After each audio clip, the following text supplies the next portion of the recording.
The Cossacks, written by Leo Tolstoy, read by Jonathan Keeble. Chapter 9. It was growing light. The Chechen's body, which was gently rocking in the shallow water, was now clearly visible. Suddenly the reeds rustled not far from Luke, and he heard steps and saw the feathery tops of the reeds moving. He set his gun at full cock and muttered, "In the name of the Father and of the Son." But when the cock clicked, the sound of steps ceased. "Hello, Cossacks, don't kill your daddy," said a deep bass voice calmly, and moving the reeds apart, Daddy Eroshka came up close to Luke. "I very nearly killed you, by God I did," said Lukashka. "What have you shot?" asked the old man. His sonorous voice resounded through the wood and downward along the river, suddenly dispelling the mysterious quiet of night around the Cossack. It was as if everything had suddenly become lighter and more distinct. "There now. Uncle, you've not seen anything, but I've killed a beast," said Lukashka, uncocking his gun and getting up with unnatural calmness. The old man was staring intently at the white back, now clearly visible, against which the Terek rippled. "He was swimming with a log on his back. I spied him out. Look, there. There! He's got blue trousers, and a gun, I think. Do you see?" inquired Luke. "How can one help seeing?" said the old man angrily, and a serious and stern expression appeared on his face. "You've killed a brave," he said, apparently with regret. "Well, I sat here and suddenly saw something dark on the other side. I spied him when he was still over there. It was as if a man had come there and fallen in. Strange. And a piece of driftwood, a good-sized piece, comes floating, not with the stream, but across it. And what do I see but a head appearing from under it? Strange. I stretched out the reeds, but could see nothing. Then I rose, and he must have heard, the beast, and crept out into the shallow and looked about. 'No, you don't,' I said, as soon as he landed and looked round. 'You won't get away.' Oh, there was something choking me. I got my gun ready, but did not stir, and looked out. He waited a little, and then swam out again, and when he came into the moonlight, I could see his whole back. In the name of the Father, and of the Son, and of the Holy Ghost, and through the smoke I see him struggling. He moaned, or so it seemed to me. Ah, I thought, the Lord be thanked, I've killed him. And when he drifted onto the sandbank, I could see him distinctly. He tried to get up, but couldn't. He struggled a bit and then lay down. Everything could be seen. Look, he does not move. He must be dead. The Cossacks have gone back to the cordon in case there should be any more of them." "So you got him," said the old man. "He is far away now, my lad." And again he shook his head sadly. Just then the sound reached them of breaking bushes and the loud voices of Cossacks approaching along the bank on horseback and on foot. "Are you bringing the skiff?" shouted Lukashka. "You're a trump, Luke. Lug it to the bank," shouted one of the Cossacks.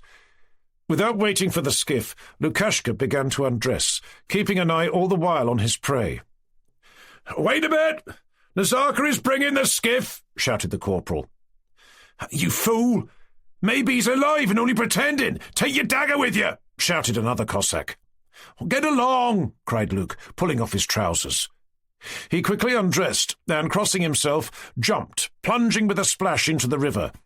Then, with long strokes of his white arms, lifting his back high out of the water and breathing deeply, he swam across the current of the Terek towards the shallows. A crowd of Cossacks stood on the bank talking loudly. 3 horsemen rode off to patrol. The skiff appeared round a bend. Lukashka stood up on the sandbank, leaned over the body, and gave it a couple of shakes. "Quite dead!" he shouted in a shrill voice. The Chechen had been shot in the head. He had on a pair of blue trousers, a shirt, and a Circassian coat, and a gun and dagger were tied to his back. Above all these, a large branch was tied, and it was this which at first had misled Lukashka. "What a carp you've landed!" cried one of the Cossacks, who had assembled in a circle as the body, lifted out of the skiff, was laid on the bank, pressing down the grass. "How yellow he is," said another. "Where have our fellows gone to search?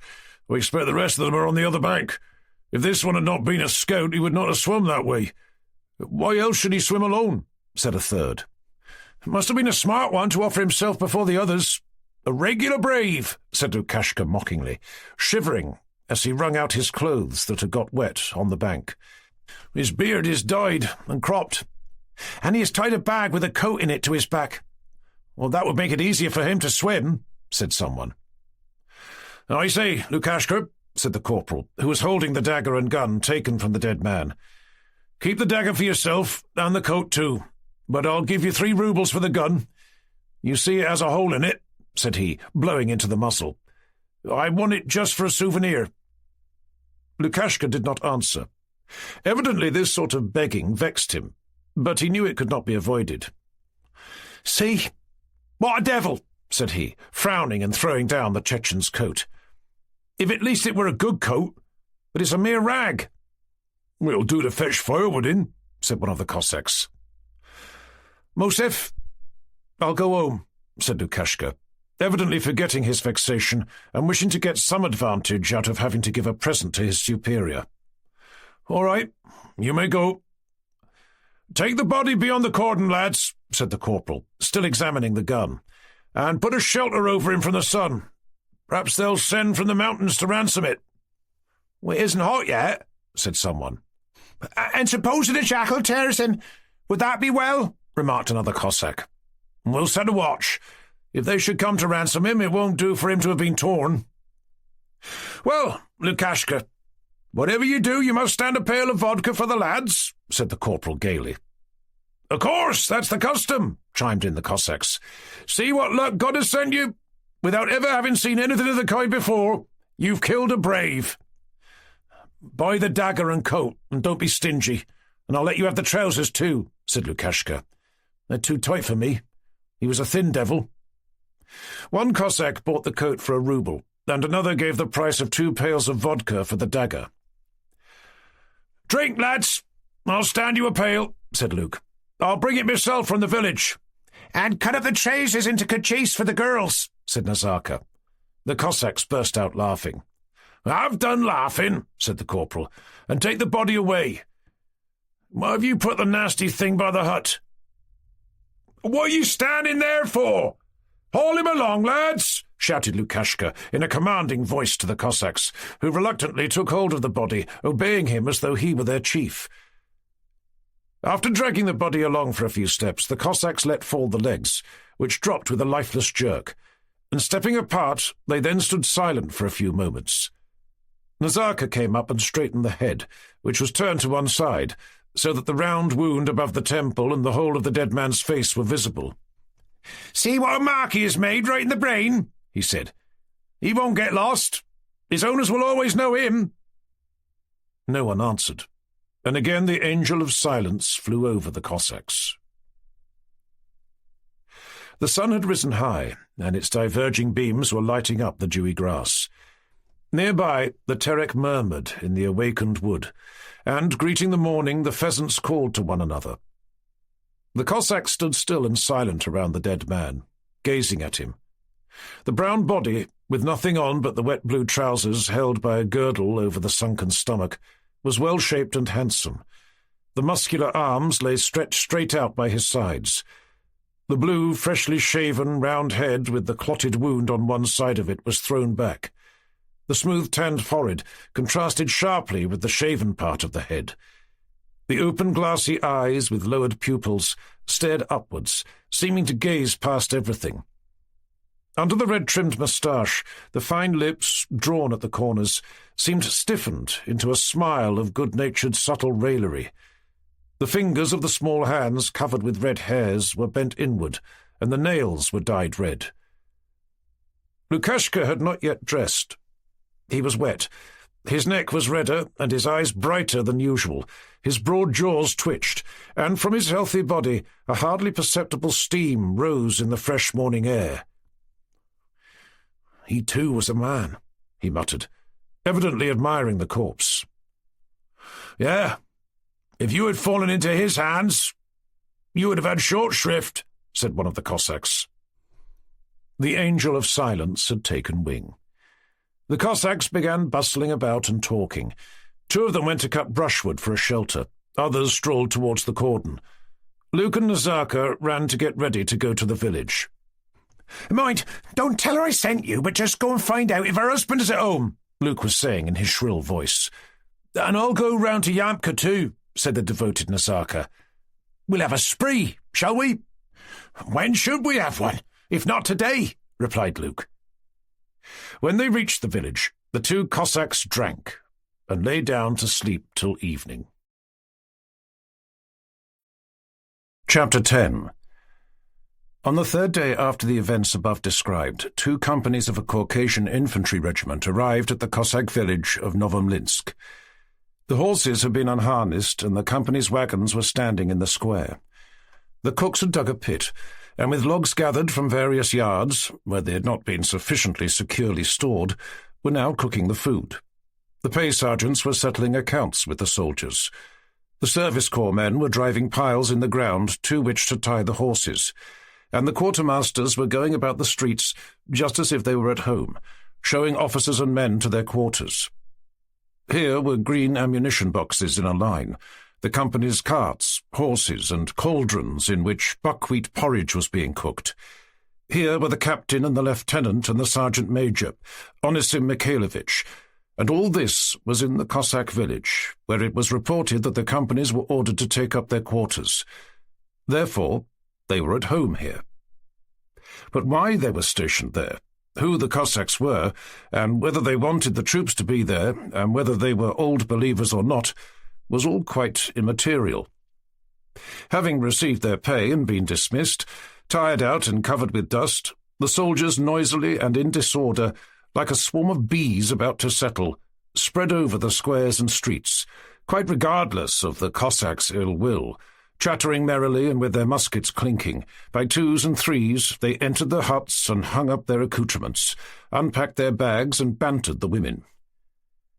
At their favourite spot, round the porridge cauldrons, a large group of soldiers assembled, and with little pipes between their teeth they gazed, now at the smoke which rose into the hot sky, becoming visible when it thickened into white clouds as it rose, and now at the campfires, which were quivering in the pure air like molten glass, and bantered and made fun of the Cossack men and women because they do not live at all like Russians. In all the yards one could see soldiers and hear their laughter and the exasperated and shrill cries of Cossack women defending their houses and refusing to give the soldiers water or cooking utensils. Little boys and girls, clinging to their mothers and to each other, followed all the movements of the troopers, never before seen by them, with frightened curiosity, or ran after them at a respectful distance. The old Cossacks came out silently and dismally, and sat on the earthen embankments of their huts, and watched the soldiers' activity with an air of leaving it all to the will of God, without understanding what would come of it. Olenin, who had joined the Caucasian army as a cadet 3 months before, was quartered in one of the best houses in the village, the house of the cornet, Elias Vasilich, that is to say, at Granny Ulitka's. "Goodness knows what it'll be like, Dmitri Andreevich," said the panting Vanyusha to Olenin, who, dressed in a Circassian coat and mounted on a Karbada horse, which he had bought in Grozno, was after a 5 hours' march gaily entering the yard of the quarters assigned to him. "Why, what's the matter?" he asked, caressing his horse and looking merrily at the perspiring, dishevelled and worried Vanyusha, who had arrived with the baggage wagons and was unpacking. Olenin looked quite a different man. In place of his clean-shaven lips and chin, he had a youthful moustache and a small beard. Instead of a sallow complexion, the result of nights turned into day, his cheeks, his forehead, and the skin behind his ears were now red with healthy sunburn. In place of a clean new black suit, he wore a dirty white Circassian coat with a deeply pleated skirt, and he bore arms. Instead of a freshly starched collar, his neck was tightly clasped by the red band of his silk beshmet. He wore Circassian dress, but did not wear it well, and anyone would have known him for a Russian, and not a Tartar brave. It was the thing, but not the real thing. But for all that, his whole person breathed health, joy, and satisfaction.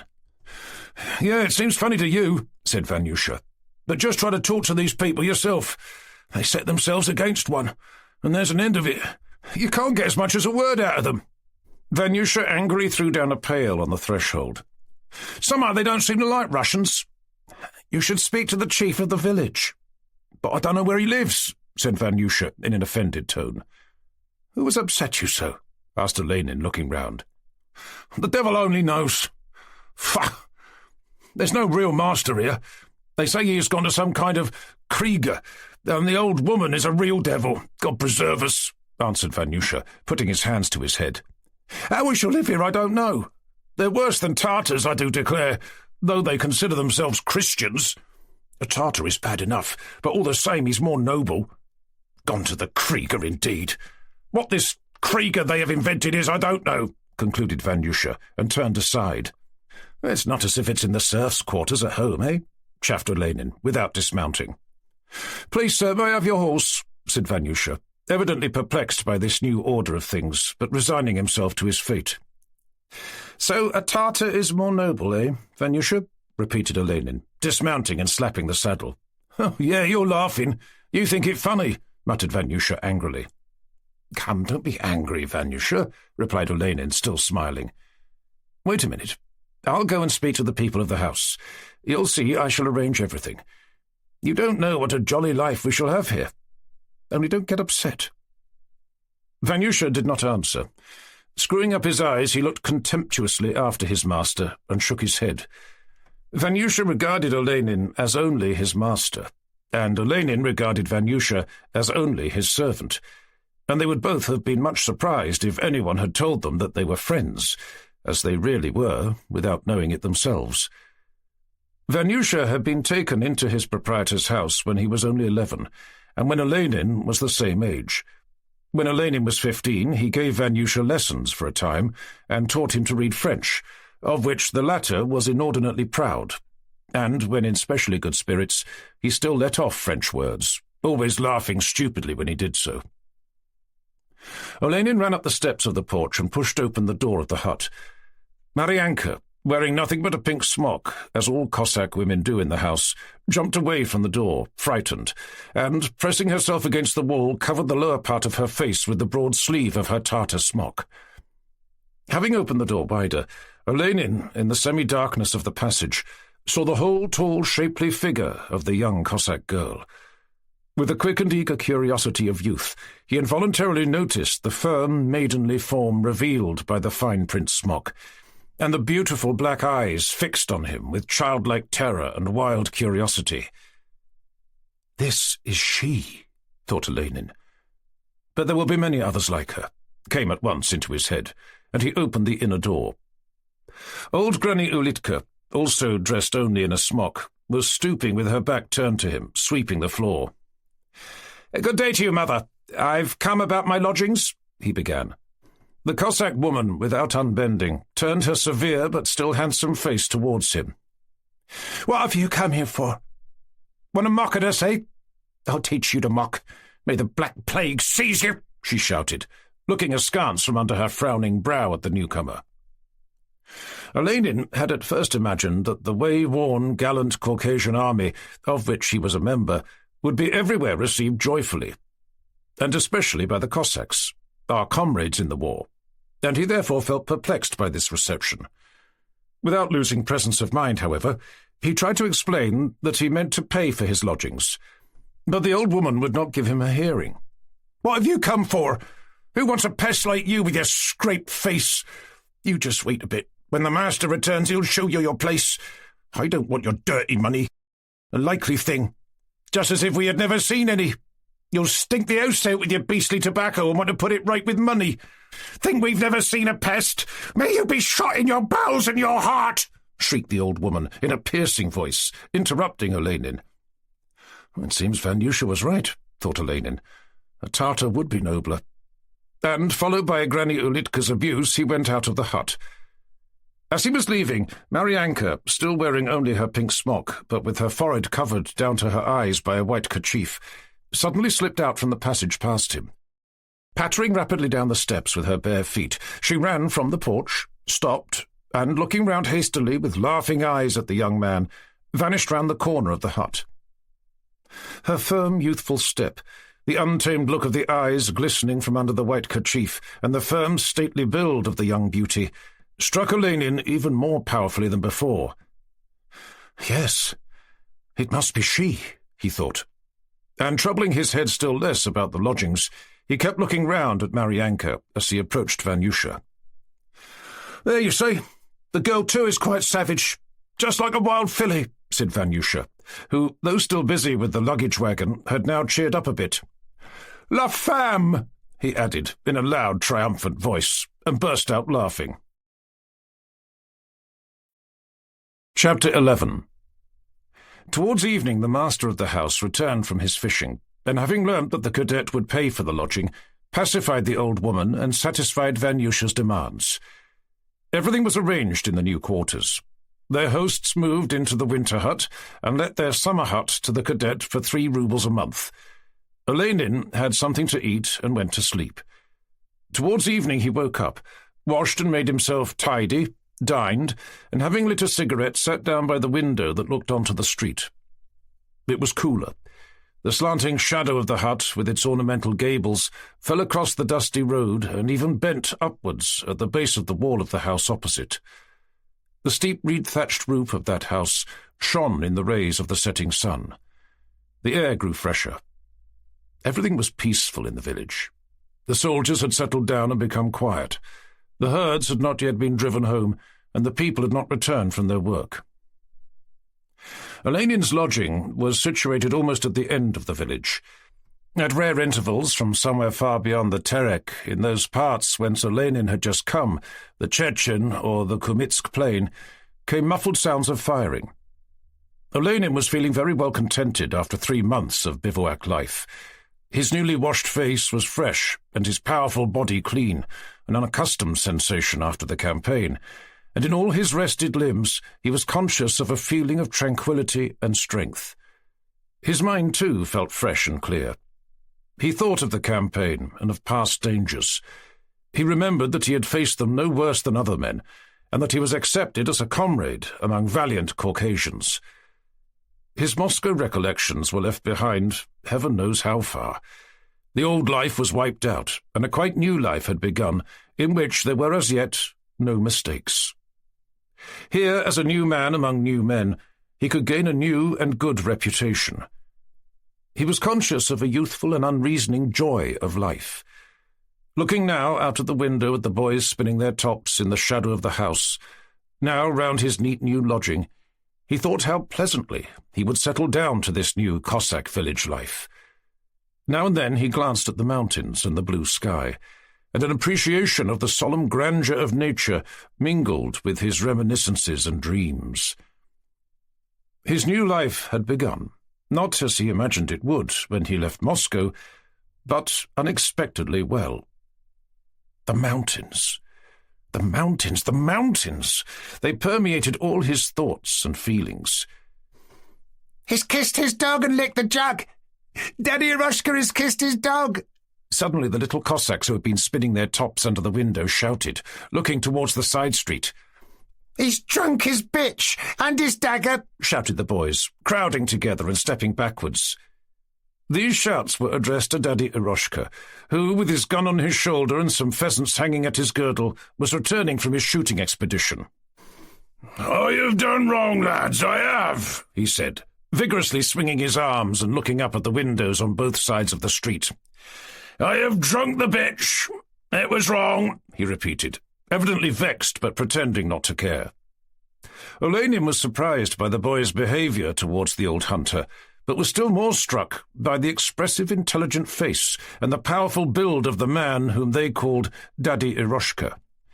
"Here, Daddy! Here, Cossack!" he called. "Come here!" The old man looked into the window and stopped. "Good evening, good man," he said, lifting his little cap off his cropped head. "Good evening, good man," replied Olenin. "What is it the youngsters are shouting at you?" Daddy Eroshka came up to the window. "Why, they're teasing the old man. No matter. I like it. Let them joke about their old daddy," he said, with those firm, musical intonations with which old and venerable people speak. "Are you an army commander?" he added. "No, I am a cadet." "But where did you kill those pheasants?" asked Olenin. "I dispatched these 3 hens in the forest," answered the old man, turning his broad back towards the window to show the hen pheasants, which were hanging with their heads tucked into his belt and staining his coat with blood. "Haven't you seen any?" he asked. "Take a brace if you like. Here you are." And he handed 2 of the pheasants in at the window. "Are you a sportsman yourself?" he asked. "I am. During the campaign I killed 4 myself." "4? What a lot," said the old man sarcastically. "And are you a drinker? Do you drink chikhir?" "Why not? I like a drink." "Ah, I see you are a trump. We shall be kunaks, you and I," said Daddy Eroshka. "Step in," said Olenin. "We'll have a drop of chikhir." "I might as well," said the old man. "But take the pheasants." The old man's face showed that he liked the cadet. He had seen at once that he could get free drinks from him, and that, therefore, it would be all right to give him a brace of pheasants. Soon Daddy Eroshka's figure appeared in the doorway of the hut, and it was only then that Olenin became fully conscious of the enormous size and sturdy build of this man, whose red-brown face, with its perfectly white broad beard, was all furrowed by deep lines produced by age and toil. For an old man, the muscles of his legs, arms, and shoulders were quite exceptionally large and prominent. There were deep scars on his head under the short-cropped hair. His thick, sinewy neck was covered with deep intersecting folds like a bull's. His horny hands were bruised and scratched.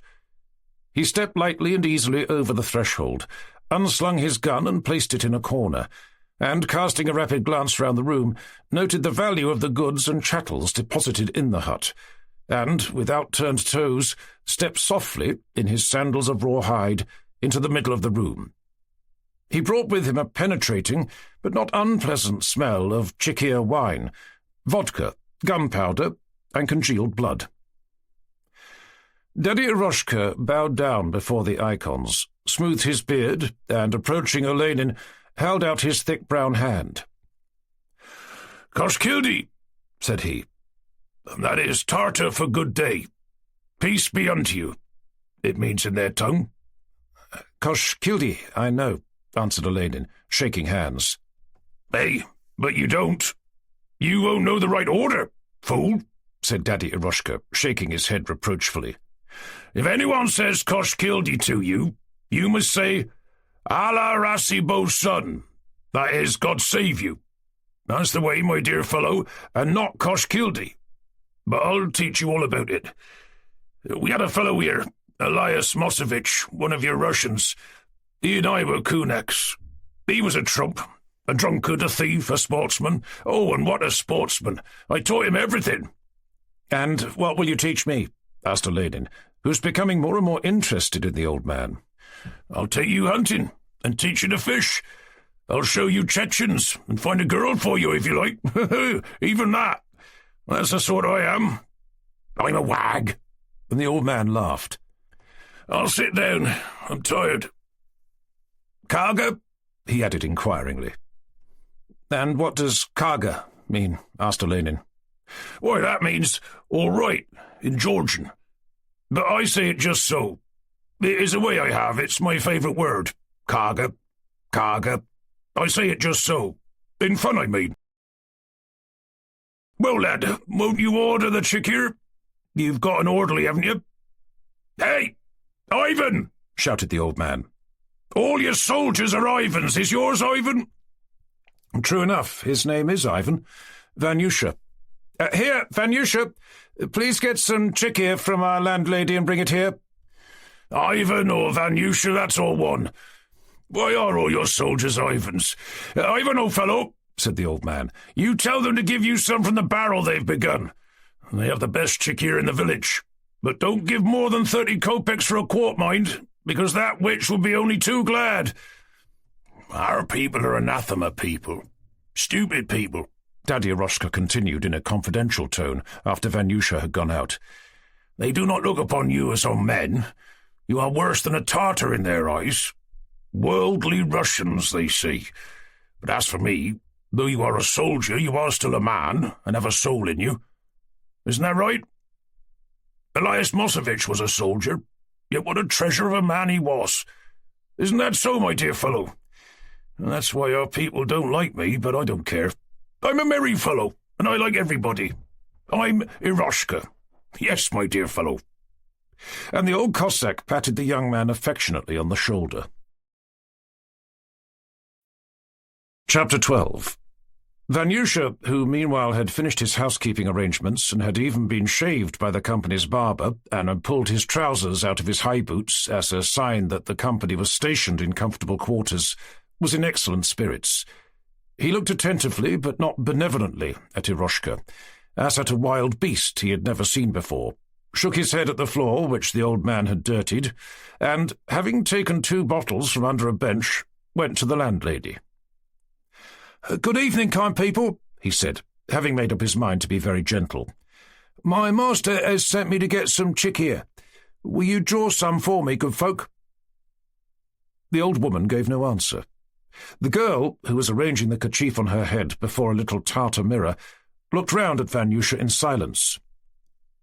"I'll pay money for it, honoured people," said Vanyusha, jingling the coppers in his pocket.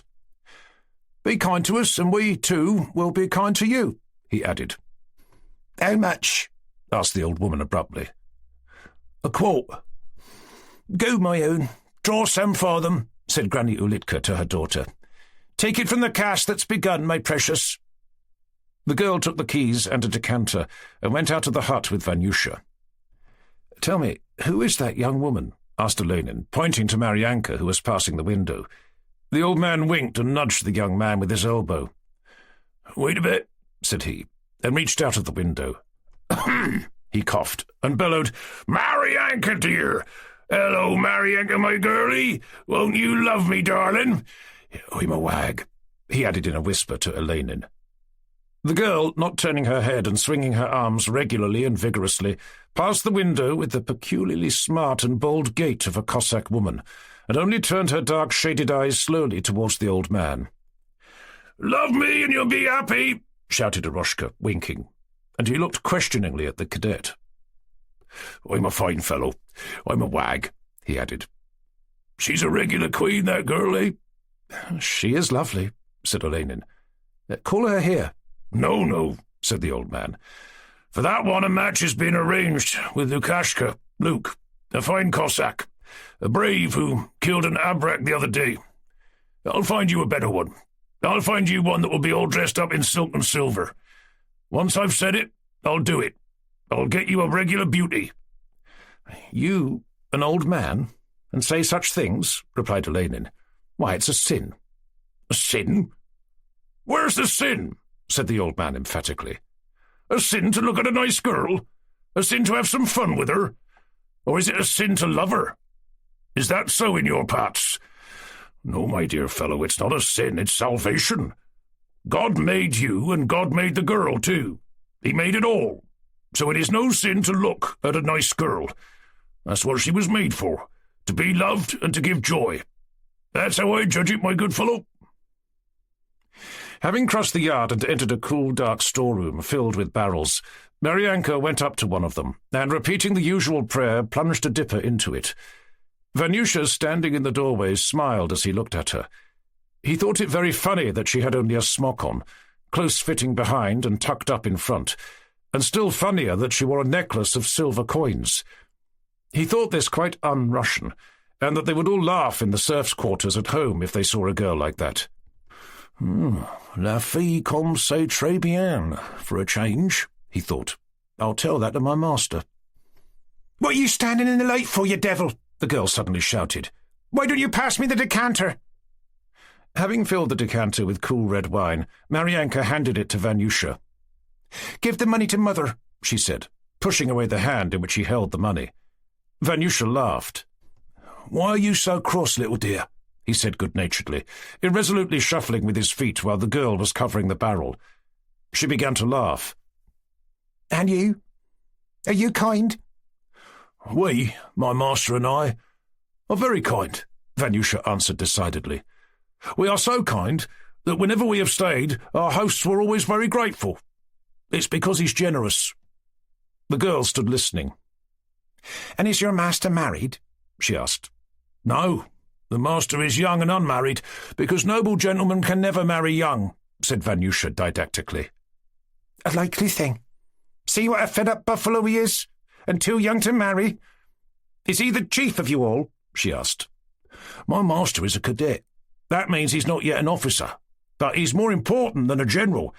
He's an important man, because not only our colonel, but the Tsar himself knows him, proudly explained Vanyusha. We're not like those other beggars in the line regiment, and our papa himself was a senator. He had more than 1,000 serfs all his own, and they send us 1,000 rubles at a time. That's why everyone likes us. Another may be a captain, but have no money. What's the use of that? Go away. I'll lock up, said the girl, interrupting him. Vanyusha brought Olenin the wine and announced that La fille c'est très jolie, and, laughing stupidly, at once went out. Chapter 13. Meanwhile, the tattoo had sounded in the village square. The people had returned from their work. The herd lowed, as in clouds of golden dust it crowded at the village gate. The girls and the women hurried through the streets and yards, turning in their cattle. The sun had quite hidden itself behind the distant snowy peaks. One pale bluish shadow spread over land and sky. Above the darkened gardens, stars just discernible were kindling, and the sounds were gradually hushed in the village. The cattle having been attended to and left for the night, the women came out and gathered at the corners of the streets, and, cracking sunflower seeds with their teeth, settled down on the earthen embankments of the houses.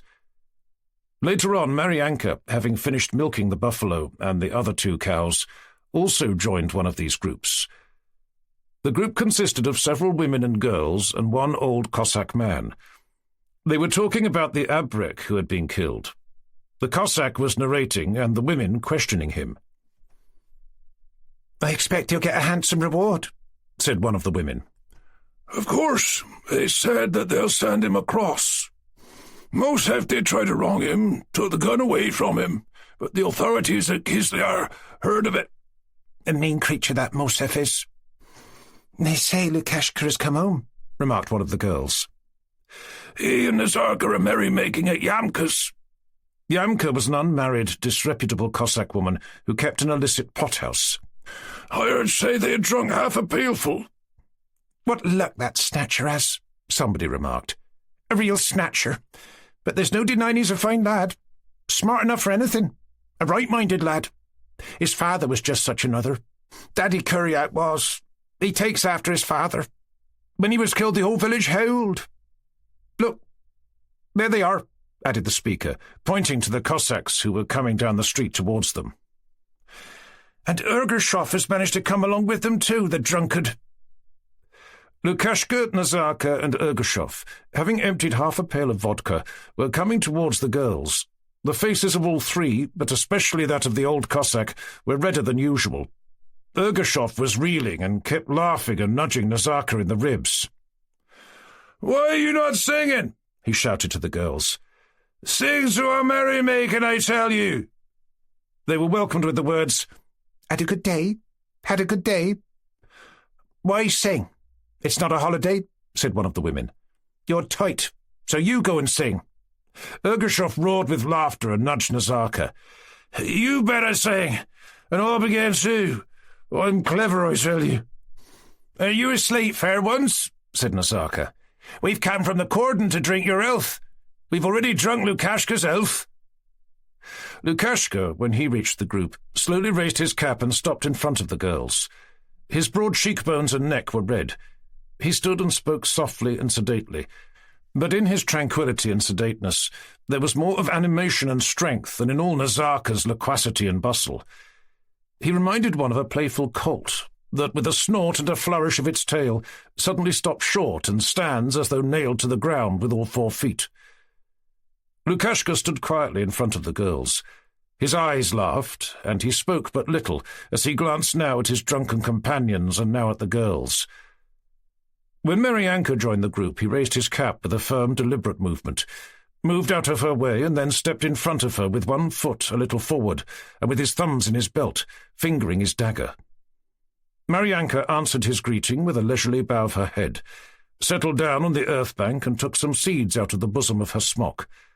Lukashka, keeping his eyes fixed on Maryanka, slowly cracked seeds and spat out the shells. All were quiet when Maryanka joined the group. "Have you come for long?" asked a woman, breaking the silence. "Till tomorrow morning," quietly replied Lukashka. "Well, God grant you get something good," said the Cossack. "I'm glad of it, as I've just been saying." "And I say so too," put in the tipsy Ergushov, laughing. "What a lot of visitors have come," he added, pointing to a soldier who was passing by. "The soldier's vodka is good, I like it." "They've sent 3 of the devils to us," said one of the women. "Grandad went to the village elders, but they say nothing can be done." "Have you met with trouble?" said Ergushov. "I expect they have smoked you out with their tobacco," asked another woman. "Smoke as much as you like in the yard, I say, but we won't allow it inside the hut. Not if the elder himself comes, I won't allow it. Besides, they may rob you. He's not quartered any of them on himself, no fear. That devil's son of an elder." "You don't like it?" Ergushov began again. "And I've also heard say that the girls will have to make the soldiers' beds and offer them chikhir and honey," said Nazarka, putting one foot forward and tilting his cap like Lukashka. Ergushov burst into a roar of laughter, and seizing the girl nearest to him, he embraced her. "I tell you true." "Now then, you black pitch," squealed the girl. "I'll tell your old woman." "Tell her," shouted he. "That's quite right what Nazarka says. A circular has been sent round. He can read, you know. Quite true." And he began embracing the next girl. "What are you up to, you beast?" squealed the rosy, round-faced Ustenka, laughing and lifting her arm to hit him. The Cossack stepped aside and nearly fell. "There! They say girls have no strength, and you nearly killed me." "Get away, you black pitch! What devil has brought you from the cordon?" said Ustenka, and turning away from him she again burst out laughing. "You were asleep and missed the abrek, didn't you? Suppose he had done for you, it would have been all the better." "You'd have howled, I expect," said Nazarka, laughing. "Howled? A likely thing." "Just look, she doesn't care.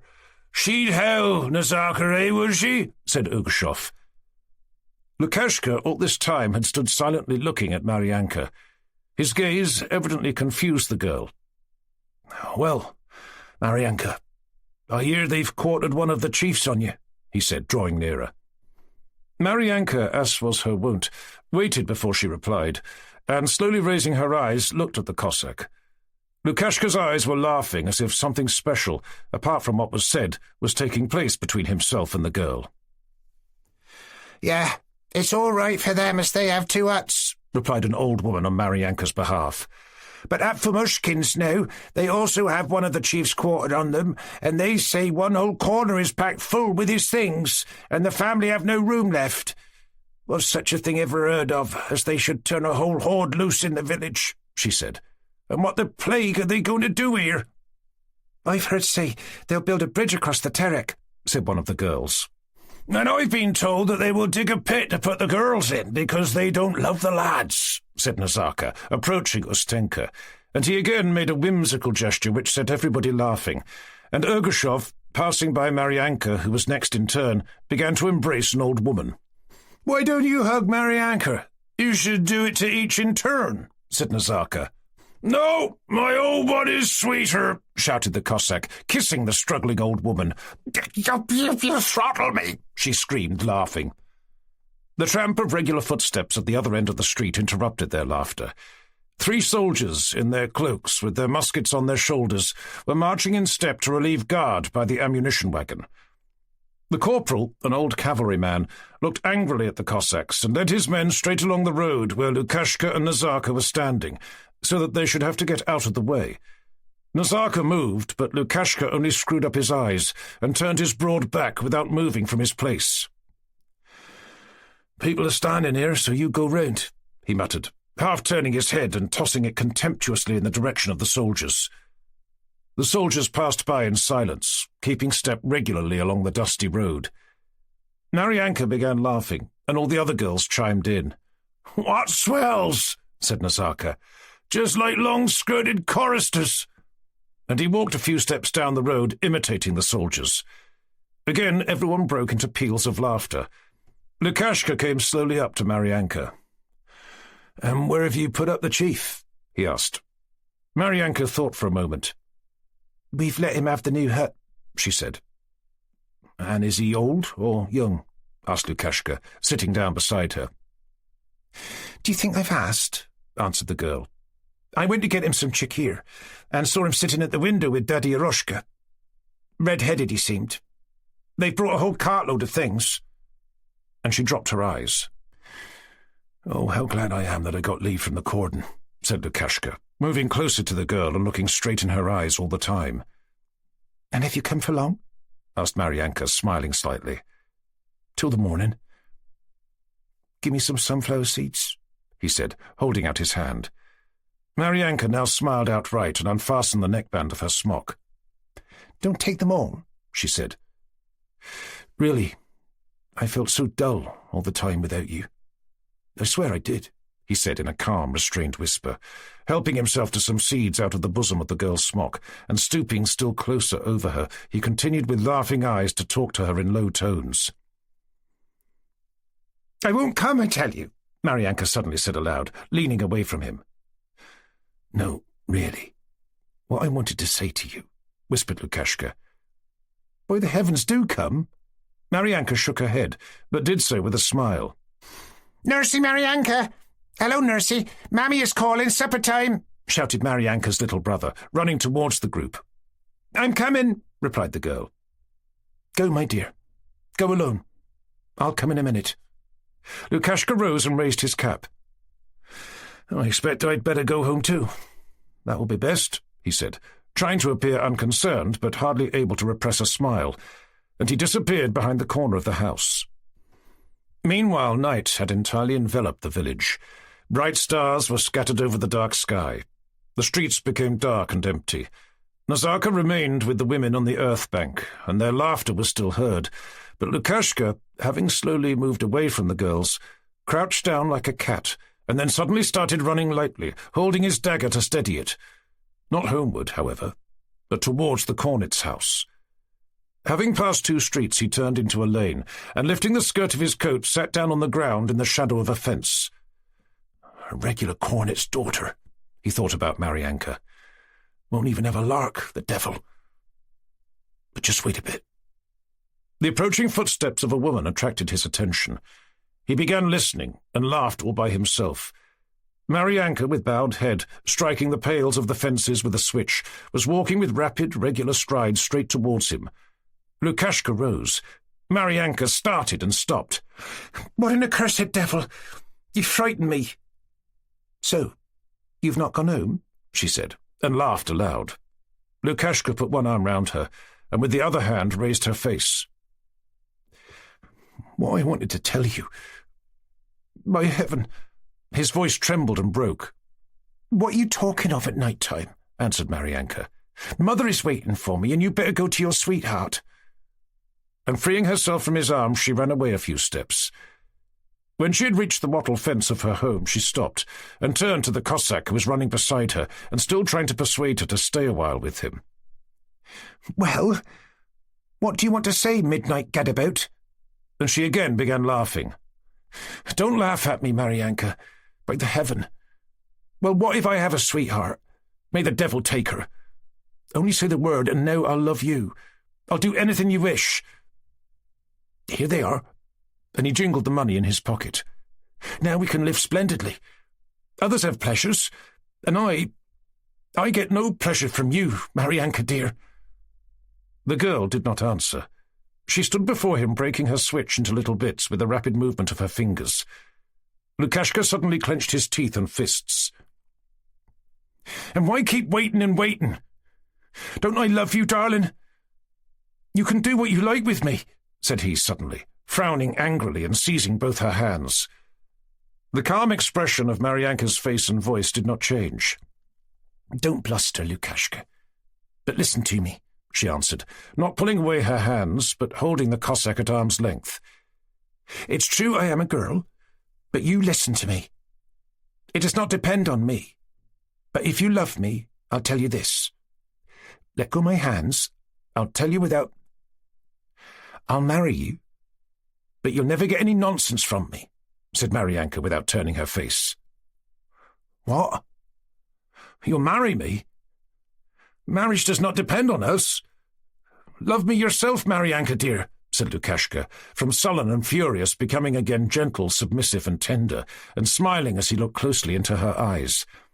Maryanka clung to him and kissed him firmly on the lips. "Brother dear," she whispered, pressing him convulsively to her. Then, suddenly tearing herself away, she ran into the gate of her house without looking round. In spite of the Cossack's entreaties to wait another minute to hear what he had to say, Maryanka did not stop. "Go!" she cried. "You'll be seen. I do believe that devil our lodger is walking about the yard." "Cornet's daughter," thought Lukashka. "She will marry me. Marriage is all very well, but you just love me." He found Nazarka at Yamka's house, and after having a spree with him, went to Duneka's house, where, in spite of her not being faithful to him, he spent the night. Chapter 14. It was quite true that Olenin had been walking about the yard when Maryanka entered the gate, and had heard her say, "That devil our lodger is walking about." He had spent that evening with Daddy Eroshka in the porch of his new lodging. He had had a table, a samovar, wine, and a candle brought out, and over a cup of tea and a cigar he listened to the tales the old man told seated on the threshold at his feet. Though the air was still, the candle dripped and flickered, now lighting up the post of the porch, now the table and crockery, now the cropped white head of the old man. Moths circled round the flame, and, shedding the dust of their wings, fluttered on the table and in the glasses, flew into the candle flame, and disappeared in the black space beyond. Olenin and Eroshka had emptied 5 bottles of chikhir. Eroshka filled the glasses every time, offering one to Olenin, drinking his health and talking untiringly. He told of Cossack life in the old days, of his father, the Broad, who alone had carried on his back a boar's carcass weighing 300 weight, and drank 2 pails of chikhir at one sitting. He told of his own days, and his chum, Gerchik, with whom, during the plague, he used to smuggle felt cloaks across the Terek. He told how, one morning, he had killed 2 deer, and about his little soul, who used to run to him at the cordon at night. He told all this so eloquently and picturesquely that Olenin did not notice how time passed. "Ah, yes, my dear fellow. You did not know me in my golden days? Then I'd have shown you things. Today it's Eroshka licks the jug. But then Eroshka was famous in the whole regiment. Whose was the finest horse? Who had a gird a sword? To whom should one go to get a drink? With whom go on the spree? Who should be sent to the mountains to kill Ahmet Khan? Why, always Eroshka. Whom did the girls love? Always Eroshka had to answer for it. Because I was a real brave, a drinker, a thief. I used to seize herds of horses in the mountains. A singer. I was a master of every art. There are no Cossacks like that nowadays. It's disgusting to look at them. When they're that high," Eroshka held his hand 3 feet from the ground, "they put on idiotic boots and keep looking at them. That's all the pleasure they know. All they'll drink themselves foolish, not like men, but all wrong. And who was I? I was Eroshka, the thief. They knew me not only in this village, but up in the mountains. Tartar princes, my kunaks, used to come to see me. I used to be everybody's kunak. If he was a Tartar with a Tartar, an Armenian with an Armenian, a soldier with a soldier, an officer with an officer, I didn't care as long as he was a drinker. He says you should cleanse yourself from intercourse with the world, not drink with soldiers, not eat with a Tartar." "Who says all that?" asked Olenin. "Why, our teacher. But listen to a mullah or a Tartar Kadi. He says, 'You unbelieving Jowers, why do you eat pig?' That shows that everyone has his own lore. But I think it's all one. God has made everything for the joy of man. There is no sin in any of it. Take example from an animal. It lives in the Tartars' reeds or in ours. Wherever it happens to go, there is its home. Whatever God gives it, that it eats. But our people say we have to lick red-hot plates in hell for that. And I think it's all a fraud," he added after a pause. "What is a fraud?" asked Olenin. "Why, what the preachers say. We had an army captain in Chevlina, who was my kunak, a fine fellow, just like me. He was killed in Chechnya. Well, he used to say that the preachers invent all that out of their own heads. When you die, the grass will grow on your grave, and that's all." The old man laughed. He was a desperate fellow. "And how old are you?" asked Olenin. "Oh, the Lord only knows. I must be about 70. When the Tsaritsa reigned in Russia, I was no longer very small, so you can reckon it out. I must be 70. "Yes, you must. But you're still a fine fellow."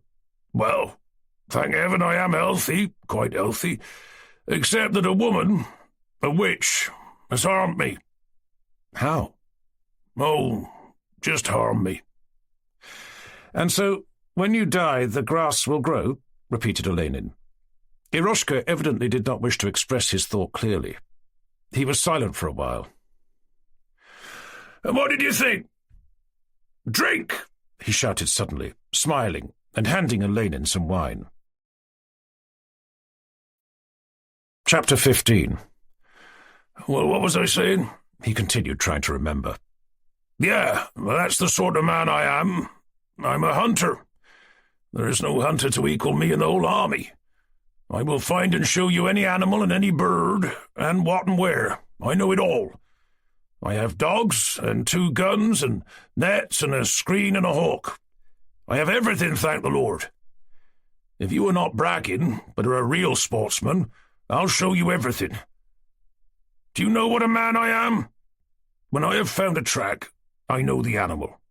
I know where he will lie down, and where he'll drink or wallow. I make myself a perch, and sit there all night watching. What's the good of staying at home? One only gets into mischief, gets drunk. And here women come and chatter, and boys shout at me, enough to drive one mad.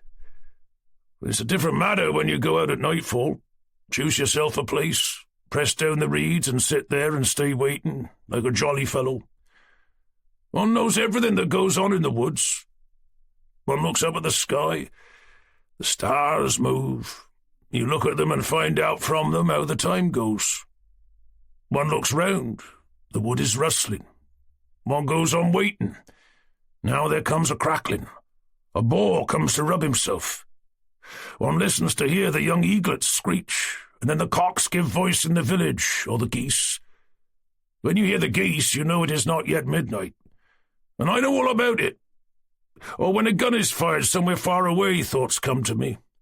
One thinks, who is that firing?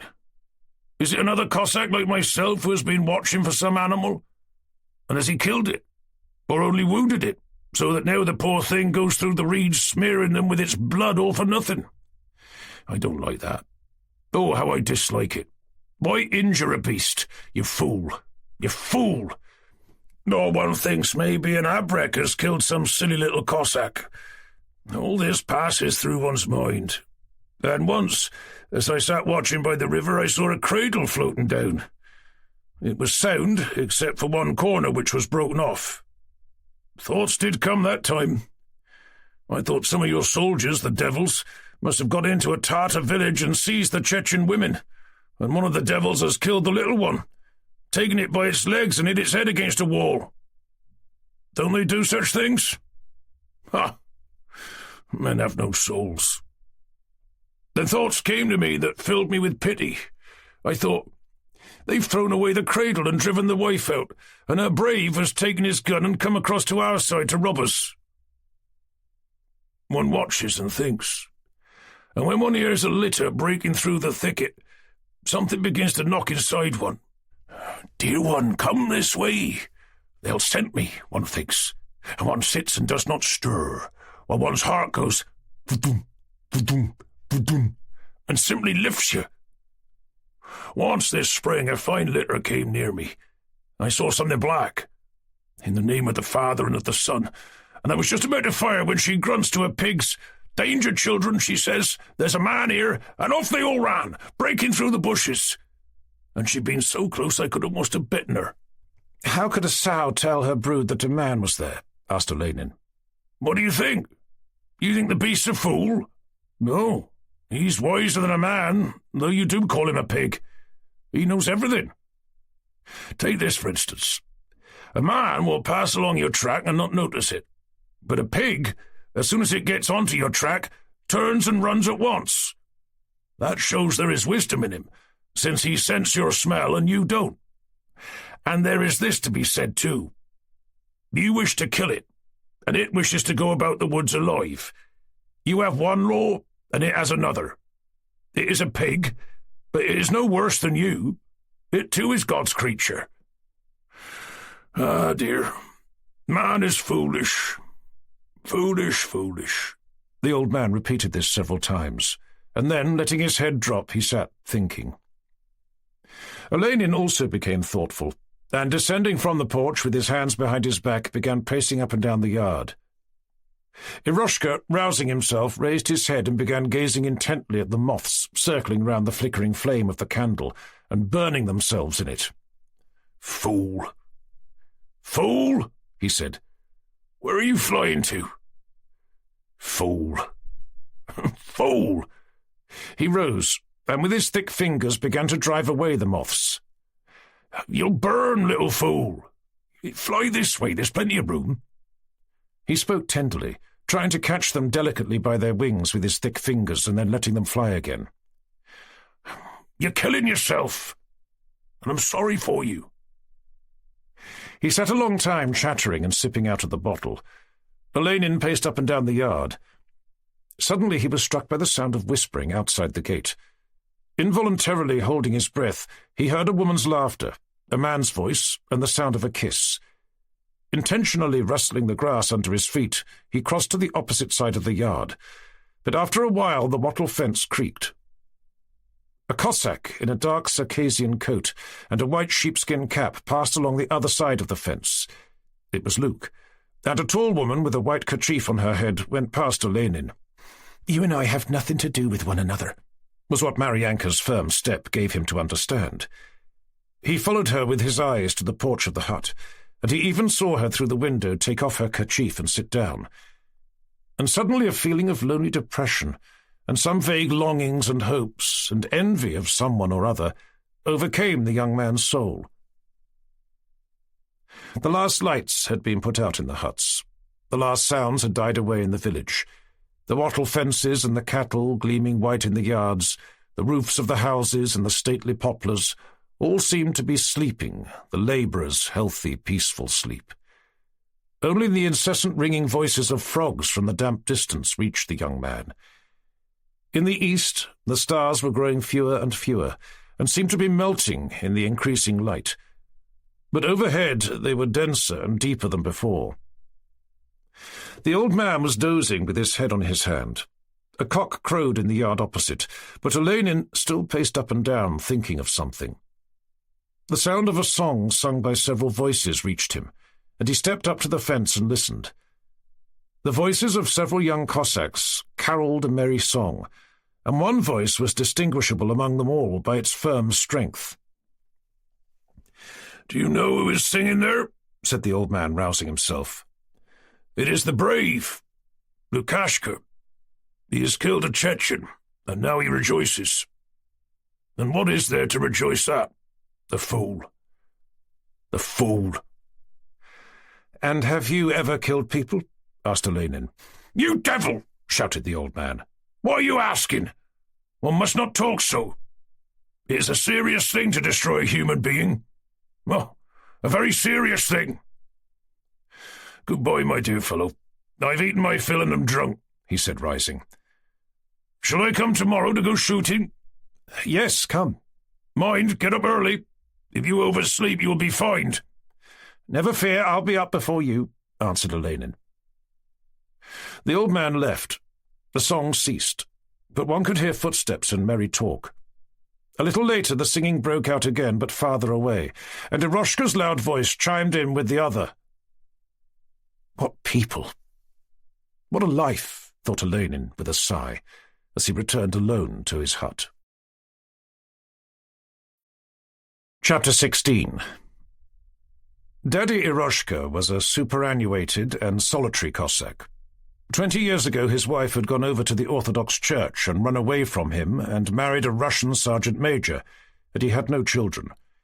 He was not bragging when he spoke of himself as having been the boldest daredevil in the village when he was young. Everybody in the regiment knew of his old-time prowess.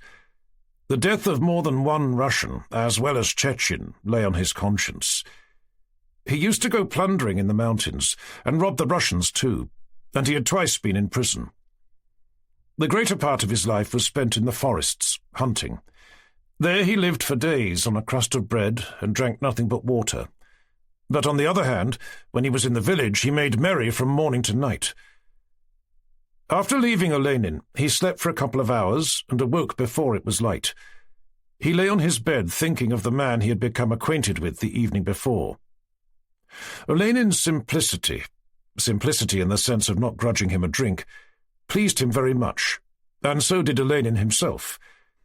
He wondered why the Russians were all simple and so rich, and why they were educated and yet knew nothing.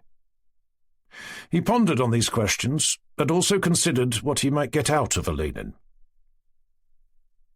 Daddy Eroshka's hut was of a good size and not old, but the absence of a woman was very noticeable in it. Contrary to the usual cleanliness of the Cossacks, the whole of this hut was filthy and exceedingly untidy. A blood-stained coat had been thrown on the table. Half a dough cake lay beside a plucked and mangled crow with which to feed the hawk. Sandals of raw hide, a gun, a dagger, a little bag, wet clothes and sundry rags lay scattered on the benches. In a corner stood a tub with stinking water, in which another pair of sandals were being steeped, and nearby was a gun and a hunting screen. On the floor a net had been thrown down, and several dead pheasants lay there, while a hen, tied by its leg, was walking about near the table, pecking among the dirt. In the unheated oven stood a broken pot with some kind of milky liquid. On the top of the oven a falcon was screeching and trying to break the cord by which it was tied, and a molting hawk sat quietly on the edge of the oven, looking askance at the hen and occasionally bowing its head to right and left. Daddy Eroshka himself, in his shirt, lay on his back on a short bed rigged up between the wall and the oven, with his strong legs raised and his feet on the oven. He was picking with his thick fingers at the scratches left on his hands by the hawk, which he was accustomed to carry without wearing gloves. The whole room, especially near the old man, was filled with that strong but not unpleasant mixture of smells that he always carried about with him. "Ude ma, Daddy?" Is Daddy in? Came through the window in a sharp voice, which he at once recognized as Lukashka's. "Ude, Ude, I'm in!" shouted the old man. "Come in, neighbour Mark. Luke, Mark, come to see Daddy? On your way to the cordon?" At the sound of his master's shout, the hawk flapped his wings and pulled at his cord. The old man was fond of Lukashka, who was the only man he accepted from his general contempt for the younger generation of Cossacks. Besides that, Lukashka and his mother, as near neighbours, often gave the old man wine, clotted cream, and other home produce which Eroshka did not possess. Daddy Eroshka, who all his life had allowed himself to get carried away, always explained his infatuations from a practical point of view. "Well, why not?" he used to say to himself. "I'll give them some fresh meat or a bird, and they won't forget Daddy. They'll sometimes bring a cake or a piece of pie." "Good morning, Mark. I'm glad to see you," shouted the old man cheerfully. And quickly putting down his bare feet, he jumped off his bed and walked a step or two along the creaking floor, looked down at his outturned toes, and suddenly, amused by the appearance of his feet, smiled, stamped with his bare heel on the ground, stamped again, and then performed a funny dance step. "Oh, that's clever, eh?" he asked, his small eyes glistening. Lukashka smiled faintly. "Going back to the cordon?" asked the old man. "I've brought the chikhir I promised you when we were at the cordon." "May Christ save you," said the old man. and he took up the extremely wide trousers that were lying on the floor, and his beshmet, put them on, fastened a strap round his waist, poured some water from an earthenware pot over his hands, wiped them on the old trousers, smoothed his beard with a bit of comb, and stopped in front of Lukashka. "Ready," he said. Lukashka fetched a cup, wiped it and filled it with wine, and then handed it to the old man. "Your health, to the father and the son," said the old man, accepting the wine with solemnity. "May you have what you desire. May you always be a hero and obtain a cross." Lukashka also drank a little after repeating a prayer, and then put the wine on the table. The old man rose and brought out some dried fish, which he laid on the threshold, where he beat it with a stick to make it tender. Then, having put it with his horny hands on a blue plate, his only one, he placed it on the table. "I have all I want. I have victuals, thank God," he said proudly. "Well, and what of Mosef?" he added. Lukashka, evidently wishing to know the old man's opinion, told him how the officer had taken the gun from him. "Never mind the gun," said the old man. "If you don't give the gun, you'll get no reward." "But they say, Daddy, it's little reward a fellow gets when he is not yet a mounted Cossack, and the gun is a fine one, a Crimean, worth 80 roubles. "Hey, let it go. I had a dispute like that with an officer. He wanted my horse. 'Give it me, and you'll be made a cornet,' says he. I wouldn't, and I got nothing." "Yes, Daddy. But you see, I have to buy a horse, and they say you can't get one on the other side of the river under 50 roubles, and Mother has not yet sold our wine." "Hey, we didn't bother," said the old man. "When Daddy Eroshka was your age, he already stole herds of horses from the Nogai folk and drove them across the Terek. Sometimes we'd give a fine horse for a quart of vodka or a cloak." "Why so cheap?" asked Lukashka. "You're a fool, Mark," said the old man contemptuously.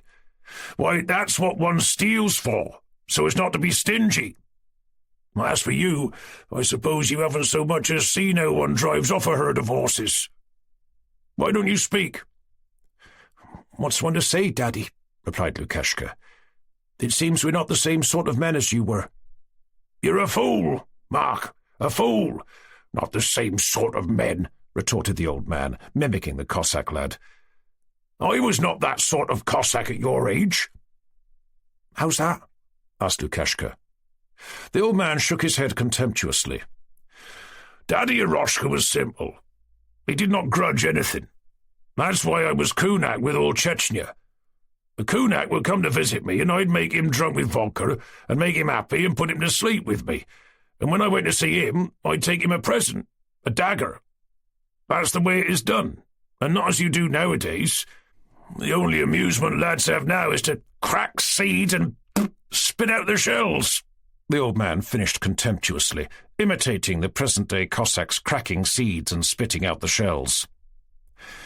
"Yeah, I know," said Lukashka. "That's so. If you wish to be a fellow of the right sort, be a brave and not a peasant, because even a peasant can buy a horse. Pay the money and take the horse." They were silent for a while. "Well, of course it's dull, both in the village and the cordon, Daddy. But there's nowhere one can go for a bit of sport. All our fellows are so timid. Take Nazarka. The other day, when we went to the Tartar village, Giri Khan asked us to come to Nogai to take some horses, but no one went. And how was I to go alone?" "And what of Daddy? Do you think I'm quite dried up? No, I'm not dried up. Let me have a horse and I'll be off to Nogai at once." "What's the good of talking nonsense?" said Luke. "You'd better tell me what to do about Giri Khan. He says only bring horses to the Terek, and then even if you bring a whole stud, I'll find a place for them. You see, he's also a shaven-headed Tartar. How's one to believe him?" "You may trust Giri Khan. All his kin were good people. His father, too, was a faithful kunak. But listen to Daddy, and I won't teach you wrong. Make him take an oath. Then it will be all right. And if you go with him, have your pistol ready all the same, especially when it comes to dividing up the horses. I was nearly killed that way once by a Chechen. I wanted 10 roubles from him for a horse. Trusting is all right, but don't go to sleep without a gun." Lukashka listened attentively to the old man. I say, Daddy, have you any stonebreak grass? He asked after a pause. No, I haven't any, but I'll teach you how to get it. You're a good lad and won't forget the old man. Shall I tell you? Tell me, Daddy. You know a tortoise? She's a devil, the tortoise is. Of course I know. Find her a nest and fence it round so that she can't get in. Well, she'll come, go round it, and then we'll go off to find the stonebreak grass, and we'll bring some along and destroy the fence. Anyhow, next morning come in good time, and where the fence is broken, there you'll find the stonebreak grass lying. Take it wherever you like. No lock and no bar will be able to stop you. Have you tried it yourself, Daddy? Well, as for trying, I have not tried it, but I was told of it by good people. I used only one charm. That was to repeat the pilgrim rhyme when mounting my horse, and no one ever killed me. What is the pilgrim rhyme, Daddy? What? Don't you know it? Oh, what people? You're right to ask, Daddy. Well, listen and repeat after me. Hail ye living in Zion, this is your king. Our steeds we shall sit on. Sophonius is weeping. Zacharias is speaking. Father Pilgrim, mankind ever loving. Kind ever loving, the old man repeated. Do you know it now? Try it. Lukashka laughed. Come, Daddy, was it that ended their killing you? Maybe it just happened so. You've grown too clever. You learn it all and say it. It will do you no harm. Well, suppose you have sung Pilgrim. It's all right. And the old man himself began laughing. But just one thing, Luke. Don't you go to Nogai. Why? Times have changed. You're not the same men. You've become rubbishy Cossacks. And see how many Russians have come down on us. You'd get to prison. Really, give it up. Just as if you could. Now, Gerchik and I, we used... And the old man was about to begin one of his endless tales, but Lukashka glanced at the window and interrupted him. It's quite light, Daddy. It's time to be off. Look us up someday. May Christ save you. I'll go to the officer. I promised to take him out shooting. He seems a good fellow. Chapter 17. From Eroshka's hut, Lukashka went home. As he returned, the dewy mists were rising from the ground and enveloped the village. In various places the cattle, though out of sight, could be heard beginning to stir. The cocks called to one another with increasing frequency and insistence. The air was becoming more transparent, and the villagers were getting up. Not till he was close to it could Lukashka discern the fence of his yard, all wet with dew, the porch of the hut, and the open shed. From the misty yard he heard the sound of an axe chopping wood. Lukashka entered the hut. His mother was up and stood at the oven throwing wood into it. His little sister was still lying in bed asleep. Well, Lukashka, had enough holiday-making? Asked his mother softly. Where did you spend the night? I was in the village, replied her son reluctantly, reaching for his musket, which he drew from its cover and examined carefully. His mother swayed her head. Lukashka poured a little gunpowder onto the pan, took out a little bag from which he drew some empty cartridge cases, which he began filling, carefully plugging each one with a ball wrapped in a rag. Then, having tested the loaded cartridges with his teeth and examined them, he put down the bag. I say, Mother, I told you the bags wanted mending. Have they been done? He asked. Oh, yes. Our dumb girl was mending something last night. Why, is it time for you to be going back to the cordon? I haven't seen anything of you. Yeah, as soon as I've got ready I shall have to go, answered Lukashka, tying up the gunpowder. And where is our dumb one? Outside? Chopping wood, I expect. She kept fretting for you. I shall not see him at all, she said. She puts her hand to her face, like this, and clicks her tongue, and presses her hands to her heart, as much as to say, sorry. Shall I call her in? She understood all about the abrek. Call her, said Lukashka. And I had some tallow there. Bring it, I must grease my sword." The old woman went out, and a few minutes later Lukashka's dumb sister came up the creaking steps and entered the hut. She was 6 years older than her brother, and would have been extremely like him, had it not been for the dull and coarsely changeable expression, common to all deaf and dumb people, of her face. She wore a coarse smock, all patched. Her feet were bare and muddy, and on her head she had an old blue kerchief. Her neck, arms, and face were sinewy, like a peasant's. Her clothing and her whole appearance indicated that she always did the hard work of a man.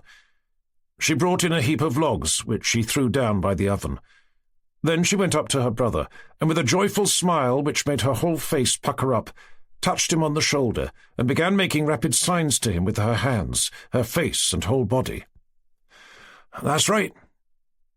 That's right. Stepka is a trump," answered the brother, nodding. "She's fetched everything and mended everything. She's a trump. Here, take this for it." He brought out 2 pieces of gingerbread from his pocket and gave them to her. The dumb woman's face flushed with pleasure, and she began making a weird noise for joy. Having seized the gingerbread, she began to gesticulate still more rapidly, frequently pointing in one direction and passing her thick finger over her eyebrows and her face. Lukashka understood her and kept nodding, while he smiled slightly. She was telling him to give the girls dainties, and that the girls liked him, and that one girl, Maryanka, the best of them all, loved him. She indicated Maryanka by rapidly pointing in the direction of Maryanka's home, and to her own eyebrows and face, and by smacking her lips and swaying her head. Loves she expressed by pressing her hands to her breast, kissing her hand, and pretending to embrace someone. Their mother returned to the hut, and seeing what her dumb daughter was saying, smiled and shook her head. Her daughter showed her the gingerbread, and again made the noise which expressed joy. "I told Ulika the other day that I'd send a matchmaker to them," said the mother. "She took my words well." Lukashka looked silently at his mother. "But how about selling the wine, mother? I need a horse." "I'll cart it when I have time.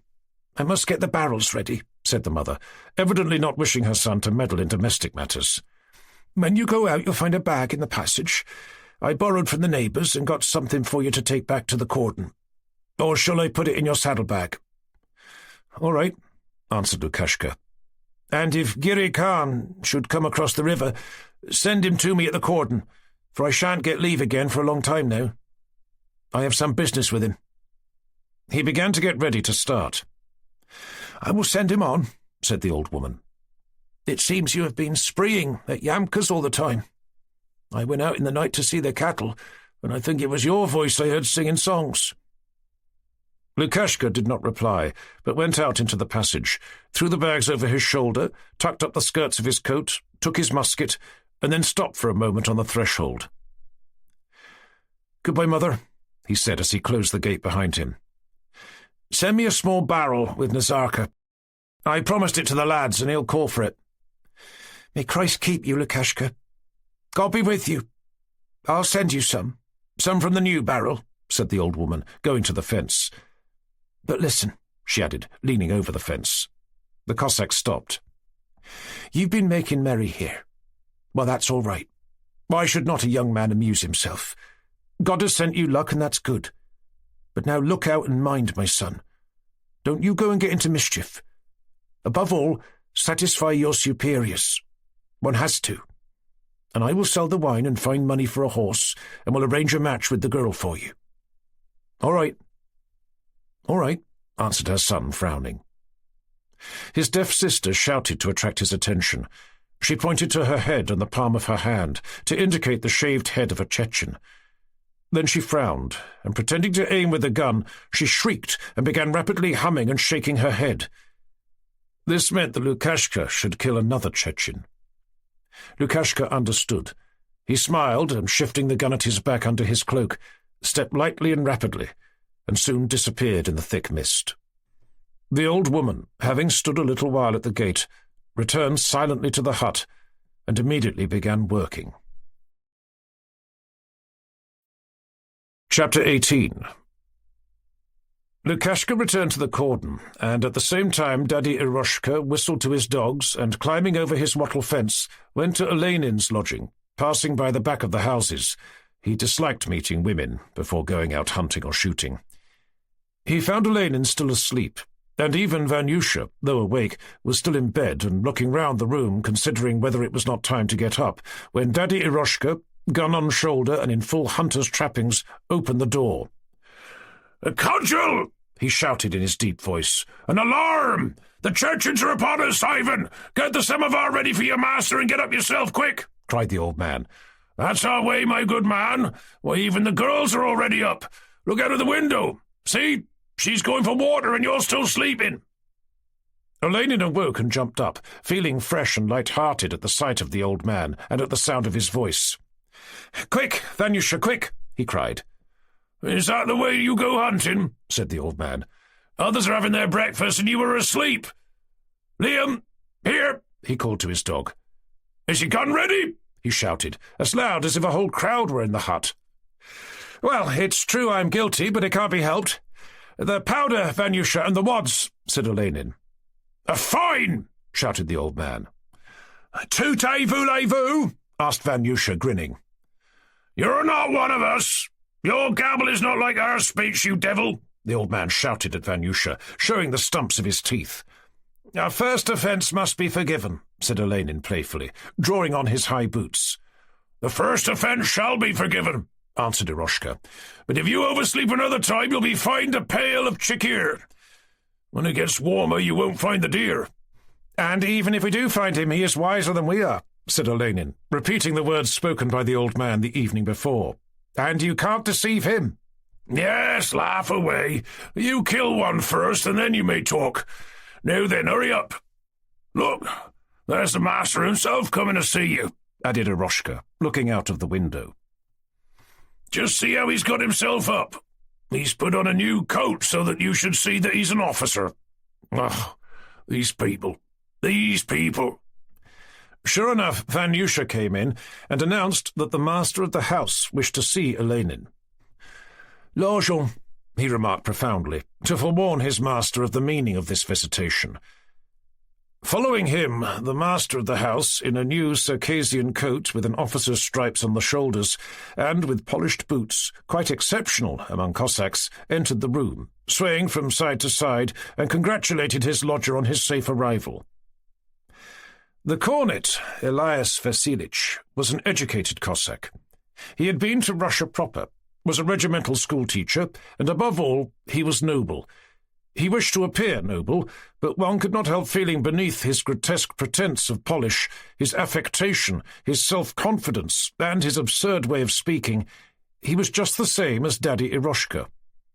This could also be clearly seen by his sunburnt face and his hands, and his red nose. Olenin asked him to sit down. "Good morning, Father Elias Vasilich," said Eroshka, rising with, or so it seemed to Olenin, an ironically low bow. "Good morning, Daddy. So you're here already?" said the cornet with a careless nod. The cornet was a man of about 40, with a grey pointed beard, skinny and lean, but handsome and very fresh-looking for his age. Having come to see Olenin, he was evidently afraid of being taken for an ordinary Cossack, and wanted to let Olenin feel his importance from the first. "That's our Egyptian Nimrod," he remarked, addressing Olenin and pointing to the old man with a self-satisfied smile. "A mighty hunter before the Lord. He's our foremost man on every hand.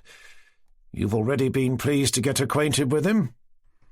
Daddy Eroshka gazed at his feet in their shoes of wet rawhide, and shook his head thoughtfully at the cornet's ability and learning, and muttered to himself, Egyptian Nimrod. What things he invents." "Yes, you see, we mean to go hunting," answered Olenin. "Yes, sir, exactly," said the cornet. "But I have a small business with you." "What do you want?" "Seeing that you are a gentleman," began the cornet, "and as I may understand myself to be in the rank of an officer too, and therefore we may always progressively negotiate, as gentlemen do—" He stopped and looked with a smile at Olenin and at the old man. "But If you have the desire with my consent, then, as my wife is a foolish woman of our class, she could not quite comprehend your words of yesterday's date.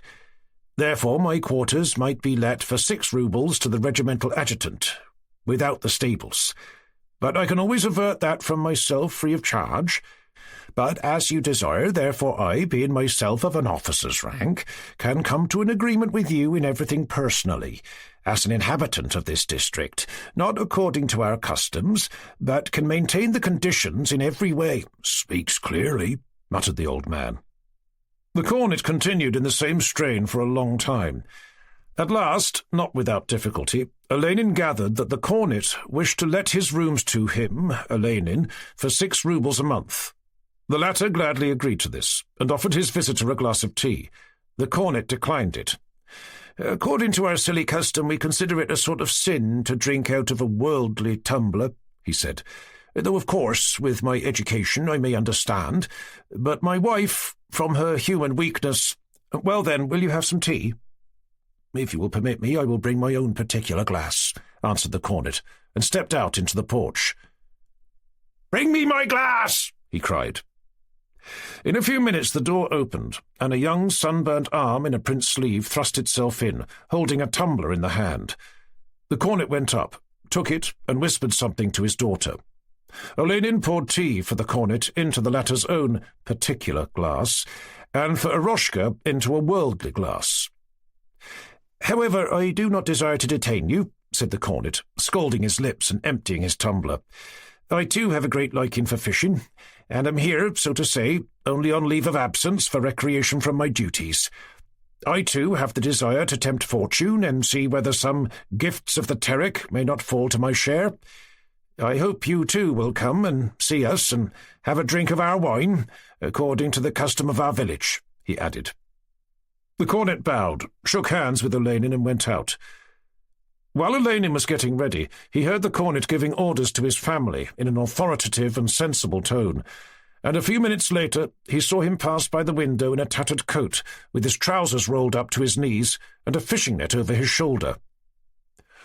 "Rascal," said Daddy Eroshka, emptying his worldly tumbler. "And will you really pay him 6 roubles? Was such a thing ever heard of? They would let you the best hut in the village for 2 roubles. What a beast! Why, I'd let you have mine for 3. "No, I'll remain here," said Olenin. 6 roubles. Clearly it's a fool's money. Hey, answered the old man. "Let's have some chikhir. Ivan!" Having had a snack and a drink of vodka to prepare themselves for the road, Olenin and the old man went out together before 8 o'clock. At the gate they came up against a wagon, to which a pair of oxen were harnessed. With a white kerchief tied round her head down to her eyes, a coat over her smock, and wearing high boots, Maryanka, with a long switch in her hand, was dragging the oxen by a cord tied to their horns. "Hey, mammy!" said the old man, pretending he was going to seize her. Maryanka flourished her switch at him and glanced merrily at them both with her beautiful eyes. Olenin felt still more light-hearted. "Now then, come on," he said, throwing his gun on his shoulder and conscious of the girl's eyes upon him. "Gee up," sounded Maryanka's voice behind them, followed by the creak of the moving wagon. As long as their road lay through the pastures at the back of the village, Eroshka went on talking. He could not forget the cornet, and kept on abusing him. "Why are you so angry with him?" asked Olenin. "He's stingy. I don't like it," answered the old man. "He'll leave it all behind when he dies. Then who's he saving up for? He's built 2 houses, and he's got a second garden from his brother by a lawsuit. And in the matter of papers, what a dog he is. They come to him from other villages to fill up documents, as he writes it out exactly so it happens. He gets it quite exact. But who's he saving for, He's only got 1 boy and the girl. When she's married, who'll be left?" "Well then, he's saving up for her dowry," said Olenin. "What dowry? The girl is sought after. She's a fine girl. But he's such a devil that he must yet marry her to a rich fellow. He wants to get a big price for her. There's Luke, a Cossack, a neighbour and a nephew of mine, a fine lad. It's he who killed the Chechen. He has been wooing her for a long time, but he hasn't let him have her. He's given one excuse and another and a third. The girl's too young, he says, but I know what he's thinking. He wants to keep them bowing to him. He's been acting shamefully about that girl.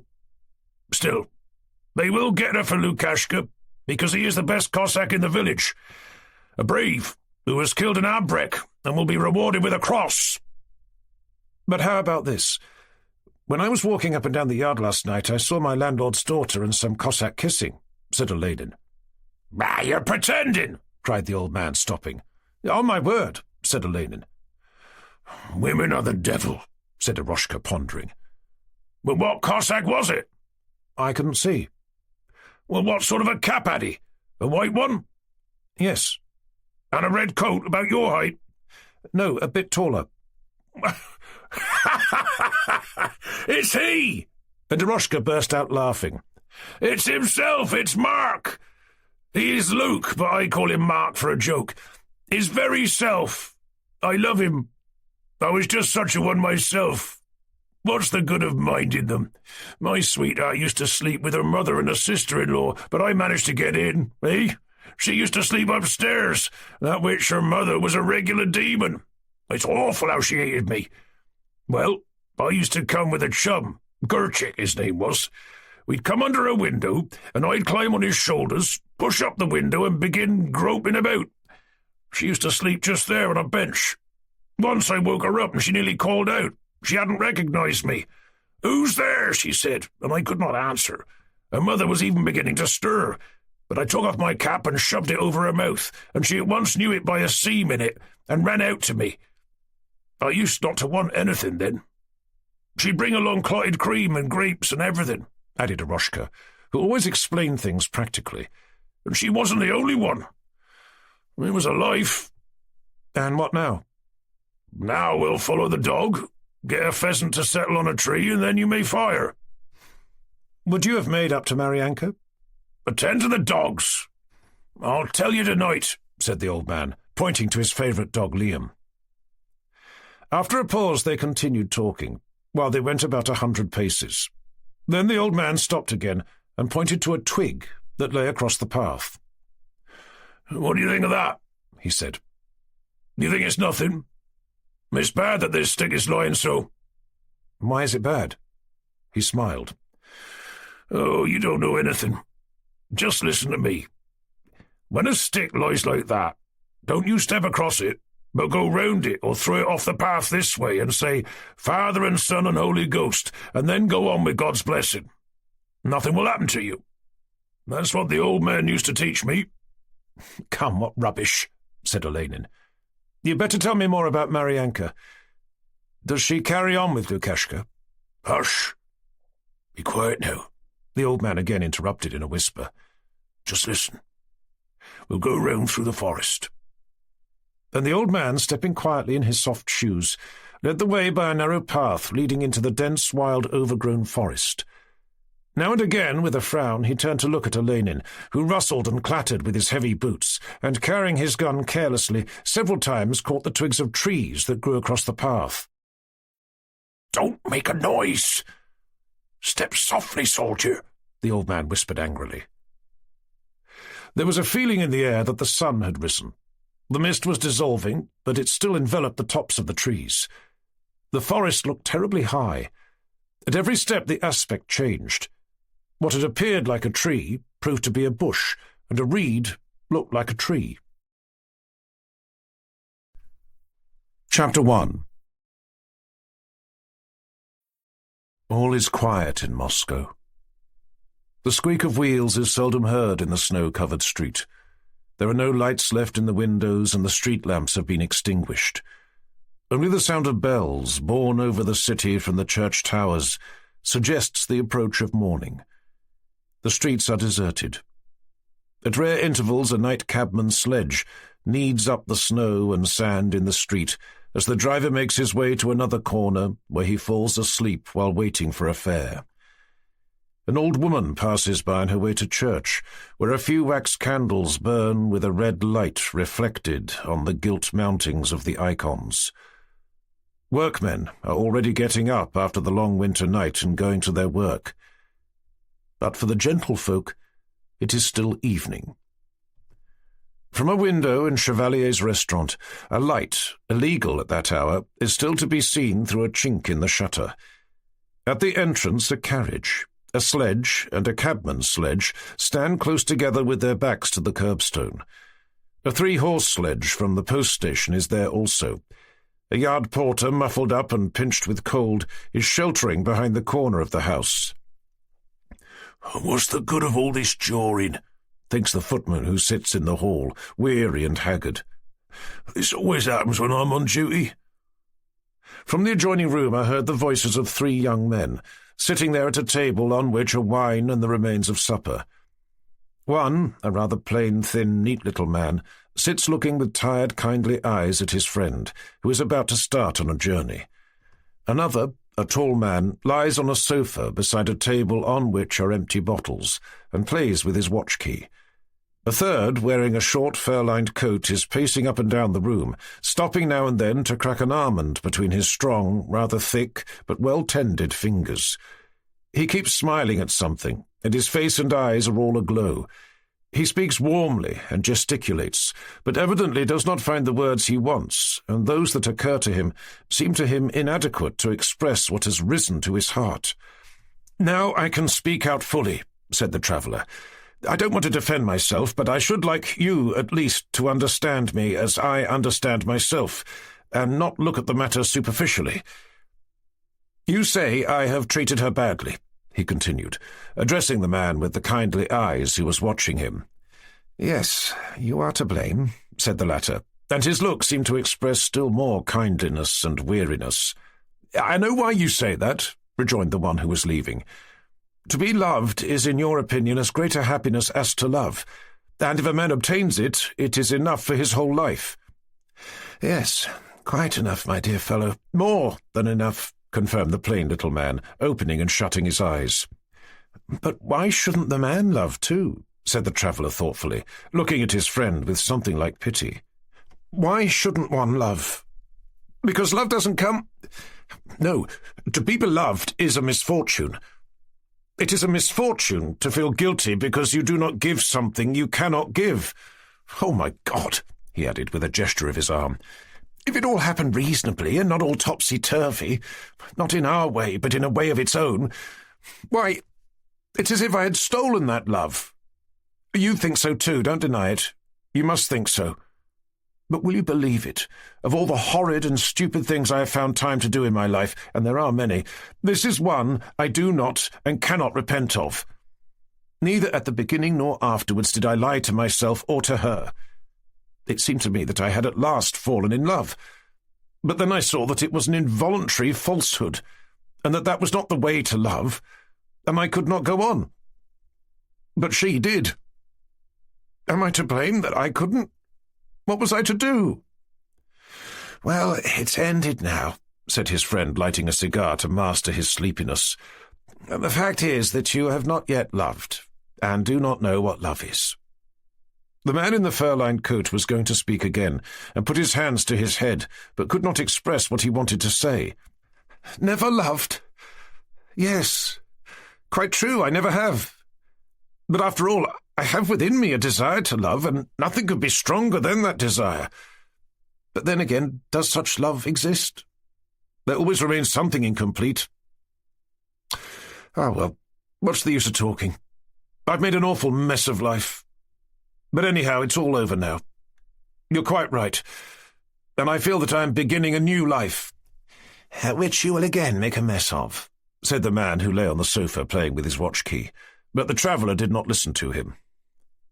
"I'm sad, and yet glad to go," he continued. "Why I am sad, I don't know." And the traveller went on talking about himself, without noticing that this did not interest the others as much as it did him. A man is never such an egotist as at moments of spiritual ecstasy.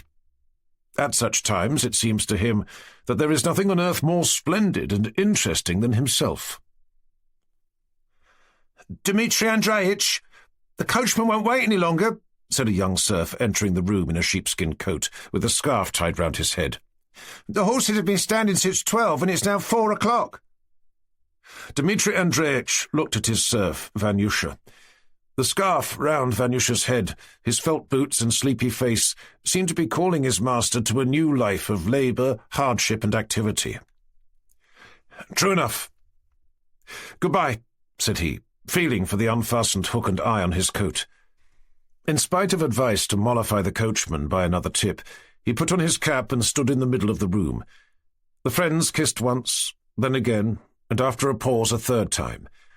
The man in the fur-lined coat approached the table and emptied a champagne glass, then took the plain little man's hand and blushed. "Ah, well, I will speak out all the same. I must and will be frank with you because I am fond of you. Of course you love her. I always thought so. Don't you?" "Yes," answered his friend, smiling still more gently.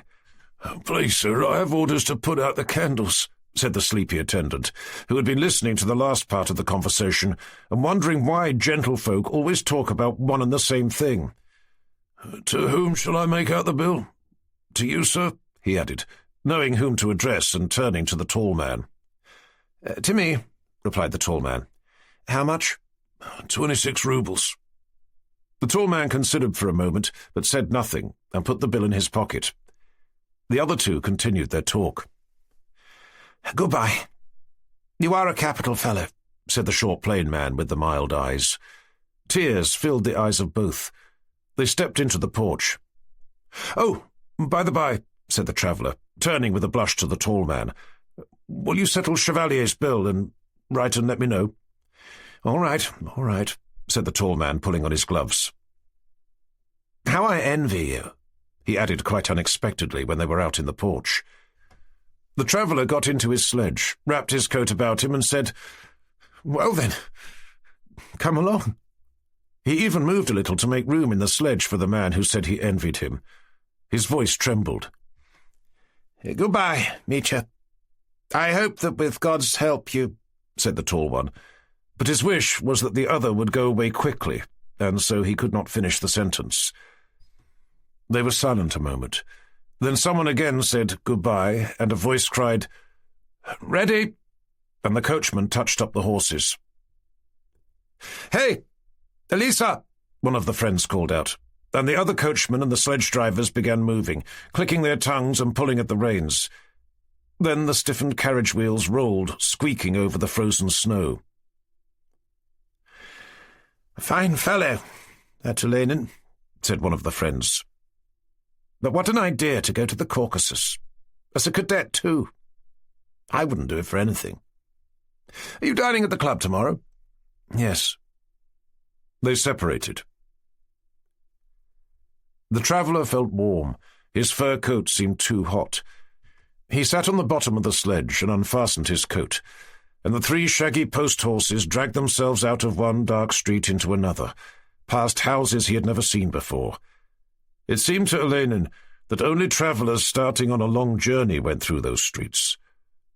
All was dark and silent and dull around him, but his soul was full of memories, love, regrets, and a pleasant tearful feeling. Chapter 19. The mist had partly lifted, showing the wet reed thatches, and was now turning into dew that moistened the road and the grass beside the fence. Smoke rose everywhere in clouds from the chimneys. The people were going out of the village, some to their work, some to the river, and some to the cordon. The hunters walked together along the damp grass-grown path. The dogs, wagging their tails and looking at their masters, ran on both sides of them. Myriads of gnats hovered in the air and pursued the hunters, covering their backs, eyes, and hands. The air was fragrant with the grass and with the dampness of the forest. Olenin continually looked round at the ox-cart in which Maryanka sat, urging on the oxen with a long switch. It was calm. The sounds from the village, audible at first, now no longer reached the sportsmen. Only the brambles cracked as the dogs ran under them, and now and then birds called to one another. Olenin knew that danger lurked in the forest, that abreks always hid in such places. But he knew too that in the forest, for a man on foot, a gun is a great protection. Not that he was afraid. but he felt that another in his place might be, and looking into the damp, misty forest and listening to the rare and faint sounds with strained attention, he changed his hold on his gun and experienced a pleasant feeling that was new to him. Daddy Eroshka went in front, stopping and carefully scanning every puddle where an animal had left a double track and pointing it out to Olenin. He hardly spoke at all, and only occasionally made remarks in a whisper. The track they were following had once been made by wagons, but the grass had long overgrown it. The elm and plane tree forest on both sides of them was so dense and overgrown with creepers that it was impossible to see anything through it. Nearly every tree was enveloped from top to bottom with wild grapevines, and dark bramble bushes covered the ground thickly. Every little glade was overgrown with blackberry bushes and grey feathery reeds. In places, large hoof-prints and small funnel-shaped pheasant trails led from the path into the thicket. The vigour of the growth of this forest, untrampled by cattle, struck Olenin at every turn, for he had never seen anything like it. This forest, the danger, the old man and his mysterious whispering, Maryanka with her virile upright bearing, and the mountains, all this seemed to him like a dream. "A pheasant has settled," whispered the old man, looking round and pulling his cap over his face. "Cover your mug. A pheasant." He waved his arms angrily at Olenin and pushed forward almost on all fours. "You don't like a man's mug." Olenin was still behind him when the old man stopped and began examining a tree. A cock pheasant on the tree clucked at the dog that was barking at it, and Olenin saw the pheasant. But at that moment a report, as of a cannon, came from Eroshka's enormous gun. The bird fluttered up and, losing some feathers, fell to the ground. Coming up to the old man, Olenin disturbed another, and raising his gun he aimed and fired. The pheasant flew swiftly up, and then, catching at the branches as he fell, dropped like a stone to the ground. "Good man!" the old man, who could not hit a flying bird, shouted, laughing. Having picked up the pheasants, they went on. Olenin, excited by the exercise and the praise, kept addressing remarks to the old man. "Stop! Come this way," the old man interrupted. "I noticed the track of deer here yesterday." After they had turned into the thicket and gone some 300 paces, they scrambled through into a glade, overgrown with reeds and partly under water. Olenin failed to keep up with the old huntsman, and presently Daddy Eroshka, some 20 paces in front, stooped down, nodding and beckoning with his arm. On coming up with him, Olenin saw a man's footprint, to which the old man was pointing. "Do you see?" "Yes, well," said Olenin, trying to speak as calmly as he could. A man's footstep. Involuntarily, a thought of Cooper's Pathfinder and of Abrex flashed through Olenin's mind, but noticing the mysterious manner with which the old man moved on, he hesitated to question him, and remained in doubt whether this mysteriousness was caused by fear of danger or by the sport. "No, it's my own footprint," the old man said quietly, and pointed to some grass under which the track of an animal was just perceptible. The old man went on, and Olenin kept up with him. Descending to lower ground some 20 paces farther on, they came upon a spreading pear tree, under which, on the black earth, lay the fresh dung of some animal. The spot, all covered over with wild vines, was like a cosy arbour, dark and cool. "He's been here this morning," said the old man with a sigh. "The lair is still damp, quite fresh." Suddenly they heard a terrible crash in the forest some 10 paces from where they stood. They both started and seized their guns, but they could see nothing, and only heard the branches breaking. The rhythmical rapid thud of galloping was heard for a moment, and then changed into a hollow rumble, which resounded farther and farther off, re-echoing in wider and wider circles through the forest. Olenin felt as though something had snapped in his heart. He peered carefully but vainly into the green thicket, and then turned to the old man. Daddy Eroshka, with his gun pressed to his breast, stood motionless. His cap was thrust backwards, his eyes gleamed with an unwonted glow, and his open mouth, with its worn yellow teeth, seemed to have stiffened in that position. "A horned stag," he muttered, and throwing down his gun in despair, he began pulling at his grey beard. "Here it stood. We should have come round by the path. Fool! Fool!" And he gave his beard an angry tug. "Fool! Pig!" he repeated, pulling painfully at his own beard. Through the forest something seemed to fly away in the mist, and even farther and farther off was heard the sound of the flight of the stag.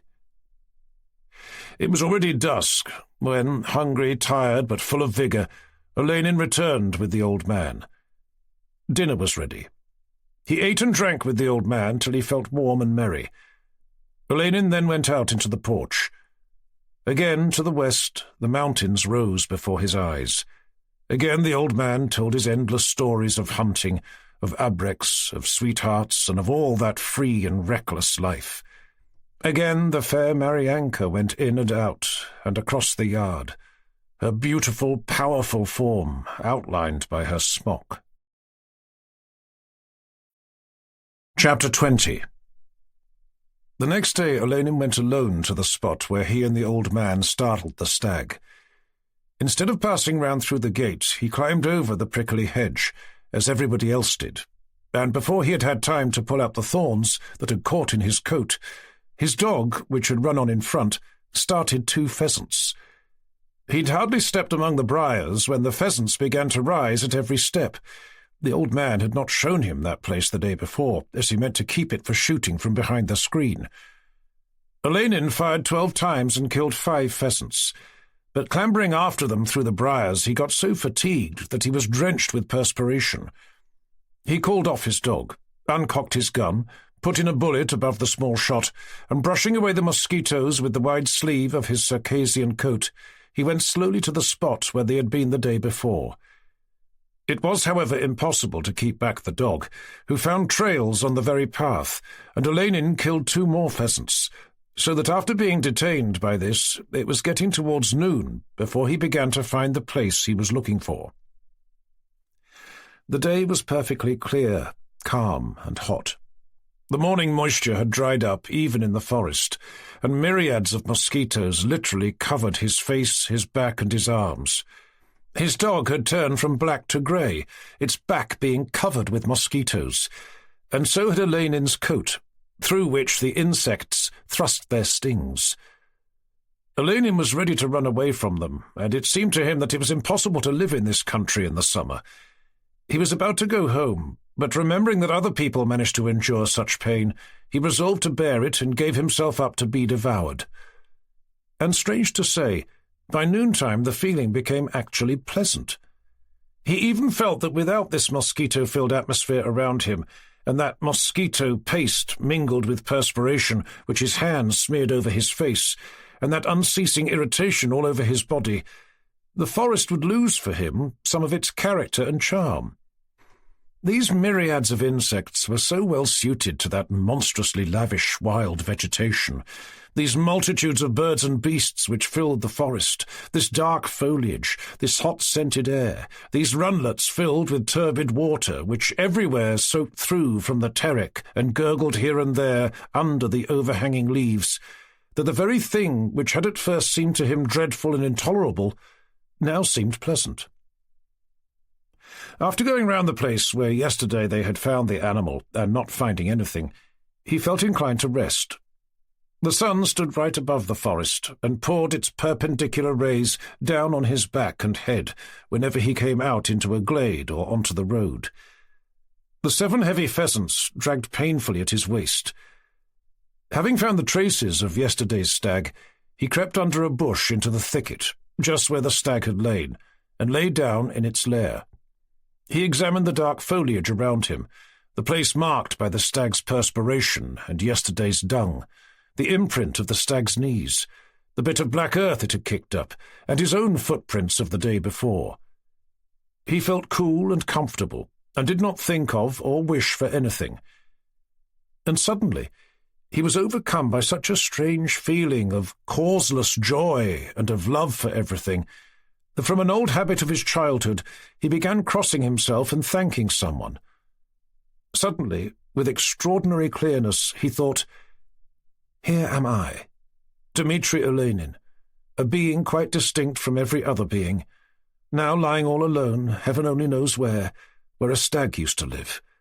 An old stag, a beautiful stag, who perhaps had never seen a man, and in a place where no human being has ever sat or thought these thoughts. Here I sit, and around me stand old and young trees, one of them festooned with wild grapevines, and pheasants are fluttering, driving one another about, and perhaps scenting their murdered brothers. He felt his pheasants, examined them, and wiped the warm blood off his hand onto his coat. Perhaps the jackals scent them, and with dissatisfied faces go off in another direction. Above me, flying in among the leaves which to them seem enormous islands, mosquitoes hang in the air and buzz. 1, 2, 3, 4, 100, 1,000, 1,000,000 mosquitoes. And all of them buzz something or other, and each one of them is separate from all else, and is just such a separate Dmitri Olenin as I am myself. He vividly imagined what the mosquitoes buzzed. This way, lads. Here's someone we can eat." They buzzed and stuck to him, and it was clear to him that he was not a Russian nobleman, a member of Moscow society, a friend and relation of so-and-so and so-and-so, but just such a mosquito, or pheasant, or deer, as those that were now living all around him. Just as Daddy Eroshka shall live a while and die, and as he says truly, grass will grow and nothing more. But what though the grass does grow? He continued thinking. Still I must live and be happy, because happiness is all I desire.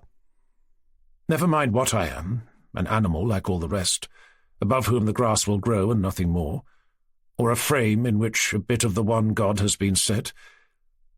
Still I must live in the very best way. How then must I live to be happy? And why was I not happy before? And he began to recall his former life, and he felt disgusted with himself. He appeared to himself to have been terribly exacting and selfish, though he now saw that all the while he really needed nothing for himself. And he looked round at the foliage with the light shining through it, at the setting sun and the clear sky, and he felt just as happy as before. Why am I happy? And what used I to live for? Thought he. How much I exacted for myself, how I schemed and did not manage to gain anything but shame and sorrow. And there now, I require nothing to be happy. And suddenly a new light seemed to reveal itself to him. Happiness is this, he said to himself. Happiness lies in living for others. That is evident. The desire for happiness is innate in every man, therefore it is legitimate. When trying to satisfy it selfishly, that is, by seeking for oneself riches, fame, comforts, or love, it may happen that circumstances arise which make it impossible to satisfy these desires. It follows that it is these desires that are illegitimate, but not the need for happiness. But what desires can always be satisfied, despite external circumstances? What are they? Love? Self-sacrifice? He was so glad and excited when he had discovered this, as it seemed to him, new truth, that he jumped up and began impatiently seeking someone to sacrifice himself for, to do good to, and to love. Since one wants nothing for oneself, he kept thinking, why not live for others? He took up his gun, with the intention of returning home quickly to think this out, and to find an opportunity of doing good. He made his way out of the thicket. When he had come out into the glade, he looked around him. The sun was no longer visible above the treetops. It had grown cooler, and the place seemed to him quite strange, and not like the country round the village. Everything seemed changed, the weather and the character of the forest. The sky was wrapped in clouds, the wind was rustling in the treetops, and all around nothing was visible but reeds and dying, broken-down trees. He called to his dog, who had run away to follow some animal, and his voice came back as in a desert. And suddenly he was seized with a terrible sense of weirdness. He grew frightened. He remembered the abreks and the murders he had been told about, and he expected every moment that an abrek would spring from behind every bush and he would have to defend his life and die, or be a coward. He thought of God and of the future life, as for long he had not thought about them, and all around was that same gloomy, stern, wild nature. And is it worthwhile living for oneself, thought he, when at any moment you may die, and die without having done any good, and so that no one will know of it? He went in the direction where he fancied the village lay. Of his shooting he had no further thought, but he felt tired to death, and peered round at every bush and tree with particular attention and almost with terror, expecting every moment to be called to account for his life. After having wandered about for a considerable time, he came upon a ditch, down which was flowing cold, sandy water from the Terek, and, not to go astray any longer, he decided to follow it. He went on without knowing where the ditch would lead him. Suddenly the reeds behind him crackled. He shuddered and seized his gun, and then felt ashamed of himself. The overexcited dog, panting hard, had thrown itself into the cold water of the ditch and was lapping it. He too had a drink, and then followed the dog in the direction it wished to go, thinking it would lead him to the village. But despite the dog's company, everything around him seemed still more dreary. The forest grew darker, and the wind grew stronger and stronger in the tops of the broken old trees. Some large birds circled, screeching round their nests in those trees. The vegetation grew poorer, and he came oftener and oftener upon rustling reeds and bare sandy spaces covered with animal footprints. To the howling of the wind was added another kind of cheerless, monotonous roar. Altogether his spirits became gloomy. Putting his hand behind him, he felt his pheasants, and found one missing.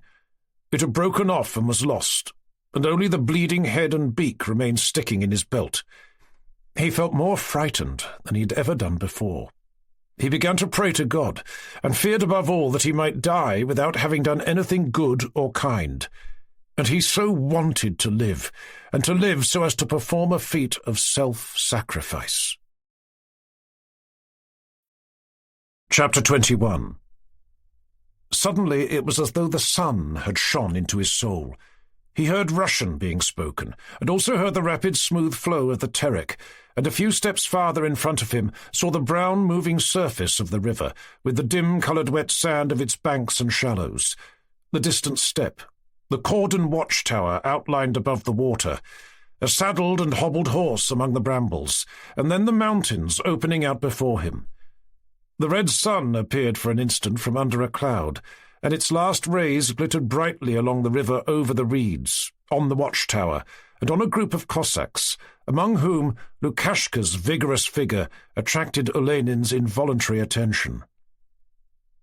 Olenin felt that he was again, without any apparent cause, perfectly happy.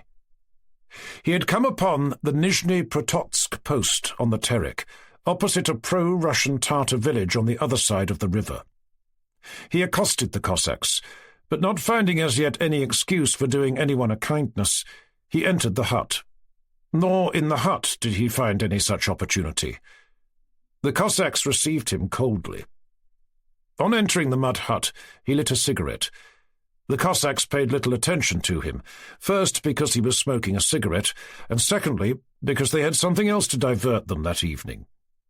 Some hostile Chechens, relatives of the abrek who had been killed, had come from the hills with a scout to ransom the body, and the Cossacks were waiting for their commanding officer's arrival from the village. The dead man's brother, tall and well-shaped, with a short-cropped beard which was dyed red, despite his very tattered coat and cap, was calm and majestic as a king. His face was very like that of the dead abrek. He did not deign to look at anyone, and never once glanced at the dead body. But sitting on his heels in the shade, he spat as he smoked his short pipe, and occasionally uttered some few guttural sounds of command, which were respectfully listened to by his companion. He was evidently a brave who had met Russians more than once before, in quite other circumstances, and nothing about them could astonish or even interest him. Olenin was about to approach the dead body and had begun to look at it when the brother, looking up at him from under his brows with calm contempt, said something sharply and angrily. The scout hastened to cover the dead man's face with his coat. Olenin was struck by the dignified and stern expression of the brave's face. He began to speak to him, asking from what village he came, but the Chechen, scarcely giving him a glance, spat contemptuously and turned away. Olenin was so surprised at the Chechen not being interested in him that he could only put it down to the man's stupidity or ignorance of Russian. So he turned to the scout, who also acted as interpreter. The scout was as ragged as the other, but instead of being red-haired, he was black-haired, restless, with extremely white gleaming teeth and sparkling black eyes. The scout willingly entered into conversation and asked for a cigarette. "There were 5 brothers," began the scout in his broken Russian. "This is the 3rd brother the Russians have killed. Only 2 are left. He is a brave, a great brave," he said, pointing to the Chechen. "When they killed Ahmet Khan, the dead brave, this one was sitting on the opposite bank among the reeds. He saw it all, saw him laid in the skiff and brought to the bank. He sat there till the night and wished to kill the old man, but the others would not let him." Lukashka went up to the speaker and sat down. "Of what village?" asked he. "From there in the hills," replied the scout, pointing to the misty bluish gorge beyond the Terek. "Do you know Suksu?" "It is about 8 miles beyond that." "Do you know Giri Khan in Suksu?" asked Lukashka, evidently proud of the acquaintance. "He's my kunak." "He's my neighbour," answered the scout. "He's a trump." And Lukashka, evidently much interested, began talking to the scout in Tartar. Presently a Cossack captain, with the head of the village, arrived on horseback with a suite of 2 Cossacks. The captain, one of the new type of Cossack officers, wished the Cossacks good health, but no one shouted in reply, "Hail, good health to your honour," as is customary in the Russian army, and only a few replied with a bow. Some, and among them Lukashka, rose and stood erect. The corporal replied that all was well at the outposts. All this seemed ridiculous. It was as if these Cossacks were playing at being soldiers. But these formalities soon gave place to ordinary ways of behaviour, and the captain, who was a smart Cossack, just like the others, began speaking fluently in Tartar to the interpreter. They filled in some document, gave it to the scout, and received from him some money. Then they approached the body. "Which of you is Luke Gavrilov?" asked the captain. Lukashka took off his cap and came forward. "I have reported your exploit to the commander.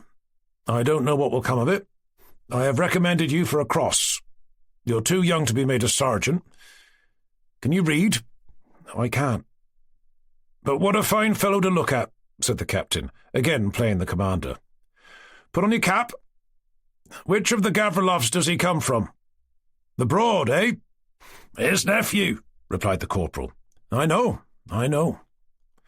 "Well, lend a hand, help them," he said, turning to the Cossacks. Lukashka's face shone with joy and seemed handsomer than usual. He moved away from the corporal, and having put on his cap, sat down beside Olenin. When the body had been carried to the skiff, the brother Chechen descended to the bank. The Cossacks involuntarily stepped aside to let him pass. He jumped into the boat and pushed off from the bank with his powerful leg, and now, as Olenin noticed, for the first time threw a rapid glance at all the Cossacks, and then abruptly asked his companion a question. The latter answered something and pointed to Lukashka. The Chechen looked at him, and, turning slowly away, gazed at the opposite bank. That look expressed not hatred, but cold contempt. He again made some remark. "What is he saying?" Olenin asked of the fidgety scout. "Yours kill ours, ours slay yours. It's always the same," replied the scout, evidently inventing, and he smiled, showing his white teeth as he jumped into the skiff. The dead man's brother sat motionless, gazing at the opposite bank. He was so full of hatred and contempt that there was nothing on this side of the river that moved his curiosity. The scout, standing up at one end of the skiff and dipping his paddle now on one side, now on the other, steered skillfully while talking incessantly. The skiff became smaller and smaller as it moved obliquely across the stream. The voices became scarcely audible, and at last, still within sight, they landed on the opposite bank, where their horses stood waiting. There they lifted out the corpse, and though the horse shied, laid it across one of the saddles, mounted, and rode at a foot-pace along the road past a Tartar village, from which a crowd came out to look at them. The Cossacks on the Russian side of the river were highly satisfied and jovial. Laughter and jokes were heard on all sides. The captain and the head of the village entered the mud hut to regale themselves. Lukashka, vainly striving to impart a sedate expression to his merry face, sat down with his elbows on his knees beside Olenin and whittled away at a stick. "Why do you smoke?" he said with assumed curiosity. "Is it good?" He evidently spoke because he noticed Olenin felt ill at ease and isolated among the Cossacks. "It's just a habit," answered Olenin. "Why?" If one of us were to smoke, there would be a row." "Look there now. The mountains are not far off," continued Lukashka. "Yet you can't get there. How will you get back alone? It's getting dark." "I'll take you if you like. You ask the corporal to give me leave." What a fine fellow, thought Olenin, looking at the Cossack's bright face. He remembered Maryanka and the kiss he had heard by the gate, and he was sorry for Lukashka and his want of culture. What confusion it is, he thought. A man kills another and is happy and satisfied with himself as if he had done something excellent. Can it be that nothing tells him that it is not a reason for any rejoicing, and that happiness lies not in killing, but in sacrificing oneself? "Well, you better not meet him again now, mate," said one of the Cossacks who had seen the skiff off, addressing Lukashka. "Did you hear him asking about you?" Lukashka raised his head. "My godson," said Lukashka, meaning by that word the dead Chechen. "Your godson won't rise, but the red one is the godson's brother." "Well, let him thank God that he got off whole himself," replied Lukashka. "What are you glad about?" asked Olenin. "Supposing your brother had been killed, would you be glad?" The Cossack looked at Olenin with laughing eyes. He seemed to have understood all that Olenin wished to say to him, but to be above such considerations. "Well, that happens too. Don't our fellows get killed sometimes?" Chapter 22. The captain and the head of the village rode away, and Olenin, to please Lukashka, as well as to avoid going back alone through the dark forest, asked the corporal to give Lukashka leave, and the corporal did so. Olenin thought that Lukashka wanted to see Maryanka, and he was also glad of the companionship of such a pleasant-looking and sociable Cossack. Lukashka and Maryanka he involuntarily united in his mind, and he found pleasure in thinking about them. He loves Maryanka, thought Olenin, and I could love her. And a new and powerful emotion of tenderness overcame him as they walked homewards together through the dark forest. Lukashka, too, felt happy. Something akin to love made itself felt between these two very different young men. Every time they glanced at one another, they wanted to laugh. "By which gate do you enter?" asked Olenin. "By the middle one. But I'll see you as far as the marsh. After that you have nothing to fear." Olenin laughed. "Do you think I'm afraid?" "Go back and thank you. I can get on alone." "It's all right. What have I to do? And how can you help being afraid?" "Even we are afraid," said Lukashka, to set Olenin's self-esteem at rest, and he laughed too. "Then come in with me. We'll have a talk and a drink, and in the morning you can go back." "Couldn't I find a place to spend the night?" laughed Lukashka. "But the corporal asked me to go back." "I heard you singing last night, and also saw you." "Well, everyone—" and Luke swayed his head. "Is it true you are getting married?" asked Olenin. "Mother wants me to marry, but I've not got a horse yet." "Aren't you in the regular service?" "Oh, dear, no. I've only just joined, and have not got a horse yet, and don't know how to get one. That's why the marriage does not come off." And what would a horse cost? We were bargaining for one beyond the river the other day, and they would not take 60 rubles for it, though it is a Nogay horse. Will you come and be my drabant? A drabant was a kind of orderly, attached to an officer when campaigning. I'll get it arranged and we'll give you a horse, said Olenin suddenly. Really now, I have 2 and I don't want both. How? Don't want it, Lukashka said, laughing. Why should you make me a present? We'll get on by ourselves, by God's help. No, really. Or don't you want to be a drabant? Said Olenin, glad that it had entered his head to give a horse to Lukashka, though, without knowing why, he felt uncomfortable and confused, and did not know what to say when he tried to speak. Lukashka was the first to break the silence. Have you a house of your own in Russia? He asked. Olenin could not refrain from replying that he had not only one, but several houses. A good house? Bigger than ours? Asked Lukashka good-naturedly. Much bigger. 10 times as big and 3 stories high, replied Olenin. And have you horses such as ours? I have 100 horses, worth 300 or 400 rubles each. But they're not like yours. They're trotters, you know. But still, I like the horses here best. Well, and did you come here of your own free will, or were you sent? Said Lukashka, laughing at him. Look, that's where you lost your way, he added. You should have turned to the right. I came by my own wish, replied Olenin. I wanted to see your parts and to join some expeditions. I will go on an expedition any day, said Lukashka. Do you hear the jackals howling? He added, listening. I say, don't you feel any horror at having killed a man? Asked Olenin. What's there to be frightened about? But I should like to join an expedition, Lukashka repeated. How I want to. How I want to. Perhaps we may be going together. Our company is going before the holidays, and your 100 too. And what did you want to come here for? You've a house and horses and serfs. In your place I'd do nothing but make merry. And what is your rank?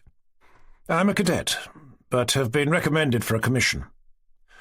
Well, if you're not bragging about your home, if I were you, I'd never have left it. Yeah, I'd never have gone away anywhere.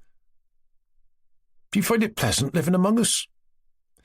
Yes, very pleasant, answered Olenin. It had grown quite dark before, talking in this way, they approached the village. They were still surrounded by the deep gloom of the forest. The wind howled through the treetops. The jackals suddenly seemed to be crying close beside them, howling, chuckling, and sobbing. But ahead of them in the village the sounds of women's voices and the barking of dogs could already be heard. The outlines of the huts were clearly to be seen. Lights gleamed, and the air was filled with the peculiar smell of Cossack smoke. Olenin felt keenly, that night especially, that here in this village was his home, his family, all his happiness, and that he never had and never would live so happily anywhere as he did in this Cossack village. He was so fond of everybody, and especially of Lukashka that night. On reaching home, to Lukashka's great surprise, Olenin with his own hands led out of the shed a horse he had bought in Grozno.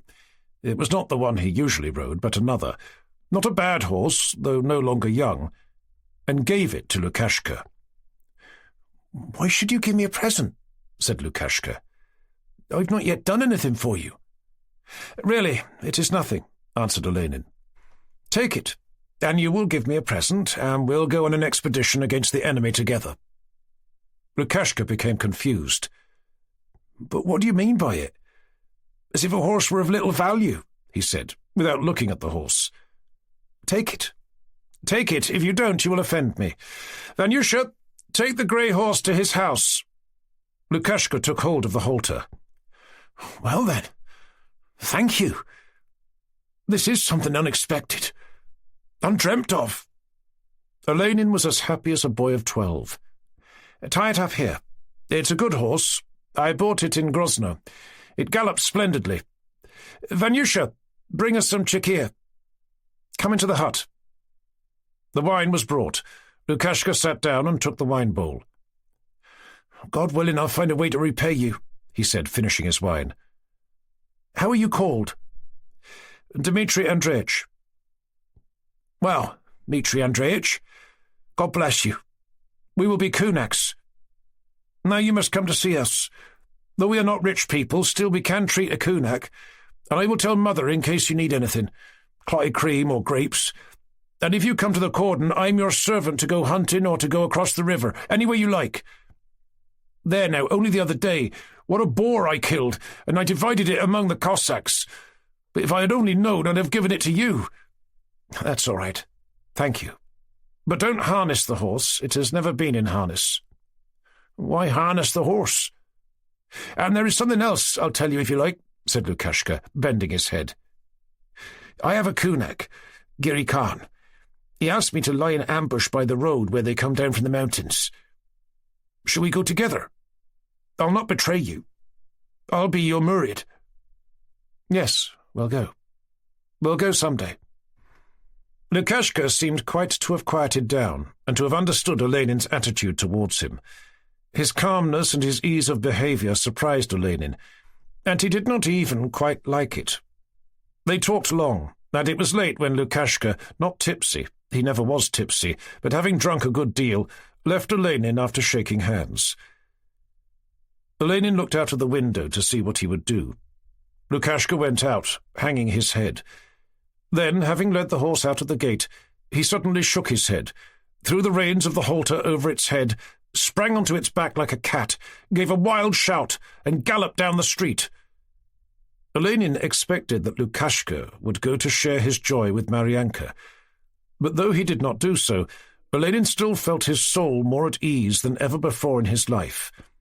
He was as delighted as a boy, and could not refrain from telling Vanyusha not only that he had given Lukashka the horse, but also why he had done it, as well as his new theory of happiness. Vanyusha did not approve of his theory, and announced that "l'argent il n'y a pas," and that therefore it was all nonsense. Lukashka rode home, jumped off the horse, and handed it over to his mother, telling her to let it out with the communal Cossack herd. He himself had to return to the cordon that same night. His deaf sister undertook to take the horse, and explained by signs that when she saw the man who had given the horse, she would bow down at his feet. The old woman only shook her head at her son's story, and decided in her own mind that he had stolen it. She therefore told the deaf girl to take it to the herd before daybreak. Lukashka went back alone to the cordon, pondering over Olenin's action. Though he did not consider the horse a good one, yet it was worth at least 40 rubles, and Lukashka was very glad to have the present. But why it had been given him, he could not at all understand, and therefore he did not experience the least feeling of gratitude. On the contrary, vague suspicions that the cadet had some evil intentions filled his mind.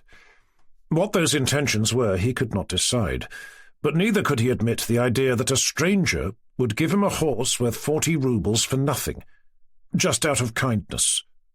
It seemed impossible. Had he been drunk, one might understand it. He might have wished to show off. But the cadet had been sober, and therefore must have wished to bribe him to do something wrong.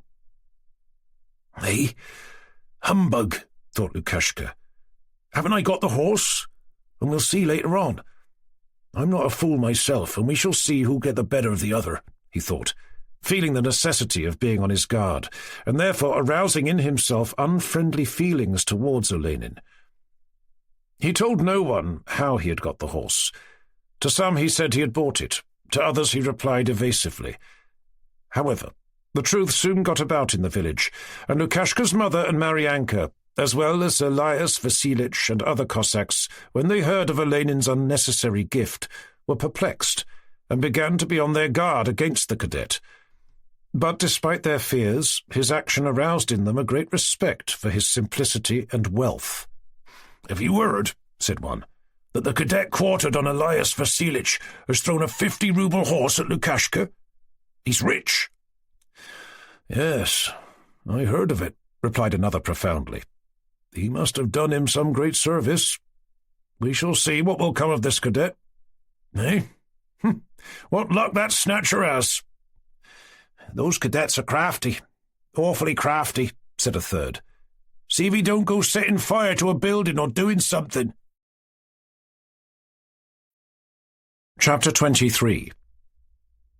Olenin's life went on with monotonous regularity. He had little intercourse with the commanding officers or with his equals.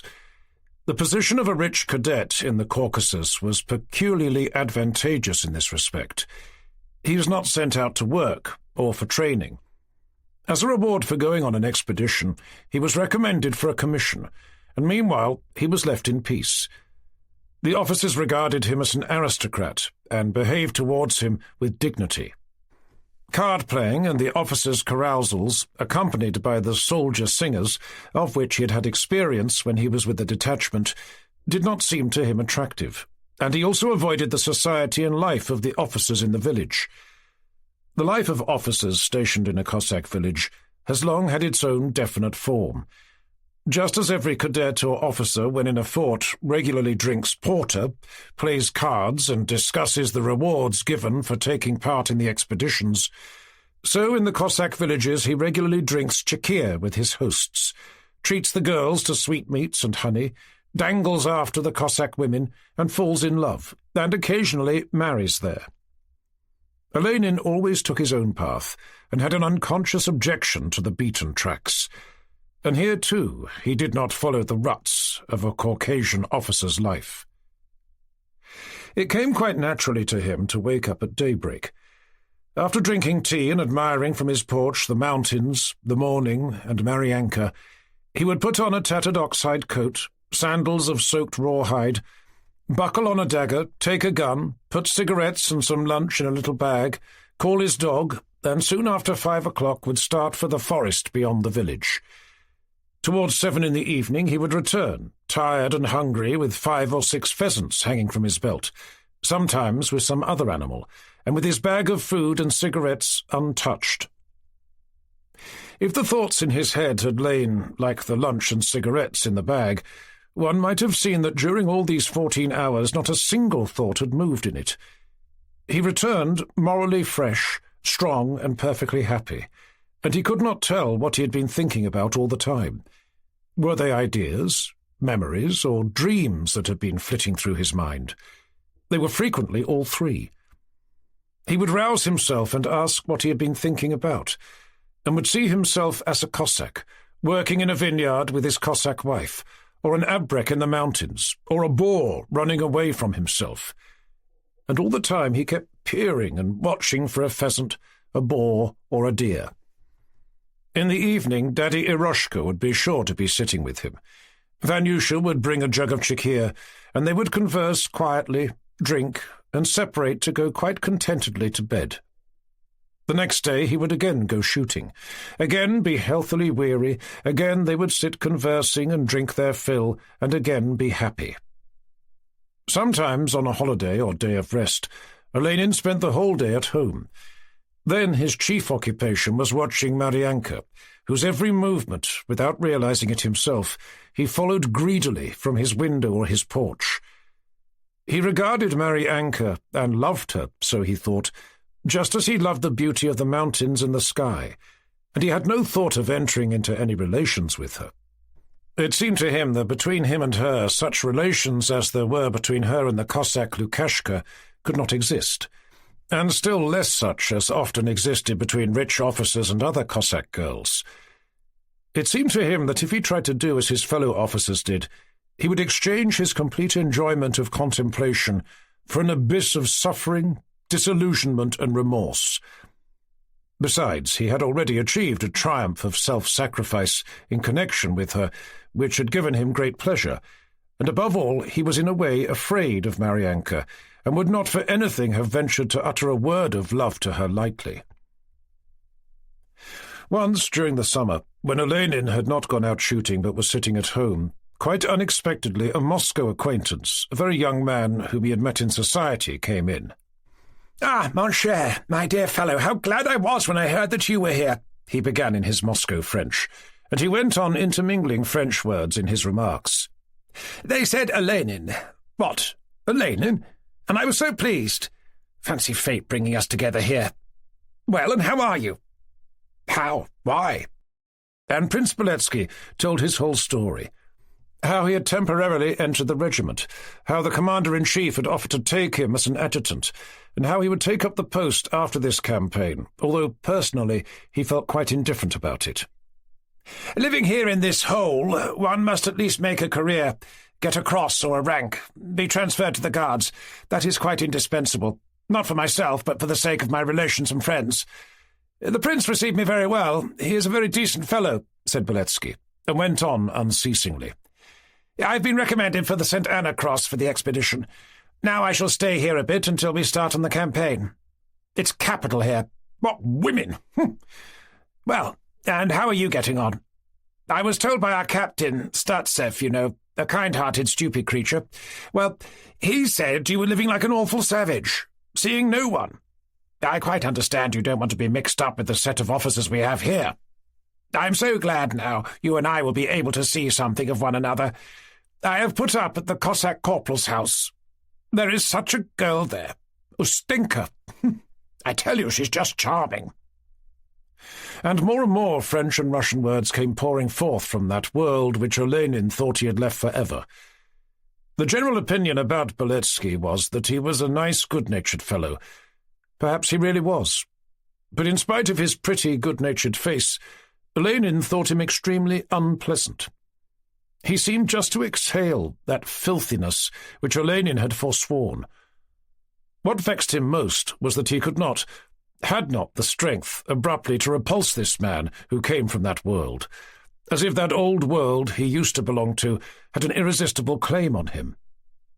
Olenin felt angry with Beletsky and with himself, yet against his wish he introduced French phrases into his own conversation, was interested in the commander-in-chief and in their Moscow acquaintances, and because in this Cossack village he and Beletsky both spoke French, he spoke contemptuously of their fellow officers and of the Cossacks, and was friendly with Beletsky, promising to visit him and inviting him to drop in to see him. Olenin, however, did not himself go to see Beletsky. Vanyusha, for his part, approved of Beletsky, remarking that he was a real gentleman. Beletsky at once adopted the customary life of a rich officer in a Cossack village. Before Olenin's eyes, in 1 month he came to be like an old resident of the village. He made the old men drunk, arranged evening parties, and himself went to parties arranged by the girls, bragged of his conquests, and even got so far that, for some unknown reason, the women and girls began calling him Grandad, and the Cossacks, to whom a man who loved wine and women was clearly understandable, got used to him, and even liked him better than they did Olenin, who was a puzzle to them. Chapter 24. It was 5 a.m. Vanyusha was in the porch heating the samovar and using the leg of a long boot instead of bellows. Olenin had already ridden off to bathe in the Terek. He had recently invented a new amusement, to swim his horse in the river. His landlady was in her outhouse, and the dense smoke of the kindling fire rose from the chimney. The girl was milking the buffalo cow in the shed. "Can't keep quiet, the damn thing," came her impatient voice, followed by the rhythmical sound of milking. From the street in front of the house, horses' hooves were heard clattering briskly, and Olenin, riding bareback on a handsome dark grey horse which was still wet and shining, rode up to the gate. Maryanka's handsome head, tied round with a red kerchief, appeared from the shed and again disappeared. Olenin was wearing a red silk shirt, a white Circassian coat girdled with a strap which carried a dagger, and a tall cap. He sat his well-fed wet horse with a slightly conscious elegance, and, holding his gun at his back, stooped to open the gate. His hair was still wet, and his face shone with youth and health. He thought himself handsome, agile, and like a brave, but he was mistaken. To any experienced Caucasian, he was still only a soldier. When he noticed that the girl had put out her head, he stooped with particular smartness, threw open the gate, and tightening the reins, swished his whip and entered the yard. "Is tea ready, Vanyusha?" he cried gaily, not looking at the door of the shed. He felt with pleasure how his fine horse, pressing down its flanks, pulling at the bridle and with every muscle quivering and with each foot ready to leap over the fence, pranced on the hard clay of the yard. "Say, Pret, answered Vanyusha. Olenin felt as if Marianka's beautiful head was still looking out of the shed, but he did not turn to look at her. As he jumped down from his horse, he made an awkward movement and caught his gun against the porch and turned a frightened look towards the shed, where there was no one to be seen, and whence the sound of milking could still be heard. Soon after he had entered the hut, he came out again and sat down with his pipe and a book on the side of the porch, which was not yet exposed to the rays of the sun. He meant not to go anywhere before dinner that day, and to write some long-postponed letters, but somehow he felt disinclined to leave his place in the porch, and he was as reluctant to go back into the hut as if it had been a prison. The housewife had heated her oven, and the girl, having driven the cattle, had come back and was collecting kisyak and heaping it up along the fence. Olenin went on reading, but did not understand a word of what was written in the book that lay open before him. He kept lifting his eyes from it and looking at the powerful young woman who was moving about. Whether she stepped into the moist morning shadow thrown by the house, or went out into the middle of the yard, lit up by the joyous young light, so that the whole of her stately figure in its bright-coloured garment gleamed in the sunshine and cast a black shadow, he always feared to lose any one of her movements. It delighted him to see how freely and gracefully her figure bent, into what folds her only garment, a pink smock, draped itself on her bosom and along her shapely legs, how she drew herself up, and her tight-drawn smock showed the outline of her heaving bosom, how the soles of her narrow feet in her worn red slippers rested on the ground without altering their shape, how her strong arms, with the sleeves rolled up, exerting the muscles, used the spade almost as if in anger, and how her deep dark eyes sometimes glanced at him.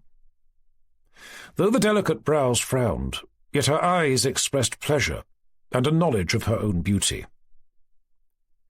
"I say, Olenin, have you been up long?" said Beletsky as he entered the yard, dressed in the coat of a Caucasian officer. "Ah, Beletsky," replied Olenin, holding out his hand. "How is it you are out so early?" "I had to. I was driven out. We are having a ball tonight. Marianka, of course you'll come to Ustenka's?" he added, turning to the girl. Olenin felt surprised that Beletsky could address this woman so easily. But Marianka, as though she had not heard him, bent her head, and throwing the spade across her shoulder, went with her firm, masculine tread towards the outhouse. "She's shy. The wench is shy," Beletsky called after her. "Shy of you," he added, as, smiling gaily, he ran up the steps of the porch. "How is it you are having a ball, and have been driven out?" "It's at Ustenka's, at my landlady's, that the ball is, and you two are invited. A ball consists of a pie and a gathering of girls." "What should we do there?" Beletsky smiled knowingly and winked, jerking his head in the direction of the outhouse into which Marianka had disappeared. Olenin shrugged his shoulders and blushed. "Well, really you are a strange fellow," said he. "Come now, don't pretend." Olenin frowned, and Beletsky, noticing this, smiled insinuatingly. "Oh, come, what do you mean?" he said. "Living in the same house, and such a fine girl, a splendid girl, a perfect beauty." "Wonderfully beautiful. I never saw such a woman before," replied Olenin. "Well, then," said Beletsky, quite unable to understand the situation. "It may be strange," replied Olenin, "but why should I not say what is true? Since I have lived here, women don't seem to exist for me. And it is so good, really. Now, what can there be in common between us and women like these? Eroshka, that's a different matter. He and I have a passion in common, sport."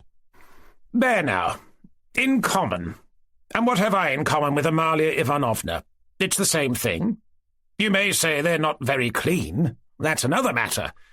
À la guerre, comme à la guerre." "But I have never known any Amalia Ivanovnas, and have never known how to behave with women of that sort," replied Olenin. "One cannot respect them. But these I do respect." "Well, go on respecting them. Who wants to prevent you?" Olenin did not reply. He evidently wanted to complete what he had begun to say. It was very near his heart. "I know I am an exception." He was visibly confused. But my life has so shaped itself that I not only see no necessity to renounce my rules, but I could not live here, let alone live as happily as I am doing, were I to live as you do. Therefore I look for something quite different from what you look for." Boletsky raised his eyebrows incredulously. "Anyhow, come to me this evening. Maryanka will be there, and I will make you acquainted. Do come, please. If you feel dull, you can go away. Will you come?" "I would come, but to speak frankly, I'm afraid of being seriously carried away." "Ho, ho, ho!" shouted Boletsky. "Only come, and I'll see that you aren't, will you? On your word?" "I would come, but really I don't understand what we shall do, what part we shall play." "Please, I beg of you. You will come?" "Yes, perhaps I'll come," said Olenin. "Really now? Charming women such as one sees nowhere else, and to live like a monk? What an idea! Why spoil your life and not make use of what is at hand? Have you heard that our company is ordered to Vozdvizhensk?" "Hardly. I was told the 8th Company would be sent there," said Olenin. "No, I have had a letter from the adjutant there. He writes that the prince himself will take part in the campaign. I'm very glad I shall see something of him. I'm beginning to get tired of this place." "I hear we shall start a raid soon." "I've not heard of it, but I have heard that Krinovitsin has received the Order of St. Anna for a raid." "He expected a lieutenancy," said Boletsky, laughing. "He was let in. He is set off for headquarters." It was growing dusk, and Olenin began thinking about the party. The invitation he had received worried him. He felt inclined to go, but what might take place there seemed strange, absurd, and even rather alarming. He knew that neither Cossack men, nor older women, nor anyone besides the girls were to be there. What was going to happen? How was he to behave? What would they talk about? What connection was there between him and those wild Cossack girls? Boletsky had told him of such curious, cynical, and yet rigid relations. It seemed strange to think that he would be there in the same hut with Maryanka, and perhaps might have to talk to her. It seemed to him impossible when he remembered her majestic bearing, but Boletsky spoke of it as if it were all perfectly simple. Is it possible that Boletsky will treat Maryanka in the same way? That is interesting, thought he. No, better not go. It's all so horrid, so vulgar, and above all it leads to nothing. But again he was worried by the question of what would take place, and besides he felt as if bound by a promise. He went out without having made up his mind one way or the other, but he walked as far as Boletsky's and went in there. The hut in which Boletsky lived was like Olenin's. It was raised nearly 5 feet from the ground on wooden piles and had 2 rooms. In the first, which Olenin entered by the steep flight of steps, feather beds, rugs, blankets, and cushions were tastefully and handsomely arranged, Cossack fashion, along the main wall. On the side wall hung brass basins and weapons, while on the floor, under a bench, lay watermelons and pumpkins. In the second room there was a big brick oven, a table, and sectarian icons. It was here that Boletsky was quartered, with his camp bed and his pack and trunks. His weapons hung on the wall with a little rug behind them, and on the table were his toilet appliances and some portraits. A silk dressing gown had been thrown on the bench. Boletsky himself, clean and good-looking, lay on the bed in his underclothing, reading The Three Musketeers. He jumped up. "There, you see how I have arranged things? Fine. Well, it's good that you have come. They are working furiously. Do you know what the pie is made of? Dough with a stuffing of pork and grapes. But that's not the point. You just look at the commotion out there." And really, on looking out of the window, they saw an unusual bustle going on in the hut. Girls ran in and out, now for one thing and now for another. "Will it soon be ready?" cried Boletsky. "Very soon. Why, is Grandad hungry?" And from the hut came the sound of ringing laughter. Ustenka, plump, small, rosy and pretty, with her sleeves turned up, ran into Boletsky's hut to fetch some plates. "Get away, or I shall smash the plates," she squeaked, escaping from Boletsky. "You better come and help," she shouted to Olenin, laughing. "And don't forget to get some refreshments for the girls." Refreshments meaning spice bread and sweets. And has Maryanka come? Of course. She brought some dough. Do you know, said Beletsky, if one were to dress Ustenka up and clean and polish her up a bit, she'd be better than all our beauties. Have you ever seen that Cossack woman who married a colonel? She was charming. Bolsheva? What dignity! Where do they get it? I've not seen Bolsheva, but I think nothing could be better than the costume they wear here. I'm first-rate at fitting into any kind of life, said Beletsky with a sigh of pleasure. I'll go and see what they are up to. He threw his dressing gown over his shoulders and ran out, shouting, And you look after the refreshments. Olenin sent Beletsky's orderly to buy spice bread and honey, but it suddenly seemed to him so disgusting to give money, as if he were bribing someone, that he gave no definite reply to the orderly's question, How much spice bread with peppermint and how much with honey? Just as you please. Shall I spend all the money? Asked the old soldier impressively. The peppermint is dearer. It's 16 kopecks. Yes, spend it all, answered Olenin, and sat down by the window, surprised that his heart was thumping as if he were preparing himself for something serious and wicked. He heard screaming and shrieking in the girls' hut when Beletsky went there, and a few moments later saw how he jumped out and ran down the steps, accompanied by shrieks, bustle, and laughter. "Turned out," he said. A little later Ustenka entered and solemnly invited her visitors to come in, announcing that all was ready. When they came into the room, they saw that everything was really ready. Ustenka was rearranging the cushions along the wall. On the table, which was covered by a disproportionately small cloth, was a decanter of chikhir and some dried fish. The room smelt of dough and grapes. Some half-dozen girls in smart tunics, with their heads not covered, as usual, with kerchiefs, were huddled together in a corner behind the oven, whispering, giggling, and spluttering with laughter. "I humbly beg you to do honour to my patron saint," said Ustenka, inviting her guests to the table.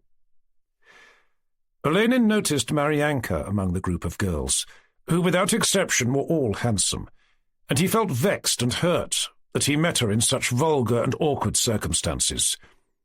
He felt stupid and awkward, and made up his mind to do what Beletsky did. Beletsky stepped to the table somewhat solemnly, yet with confidence and ease, drank a glass of wine to Ustenka's health, and invited the others to do the same. Ustenka announced that girls don't drink. "We might with a little honey," exclaimed a voice from among the group of girls. The orderly, who had just returned with the honey and spice cakes, was called in. He looked askance, whether with envy or with contempt, at the gentlemen, who in his opinion were on the spree, and carefully and conscientiously handed over to them a piece of honeycomb and the cakes wrapped up in a piece of greyish paper, and began explaining circumstantially all about the price and the change, but Beletsky sent him away. Having mixed honey with wine in the glasses, and having lavishly scattered the 3 pounds of spice cakes on the table, Beletsky dragged the girls from their corners by force, made them sit down at the table, and began distributing the cakes among them. Olenin involuntarily noticed how Maryanka's sunburnt but small hand closed on 2 round peppermint nuts and 1 brown one, and that she did not know what to do with them. The conversation was halting and constrained, in spite of Ustenka's and Beletsky's free and easy manner, and their wish to enliven the company. Olenin faltered, and tried to think of something to say, feeling that he was exciting curiosity, and perhaps provoking ridicule, and infecting the others with his shyness. He blushed, and it seemed to him that Maryanka in particular was feeling uncomfortable. "Most likely they are expecting us to give them some money," thought he. "How are we to do it? And how can we manage quickest to give it and get away?" Chapter 25. "How is it you don't know your own lodger?" said Beletsky, addressing Maryanka. "How is one to know him, if he never comes to see us?" answered Maryanka, with a look at Olenin. Olenin felt frightened. He did not know of what. He flushed, and, hardly knowing what he was saying, remarked, "I'm afraid of your mother. She gave me such a scolding the first time I went in." Maryanka burst out laughing. "And so you were frightened?" she said, and glanced at him and turned away. It was the first time Olenin had seen the whole of her beautiful face, Till then he had seen her with her kerchief covering her to the eyes. It was not for nothing that she was reckoned the beauty of the village. Ustenka was a pretty girl, small, plump, rosy, with merry brown eyes and red lips, which were perpetually smiling and chattering. Maryanka, on the contrary, was certainly not pretty, but beautiful. Her features might have been considered too masculine and almost harsh, had it not been for her tall, stately figure, her powerful chest and shoulders, and especially the severe yet tender expression of her long dark eyes, which were darkly shadowed beneath their black brows, and for the gentle expression of her mouth and smile. She rarely smiled, but her smile was always striking. She seemed to radiate virginal strength and health. All the girls were good-looking, but they themselves, and Beletsky, and the orderly, when he brought in the spice cakes, all involuntarily gazed at Maryanka, and anyone addressing the girls was sure to address her. She seemed a proud and happy queen among them. Beletsky, trying to keep up the spirit of the party, chattered incessantly, made the girls hand round Chikir, fooled about with them, and kept making improper remarks in French about Maryanka's beauty to Olenin, calling her yours, la vôtre, and advising him to behave as he did himself. Olenin felt more and more uncomfortable. He was devising an excuse to get out and run away, when Beletsky announced that Ustenka, whose saint's day it was, must offer Chikir to everybody with a kiss. She consented, on condition that they should put money on her plate, as is the custom at weddings. What fiend brought me to this disgusting feast, thought Olenin, rising to go away. Where are you off to? I'll fetch some tobacco, he said, meaning to escape, but Beletsky seized his hand. I have some money, he said to him in French. One can't go away. One has to pay here, thought Olenin bitterly, vexed at his own awkwardness. Can't I really behave like Beletsky? I ought not to have come, but once I am here, I must not spoil their fun. I must drink like a Cossack. And taking the wooden bowl, holding about 8 tumblers, he almost filled it with Chikir and drank it almost all. The girls looked at him, surprised and almost frightened as he drank. It seemed to them strange and not right.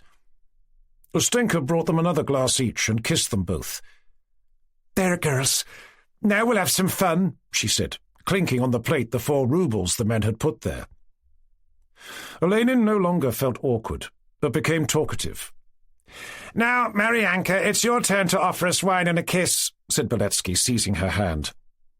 Yes, I'll give you such a kiss, she said playfully, preparing to strike at him. One can kiss Grandad without payment, said another girl. There's a sensible girl, said Beletsky, kissing the struggling girl. No, you must offer it, he insisted, addressing Maryanka. Offer a glass to your lodger. And taking her by the hand, he led her to the bench and sat her down beside Olenin. What a beauty, he said, turning her head to see it in profile. Maryanka did not resist, but proudly smiling turned her long eyes towards Olenin. A beautiful girl, repeated Beletsky. Yes, see what a beauty I am, Maryanka's look seemed to endorse. Without considering what he was doing, Olenin embraced Maryanka and was going to kiss her, but she suddenly extricated herself, upsetting Beletsky and pushing the top off the table, and sprang away towards the oven. There was much shouting and laughter. Then Beletsky whispered something to the girls, and suddenly they all ran out into the passage and locked the door behind them. Why did you kiss Beletsky and won't kiss me? Asked Olenin. Oh, just so. I don't want to, that's all, she answered, pouting and frowning. He's Grandad, she added with a smile. She went to the door and began to bang at it. Why have you locked the door, you devils? Well, let them be there and us here, said Olenin, drawing closer to her. She frowned and sternly pushed him away with her hand, and again she appeared so majestically handsome to Olenin that he came to his senses and felt ashamed of what he was doing. He went to the door and began pulling at it himself. Beletsky! Open the door! What a stupid joke! Maryanka again gave a bright, happy laugh. Ah, you're afraid of me, she said. Yes, You know you're as cross as your mother. Spend more of your time with Eroshka. That will make the girls love you." And she smiled, looking straight and close into his eyes. He did not know what to reply. "And if I were to come to see you?" He let fall. "That would be a different matter," she replied, tossing her head. At that moment Beletsky pushed the door open, and Maryanka sprang away from Olenin, and in doing so her thigh struck his leg. "It's all nonsense what I've been thinking about love and self-sacrifice and Lukashka. Happiness is one thing. He who is happy is right," flashed through Olenin's mind, and with a strength unexpected to himself, he seized and kissed the beautiful Maryanka on her temple and her cheek. Maryanka was not angry, but only burst into a loud laugh and ran out to the other girls. That was the end of the party. Ustenka's mother returned from her work, gave all the girls a scolding, and turned them all out. Chapter 26. "Yes," thought Olenin as he walked home. "I need only slacken the reins a bit, and I might fall desperately in love with this Cossack girl." He went to bed with these thoughts, but expected it all to blow over, and that he would continue to live as before. But the old life did not return. His relations to Maryanka were changed. The wall that had separated them was broken down. Olenin now greeted her every time they met. The master of the house, having returned to collect the rent, on hearing of Olenin's wealth and generosity, invited him to his hut. The old woman received him kindly, and from the day of the party onwards, Olenin often went in of an evening and sat with them till late at night. He seemed to be living in the village just as he used to, but within him everything had changed. He spent his days in the forest, and towards 8 o'clock, when it began to grow dusk, he would go to see his hosts, alone or with Daddy Eroshka. They grew so used to him that they were surprised when he stayed away. He paid well for his wine, and was a quiet fellow. Vanyusha would bring him his tea, and he would sit down in a corner near the oven. The old woman did not mind him, but went on with her work, and over their tea, or their chikhir, they talked about Cossack affairs, about the neighbours, or about Russia, Olenin relating, and the others inquiring. Sometimes he brought a book and read to himself.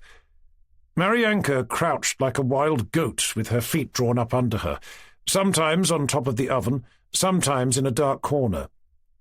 She did not take part in the conversations, but Olenin saw her eyes and face and heard her moving or cracking sunflower seeds, and he felt that she listened with her whole being when he spoke, and was aware of his presence while he silently read to himself. Sometimes he thought her eyes were fixed on him, and meeting their radiance, he involuntarily became silent and gazed at her. Then she would instantly hide her face, and he would pretend to be deep in conversation with the old woman, while he listened all the time to her breathing and to her every movement, and waited for her to look at him again. In the presence of others she was generally bright and friendly with him, but when they were alone together she was shy and rough.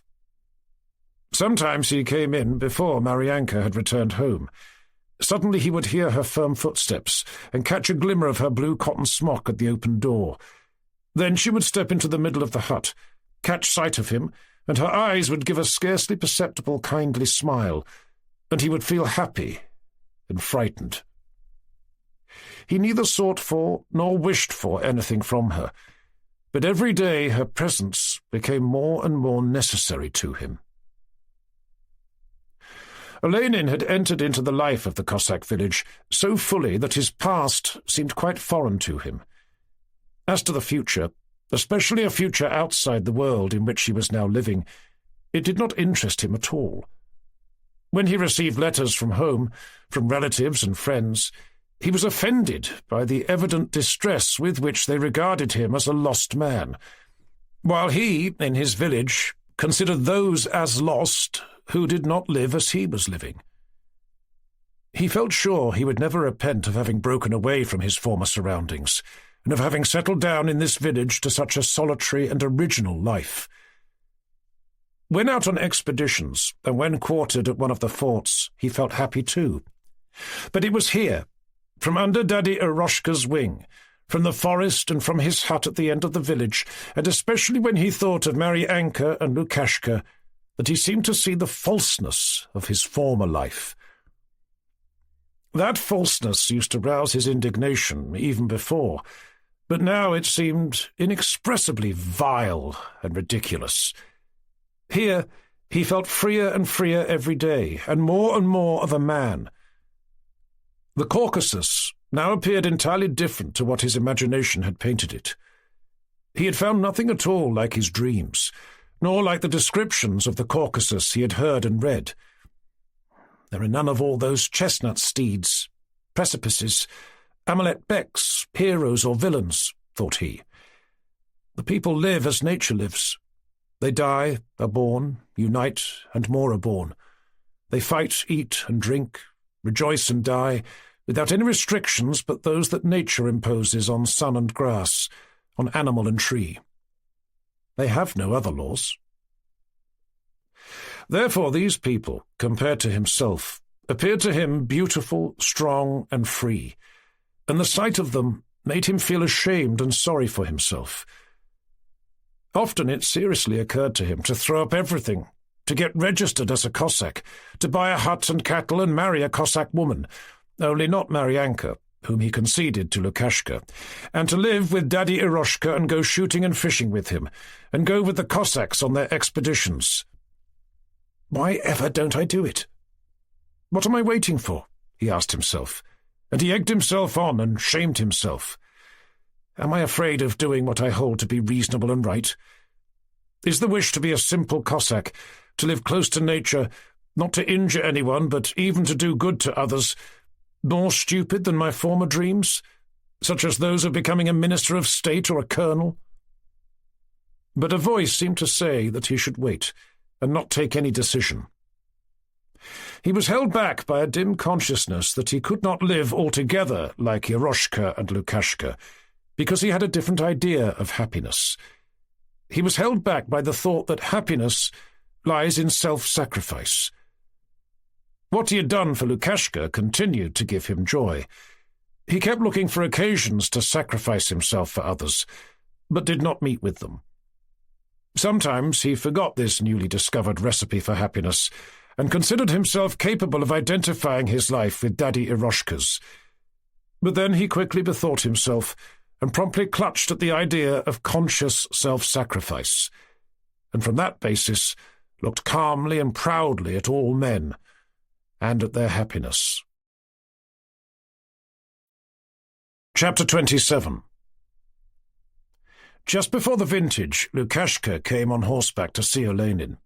He looked more dashing than ever. "Well, are you getting married?" asked Olenin, greeting him merrily. Lukashka gave no direct reply. "There, I've exchanged your horse across the river. This is a horse, a Karbada horse from the Lovstud. I know horses." They examined the new horse and made him caracole about the yard. The horse really was an exceptionally fine one, a broad and long gelding, with glossy coat, thick silky tail, and the soft fine mane and crest of a thoroughbred. He was so well fed that you might go to sleep on his back, as Lukashka expressed it. His hoofs, eyes, teeth were exquisitely shaped and sharply outlined, as one only finds them in very pure-bred horses. Olenin could not help admiring the horse. He had not yet met with such a beauty in the Caucasus. "And how it goes," said Lukashka, patting its neck. "What a step! And so clever. He simply runs after his master." "Did you have to add much to make the exchange?" asked Olenin. "I did not count it," answered Lukashka with a smile. "I got him from a kunak." "A wonderfully beautiful horse." "What would you take for it?" asked Olenin. "I've been offered 150 rubles for it, but I'll give it you for nothing," said Lukashka merrily. "Only say the word and it's yours. I'll unsaddle it and you may take it. Only give me some sort of a horse for my duties." "No, on no account." "Well then, here's a dagger I've brought you," said Lukashka, unfastening his girdle and taking out one of the 2 daggers which hung from it. "I got it from across the river." "Oh, thank you. And Mother has promised to bring you some grapes herself. And that's quite unnecessary. We'll balance up some day. You see, I don't offer you any money for the dagger. How could you? We are Cossacks. It's just the same as when Giri Khan across the river took me into his home and said, choose what you like. So I took this sword. It's our custom. They went into the hut and had a drink. Are you staying here a while? Asked Olenin. No, I've come to say goodbye. They're sending me from the cordon to a company beyond the Terek. I'm going tonight with my comrade, Nazarka. And when is the wedding to be? I shall be coming back for the betrothal, and then I shall return to the company again, Lukashka replied reluctantly. What, and see nothing of your betrothed? Just so. What is the good of looking at her? When you go on campaign, ask in our company for Lukashka the Broad. But what a lot of boars there are in our parts. I've killed 2. I'll take you.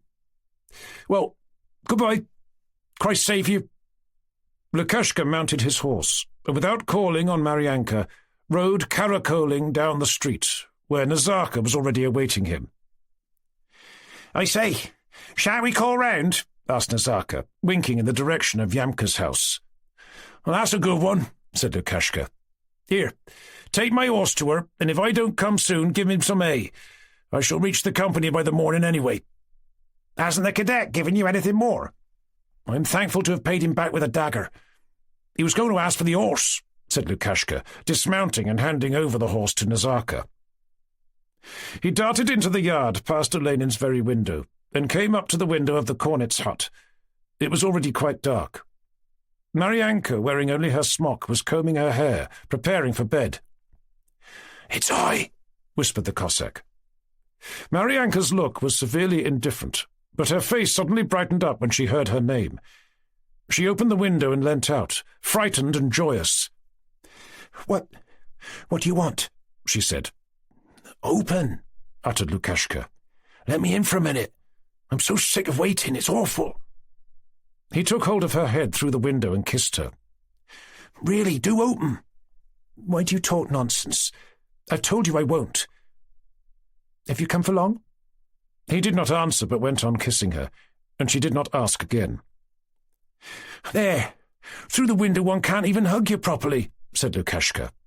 Maryanka, dear, came the voice of her mother. Who is that with you? Lukashka took off his cap, which might have been seen, and crouched down by the window. Go, be quick, whispered Maryanka. Lukashka called round, she answered. He was asking for Daddy. Well, then send him here. He's gone. Said he was in a hurry.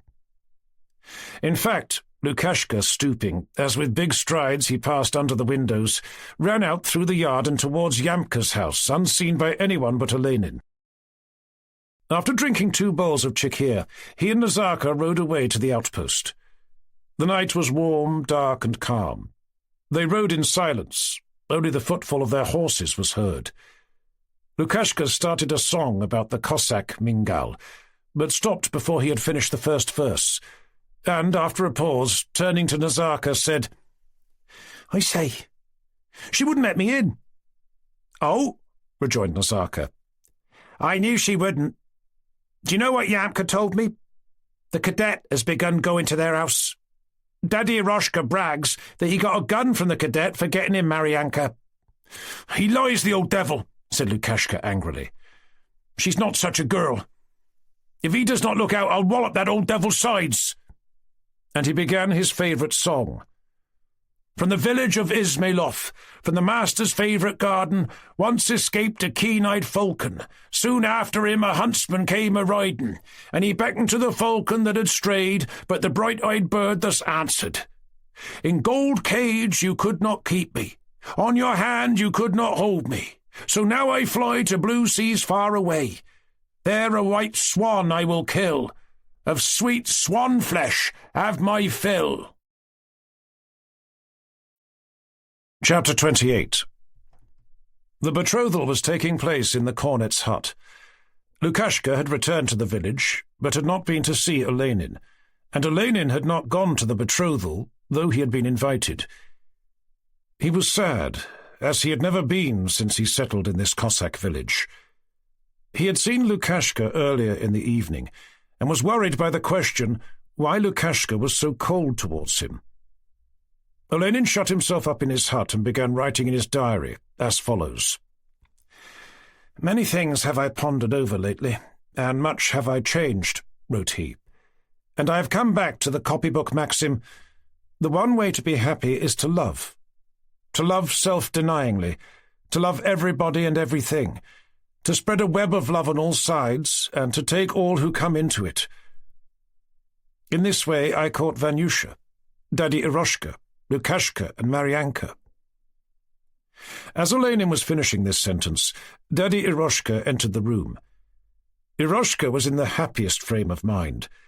A few evenings before this, Olenin had gone to see him and had found him with a proud and happy face, deftly skinning the carcass of a boar with a small knife in the yard.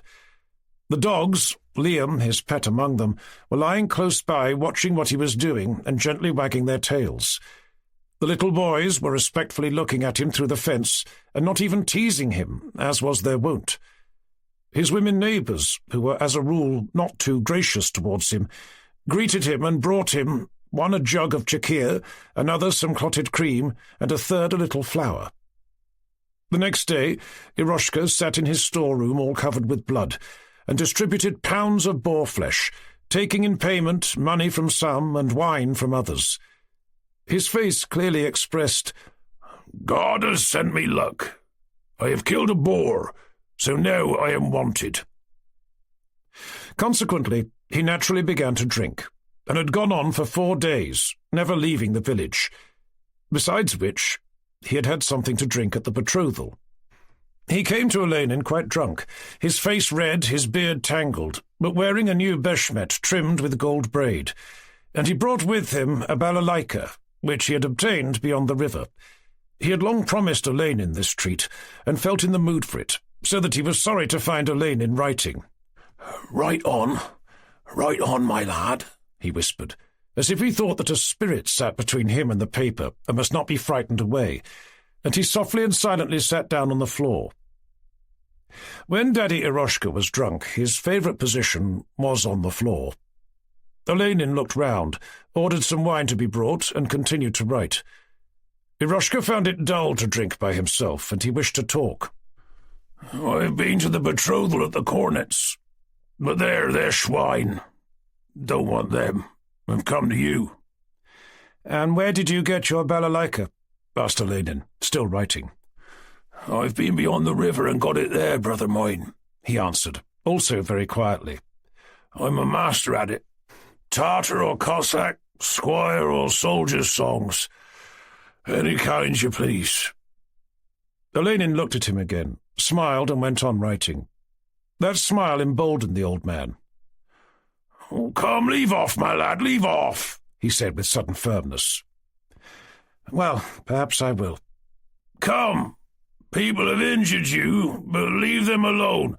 Spit at them. Come, what's the use of writing? What's the good?" And he tried to mimic Olenin by tapping the floor with his thick fingers, and then twisted his big face to express contempt. "What's the good of writing quibbles? Better have a spree and show you're a man." No other conception of writing found place in his head, except that of legal chicanery. Olenin burst out laughing, and so did Eroshka. Then, jumping up from the floor, the latter began to show off his skill on the balalaika, and to sing Tartar songs. "Why, right, my good fellow, you better listen to what I'll sing to you. When you're dead, you won't hear any more songs. Make merry now." First he sang a song of his own composing, accompanied by a dance. "Ah-dee-dee-dee-dee-dee-dim, say where did they last see him? In a booth at a fair he was selling pins there." Then he sang a song he had learnt from his former sergeant major. "Deep I fell in love on Monday, Tuesday nothing did but sigh. Wednesday I popped the question, Thursday waited a reply. Friday late it came at last, then all hope for me was past. Saturday my life to take, I determined like a man, but for my salvation's sake, Sunday morning changed my plan." Then he sang again, "Oh, dee-dee-dee-dee-dee-dim, say where did they last see him?" And after that Winking, twitching his shoulders and footing it to the tune, he sang, I will kiss you and embrace, ribbons red twine round you, and I'll call you little Grace. Oh, you little Grace, now do tell me, do you love me true? And he became so excited that with a sudden dashing movement he started dancing round the room, accompanying himself the while. Songs like D, D, D, gentlemen's songs, he sang for Olenin's benefit. But after drinking 3 more tumblers of Chekir, he remembered old times and began singing real Cossack and Tartar songs. In the midst of one of his favourite songs, his voice suddenly trembled, and he ceased singing, and only continued strumming on the balalaika. Oh, my dear friend, he said. The peculiar sound of his voice made Olenin look round. The old man was weeping. Tears stood in his eyes, and one tear was running down his cheek. You are gone, my young days, and will never come back, he said, blubbering and halting. Drink! Why don't you drink? He suddenly shouted with a deafening roar, without wiping away his tears. There was one Tartar song that specially moved him. It had few words, but its charm lay in the sad refrain, Ai de dalalay. Eroshka translated the words of the song. A youth drove his sheep from the owl to the mountains. The Russians came and burnt the owl. They killed all the men and took all the women into bondage. The youth returned from the mountains. Where the owl had stood was an empty space. His mother not there, nor his brothers, nor his house. One tree alone was left standing. The youth sat beneath the tree and wept. Alone like thee, alone am I left. And Eroshka began singing, Ai de dalalay. And the old man repeated several times this wailing, heart-rending refrain. When he had finished the refrain, Eroshka suddenly seized a gun that hung on the wall, rushed hurriedly out into the yard and fired off both barrels into the air. Then again he began more dolefully his Ai de dalalay, ah, ah, and ceased. Olenin followed him into the porch and looked up into the starry sky in the direction where the shots had flashed. In the Kornitz house there were lights and the sound of voices. In the yard girls were crowding round the porch and the windows, and running backwards and forwards between the hut and the outhouse. Some Cossacks rushed out of the hut and could not refrain from shouting, re-echoing the refrain of Daddy Eroshka's song and his shots. "Why are you not at the betrothal?" asked Olenin. "Never mind them, muttered the old man, who had evidently been offended by something there. "Don't like them, I don't. Ugh, those people. Come back into the hut. Let them make merry by themselves, and we'll make merry by ourselves." Olenin went in. "And Lukashka, is he happy? Won't he come to see me?" he asked. "What, Lukashka? They've lied to him and said I'm getting his girl for you," whispered the old man. "But what's the girl? She'll be ours if we want her. Give enough money and she's ours. I'll fix it up for you, really." "No, Daddy. Money can do nothing if she does not love me. You'd better not talk like that." "We're not loved, you and I. We are forlorn," said Daddy Eroshka suddenly, and again he began to cry. Listening to the old man's talk, Olenin had drunk more than usual. "So now my Lukashka is happy," thought he. Yet he felt sad. The old man had drunk so much that evening that he fell down on the floor, and Vanyusha had to call soldiers in to help, and spat as they dragged the old man out. He was so angry with the old man for his bad behaviour that he did not even say a single French word. Chapter 2. "I'm fond of them. Very fond. First-rate fellows. Fine," he kept repeating, and felt ready to cry. But why he wanted to cry, who were the first-rate fellows he was so fond of, was more than he quite knew. Now and then he looked round at some house and wondered why it was so curiously built. Sometimes he began wondering why the postboy and Vanyusha, who were so different from himself, sat so near, and together with him were being jerked about and swayed by the tugs the side-horses gave at the frozen traces. And again he repeated, "First rate. Very fond." And once he even said, "And how it seizes one. Excellent," and wondered what made him say it. "Dear me, am I drunk?" he asked himself. He had had a couple of bottles of wine, but it was not the wine alone that was having this effect on Olenin. He remembered all the words of friendship, heartily, bashfully, spontaneously, as he believed, addressed to him on his departure. He remembered the clasp of hands, glances, the moments of silence, and the sound of a voice saying, "Goodbye, Mitya," when he was already in the sledge. He remembered his own deliberate frankness, and all this had a touching significance for him. Not only friends and relatives, not only people who had been indifferent to him, but even those who did not like him seemed to have agreed to become fonder of him or to forgive him before his departure, as people do before confession or death. "Perhaps I shall not return from the Caucasus," he thought. And he felt that he loved his friends, and someone besides. He was sorry for himself. But it was not love for his friends that so stirred and uplifted his heart that he could not repress the meaningless words that seemed to rise of themselves to his lips. Nor was it love for a woman, he had never yet been in love, that had brought on this mood. Love for himself, love full of hope, warm young love for all that was good in his soul, and at that moment it seemed to him that there was nothing but good in it, compelled him to weep and to mutter incoherent words.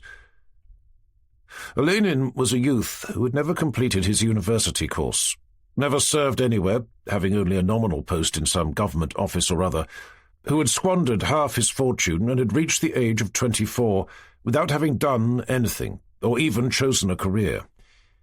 He was what in Moscow society is termed un jeune homme. At the age of 18 he was free, as only rich young Russians in the 40s who had lost their parents at an early age could be. Neither physical nor moral fetters of any kind existed for him. He could do as he liked, lacking nothing and bound by nothing. Neither relatives, nor fatherland, nor religion, nor wants existed for him. He believed in nothing and admitted nothing. But although he believed in nothing, he was not a morose or blasé young man, nor self-opinionated, but on the contrary, continually let himself be carried away. He had come to the conclusion that there is no such thing as love, yet his heart always overflowed in the presence of any young and attractive woman. He had long been aware that honours and position were nonsense, yet, involuntarily, he felt pleased when at a ball Prince Sergius came up and spoke to him affably. But he yielded to his impulses only in so far as they did not limit his freedom. As soon as he had yielded to any influence and became conscious of its leading on to labour and struggle, he instinctively hastened to free himself from the feeling or activity into which he was being drawn and to regain his freedom.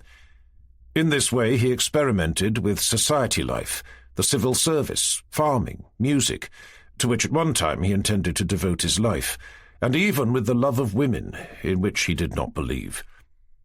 He meditated on the use to which he should devote that power of youth which is granted to man only once in a lifetime, that force which gives a man the power of making himself, or even, as it seemed to him, of making the universe into anything he wishes. Should it be to art, to science, to love of woman, or to practical activities? It is true that some people are devoid of this impulse, and on entering life at once place their necks under the first yoke that offers itself, and honestly labour under it for the rest of their lives. But Olenin was too strongly conscious of the presence of that all-powerful god of youth, of that capacity to be entirely transformed into an aspiration or idea, the capacity to wish and to do, to throw oneself headlong into a bottomless abyss without knowing why or wherefore. He bore this consciousness within himself, was proud of it, and, without knowing it, was happy in that consciousness. Up to that time he had loved only himself, and could not help loving himself, for he expected nothing but good of himself, and had not yet had time to be disillusioned. On leaving Moscow, he was in that happy state of mind in which a young man, conscious of past mistakes, suddenly says to himself, "That was not the real thing." All that had gone before was accidental and unimportant. Till then, he had not really tried to live. But now, with his departure from Moscow, a new life was beginning, a life in which there would be no mistakes, no remorse, and certainly nothing but happiness. It is always the case on a long journey that till the first 2 or 3 stages have been passed, imagination continues to dwell on the place left behind. But with the first morning on the road, it leaps to the end of the journey, and there begins building castles in the air. So it happened to Olenin. After leaving the town behind, he gazed at the snowy fields and felt glad to be alone in their midst. Wrapping himself in his fur coat, he lay at the bottom of the sledge, became tranquil, and fell into a doze. The parting with his friends had touched him deeply, and memories of that last winter spent in Moscow, and images of the past, mingled with vague thoughts and regrets, rose unbidden in his imagination. He remembered the friend who had seen him off, and his relations with the girl they had talked about. The girl was rich. How could he love her, knowing that she loved me? Thought he, and evil suspicions crossed his mind. There is much dishonesty in men when one comes to reflect. Then he was confronted by the question, "But really, how is it I have never been in love? Everyone tells me that I never have. Can it be that I am a moral monstrosity?" And he began to recall all his infatuations. He recalled his entry into society, and a friend's sister with whom he spent several evenings at a table with a lamp on it, which lit up her slender fingers, busy with needlework, and the lower part of her pretty, delicate face. He recalled their conversations that dragged on like the game in which one passes on a stick, which one keeps alight as long as possible, and the general awkwardness and restraint, and his continual feeling of rebellion at all that conventionality. Some voice had always whispered, "That's not it. That's not it." And so it had proved. Then he remembered a ball and the mazurka he danced with the beautiful D. How much in love I was that night, and how happy, and how hurt and vexed I was next morning when I woke and felt myself still free. Why does not love come and bind me hand and foot? Thought he. No, there is no such thing as love. That neighbour who used to tell me, as she told Dubrovin and the marshal that she loved the stars, was not it either. And now his farming and work in the country recurred to his mind, and in those recollections also there was nothing to dwell on with pleasure. Will they talk long of my departure? Came into his head, but who they were he did not quite know. Next came a thought that made him wince and mutter incoherently. It was the recollection of Monsieur Capella, the tailor, and the 678 roubles he still owed him, and he recalled the words in which he had begged him to wait another year, and the look of perplexity and resignation which had appeared on the tailor's face. "Oh, my God, he repeated, wincing and trying to drive away the intolerable thought. All the same, and in spite of everything, she loved me, thought he of the girl they had talked about at the farewell supper. Yes, had I married her, I should not now be owing anything, and as it is, I am in debt to Vassiliev. Then he remembered the last night he had played with Vassiliev at the club, just after leaving her, and he recalled his humiliating requests for another game, and the other's cold refusal. A year's economizing, and they will all be paid, and the devil take them. But despite this assurance, he again began calculating his outstanding debts, their dates, and when he could hope to pay them off. And I owe something to Morel, as well as to Chevalier, thought he, recalling the night when he had run up so large a debt. It was at a carousel at the Gypsies, arranged by some fellows from Petersburg, Sashka B., an aide-de-camp to the Tsar, Prince D., and that pompous old... How is it those gentlemen are so self-satisfied, thought he, and by what right do they form a clique to which they think others might be highly flattered to be admitted? Can it be because they are on the Emperor's staff? Why, it's awful what fools and scoundrels they consider other people to be. But I showed them that I, at any rate, on the contrary, do not at all want their intimacy. All the same, I fancy Andrew, the steward, would be amazed to know that I am on familiar terms with a man like Sashka B. A colonel and an aide-de-camp to the Tsar. Yes, and no one drank more than I did that evening. And I taught the gypsies a new song, and everyone listened to it. Though I have done many foolish things, all the same I am a very good fellow, thought he. Morning found him at the third post stage. He drank tea, and himself helped Vanyusha to move his bundles and trunks, and sat down among them, sensible, erect, and precise, knowing where all his belongings were, how much money he had and where it was, where he had put his passport and the post-horse requisition and toll-gate papers, and it all seemed to him so well arranged that he grew quite cheerful, and the long journey before him seemed an extended pleasure trip. All that morning and noon he was deep in calculations of how many versts he had travelled, how many remained to the next stage, how many to the next town, to the place where he would dine, to the place where he would drink tea, and to Stavropol, and what fraction of the whole journey was already accomplished. He also calculated how much money he had with him, how much would be left over, how much would pay off all his debts, and what proportion of his income he would spend each month. Towards evening, after tea, he calculated that to Stavropol there still remained 7/11ths of the whole journey, that his debts would require 7 months' economy and 1/8 of his whole fortune, and then, tranquilized, he wrapped himself up, lay down in the sledge, and again dozed off. His imagination was now turned to the future, to the Caucasus. All his dreams of the future were mingled with pictures of Amalat Beks, Circassian women, mountains, precipices, terrible torrents and perils. All these things were vague and dim, but the love of fame and the danger of death furnished the interest of that future. Now, with unprecedented courage and a strength that amazed everyone, he slew and subdued an innumerable host of hillsmen. Now he was himself a hillsman, and with them was maintaining their independence against the Russians. As soon as he pictured anything definite, familiar Moscow figures always appeared on the scene. Sashka B fights with the Russians or the hillsmen against him. Even the tailor, Capella, in some strange way, takes part in the conqueror's triumph. Amid all this he remembered his former humiliations, weaknesses, and mistakes, and the recollection was not disagreeable. It was clear that there, among the mountains, waterfalls, fair Circassians, and dangers, such mistakes could not recur. Having once made full confession to himself, there was an end of it all. One other vision, the sweetest of them all, mingled with the young man's every thought of the future. The vision of a woman. And there, among the mountains, she appeared to his imagination as a Circassian slave, a fine figure with a long plait of hair and deep, submissive eyes. He pictured a lonely hut in the mountains, and on the threshold she stands awaiting him, when, tired and covered with dust, blood, and fame, he returns to her. He is conscious of her kisses, her shoulders, her sweet voice, and her submissiveness. She is enchanting but uneducated, wild and rough.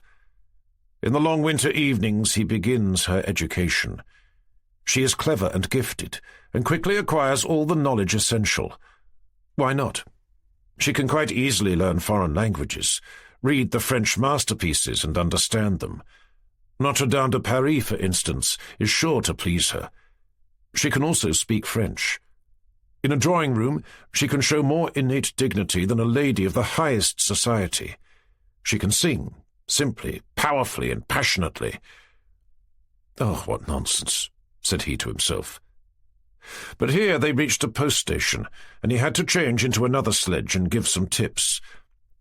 But his fancy again began searching for the nonsense he had relinquished, and again fair Circassians, glory, and his return to Russia with an appointment as aide-de-camp and a lovely wife rose before his imagination. "But there's no such thing as love," said he to himself. "Fame is all rubbish. But the 678 roubles, and the conquered land that will bring me more wealth than I need for a lifetime. It will not be right, though, to keep all that wealth for myself. I shall have to distribute it. But to whom? Well, 678 roubles to Capella, and then we'll see. Quite vague visions now cloud his mind, and only Vanyusha's voice and the interrupted motion of the sledge break his healthy, youthful slumber. Scarcely conscious, he changes into another sledge at the next stage, and continues his journey. Next morning, everything goes on just the same kind of post stations and tea drinking, the same moving horses' cruppers, the same short talks with Vanyusha, the same vague dreams and drowsiness, and the same tired, healthy, youthful sleep at night. Chapter 29. It was August. For days the sky had been cloudless, the sun scorched unbearably, and from early morning the warm wind raised a whirl of hot sand from the sand drifts and from the road, and bore it in the air through the reeds, the trees, and the village. The grass and the leaves on the trees were covered with dust. The roads and dried-up salt marshes were baked so hard that they rang when trodden on. The water had long since subsided in the Terek, and rapidly vanished and dried up in the ditches. The slimy banks of the pond near the village were trodden bare by the cattle, and all day long you could hear the splashing of water and the shouting of girls and boys bathing. The sand drifts and the reeds were already drying up in the steppes, and the cattle, lowing, ran into the fields in the daytime. The boars migrated into the distant reed beds and to the hills beyond the Terek. Mosquitoes and gnats swarmed in thick clouds over the lowlands and villages. The snow peaks were hidden in grey mist. The air was rarefied and smoky. It was said that abreks had crossed the now shallow river and were prowling on this side of it. Every night the sun set in a glowing red blaze. It was the busiest time of the year. The villagers all swarmed in the melon fields and the vineyards.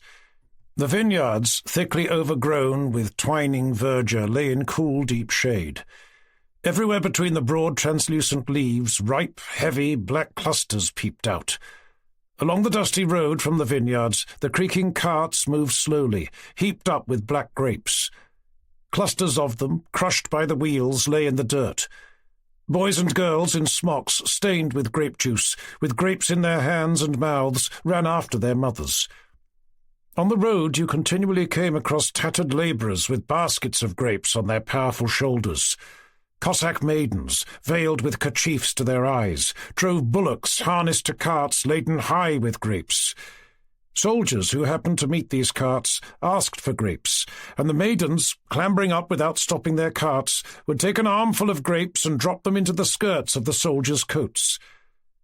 In some homesteads they had already begun pressing the grapes, and the smell of the emptied skins filled the air.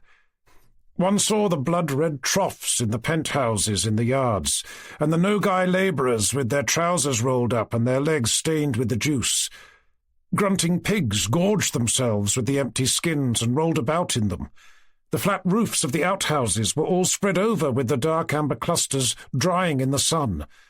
Daws and magpies crowded round the roofs, picking the seeds and fluttering from one place to another. The fruits of the year's labour were being merrily gathered in, and this year the fruit was unusually fine and plentiful. In the shady green vineyards amid a sea of vines, laughter, songs, merriment, and the voices of women were to be heard on all sides, and glimpses of their bright-coloured garments could be seen. Just at noon, Maryanka was sitting in their vineyard in the shade of a peach tree, getting out the family dinner from under an unharnessed cart. Opposite her, on a spread-out horsecloth, sat the cornet, who had returned from the school, washing his hands by pouring water on them from a little jug. Her little brother, who had just come straight out of the pond, stood wiping his face with his wide sleeves, and gazed anxiously at his sister and his mother, and breathed deeply, awaiting his dinner. The old mother, with her sleeves rolled up over her strong, sunburnt arms, was arranging grapes, dried fish, and clotted cream on a little low, circular Tartar table. The cornet wiped his hands, took off his cap, crossed himself, and moved nearer to the table. The boys seized the jug and eagerly began to drink. The mother and daughter crossed their legs under them and sat down by the table. Even in the shade it was intolerably hot. The air above the vineyard smelt unpleasant. The strong warm wind passing amid the branches brought no coolness, but only monotonously bent the tops of the pear, peach, and mulberry trees with which the vineyard was sprinkled. The cornet, having crossed himself once more, took a little jug of chikhir that stood behind him covered with a vine leaf, and having had a drink from the mouth of the jug, passed it to the old woman. He had nothing on over his shirt, which was unfastened at the neck and showed his shaggy, muscular chest. His fine-featured, cunning face looked cheerful. Neither in his attitude nor in his words was his usual wiliness to be seen. He was cheerful and natural. "Shall we finish the bit beyond the shed tonight?" he asked, wiping his wet beard. "We'll manage it," replied his wife, "if only the weather does not hinder us. The Demkins have not half finished yet," she added. "Only Ustenka is at work there, wearing herself out." "What can you expect of them?" said the old man proudly. "Here, have a drink, Maryanka dear," said the old woman, passing the jug to the girl. "God willing, we'll have enough to pay for the wedding feast," she added. "Well, that's not yet a while," said the cornet with a slight frown. The girl hung her head. "Why shouldn't we mention it?" said the old woman. "The affair is settled, and the time is drawing near too." "Don't make plans beforehand," said the cornet. "Now we have the harvest to get in." "Have you seen Lukashka's new horse?" asked the old woman. "That which Dmitri Andreevich Olenin gave him is gone. He's exchanged it." "No, I have not. But I spoke with a servant today," said the cornet, "and he said his master has again received 1,000 roubles. "Rolling in riches, in short," said the old woman. The whole family felt cheerful and contented. The work was progressing successfully. The grapes were more abundant and finer than they had expected. After dinner, Maryanka threw some grass to the oxen, folded her beshmet for a pillow, and lay down under the wagon on the juicy, downtrodden grass. She had on only a red kerchief over her head and a faded blue print smock, yet she felt unbearably hot. Her face was burning, and she did not know where to put her feet. Her eyes were moist with sleepiness and weariness. Her lips parted involuntarily, and her chest heaved heavily and deeply. The busy time of year had begun a fortnight ago, and the continuous heavy labour had filled the girl's life. At dawn she jumped up, washed her face with cold water, wrapped herself in a shawl, and ran out barefoot to see to the cattle. Then she hurriedly put on her shoes and her beshmet, and, taking a small bundle of bread, she harnessed the bullocks and drove away to the vineyards for the whole day. There she cut the grapes and carried the baskets with only an hour's interval for rest, and in the evening she returned to the village, bright and not tired, dragging the bullocks by a rope or driving them with a long stick. After attending to the cattle, she took some sunflower seeds in the wide sleeve of her smock and went to the corner of the street to crack them and have some fun with the other girls. But as soon as it was dusk, she returned home, and after having supper with her parents and her brother in the dark outhouse, she went into the hut, healthy and free from care, and climbed onto the oven, where, half drowsing, she listened to their lodger's conversation. As soon as he went away, she would throw herself down on her bed and sleep soundly and quietly till morning. And so it went on day after day. She had not seen Lukashka since the day of their betrothal, but calmly awaited the wedding. She had got used to their lodger, and felt his intent looks with pleasure. Chapter 30. Although there was no escape from the heat, and the mosquitoes swarmed in the cool shadow of the wagons, and her little brother, tossing about beside her, kept pushing her, Maryanka, having drawn her kerchief over her head, was just falling asleep, when suddenly their neighbour, Ustenka, came running towards her, and, diving under the wagon, lay down beside her. "Sleep, girls, sleep," said Ustenka, making herself comfortable under the wagon. "Wait a bit," she exclaimed.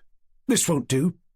She jumped up, plucked some green branches and stuck them through the wheels on both sides of the wagon, and hung her beshmet over them. "Let me in," she shouted to the little boy as she again crept onto the wagon. "Is this the place for a Cossack? With the girls? Go away." When alone under the wagon with her friend, Ustenka suddenly put both her arms round her, and clinging close to her, began kissing her cheeks and neck. "Darling sweetheart," she kept repeating between bursts of shrill, clear laughter. "Why, you've learnt it from Grandad," said Maryanka, struggling. "Stop it." And they both broke into such peals of laughter that Maryanka's mother shouted to them to be quiet. "Are you jealous?" asked Ustenka in a whisper. "What humbug? Let me sleep. What have you come for?" But Ustenka kept on. "I say, but I wanted to tell you such a thing." Maryanka raised herself on her elbow and arranged the kerchief which had slipped off. "Well, what is it?" "I know something about your lodger." "There's nothing to know," said Maryanka. "Oh, you rogue of a girl," said Ustenka, nudging her with her elbow and laughing. "Won't tell anything. Does he come to you?" "He does." "What of that?" said Maryanka with a sudden blush. "Now, I'm a simple lass. I tell everybody. Why should I pretend?" said Ustenka, and her bright rosy face suddenly became pensive. "Whom do I hurt?" "I love him. That's all about it." "Grandad, do you mean?" "Well, yes." "And the sin?" "Oh, Maryanka, when is one to have a good time if not while one's still free? When I marry a Cossack, I shall bear children and shall have cares. There now, when you get married to Lukashka, not even a thought of joy will enter your head. Children will come and work." "Well, some who are married live happily." "It makes no difference," Maryanka replied quietly. "Do tell me just this once. What has passed between you and Lukashka?" "What has passed? A match was proposed. Father put it off for a year, but now it's been settled and they'll marry us in autumn." "But what did he say to you?" Maryanka smiled. "What should he say?" "He said he loved me. He kept asking me to come to the vineyards with him." "Just see what pitch. But you didn't go, did you? And what a daredevil he has become, the first among the braves. He makes merry out there in the army, too. The other day, our Kirka came home. He says, what a horse Lukashka's got in exchange. But all the same, I expect he frets after you." "And what else did he say?" "Must you know everything?" said Maryanka, laughing. "One night he came to my window, tipsy, and asked me to let him in." "And you didn't let him?" "Let him, indeed. Once I have said a thing, I keep to it firm as a rock," answered Maryanka seriously. "A fine fellow. If he wanted her, no girl would refuse him." "Well, let him go to the others," replied Maryanka proudly. "You don't pity him?" "I do pity him, but I'll have no nonsense. It is wrong." Ustenka suddenly dropped her head on her friend's breast, seized hold of her, and shook with smothered laughter. "You silly fool," she exclaimed, quite out of breath. "You don't want to be happy." And she began tickling Maryanka. "Don't leave off," said Maryanka, screaming and laughing. "You've crushed Lazutka. Hark at those young devils, quite frisky. Not tired yet?" came the old woman's sleepy voice from the wagon. "Don't want happiness," repeated Ustenka in a whisper insistently. "But you're lucky, that you are. How they love you. You're so crusty, and yet they love you. Ah, if I were in your place, I'd soon turn the lodger's head. I noticed him when you were at our house.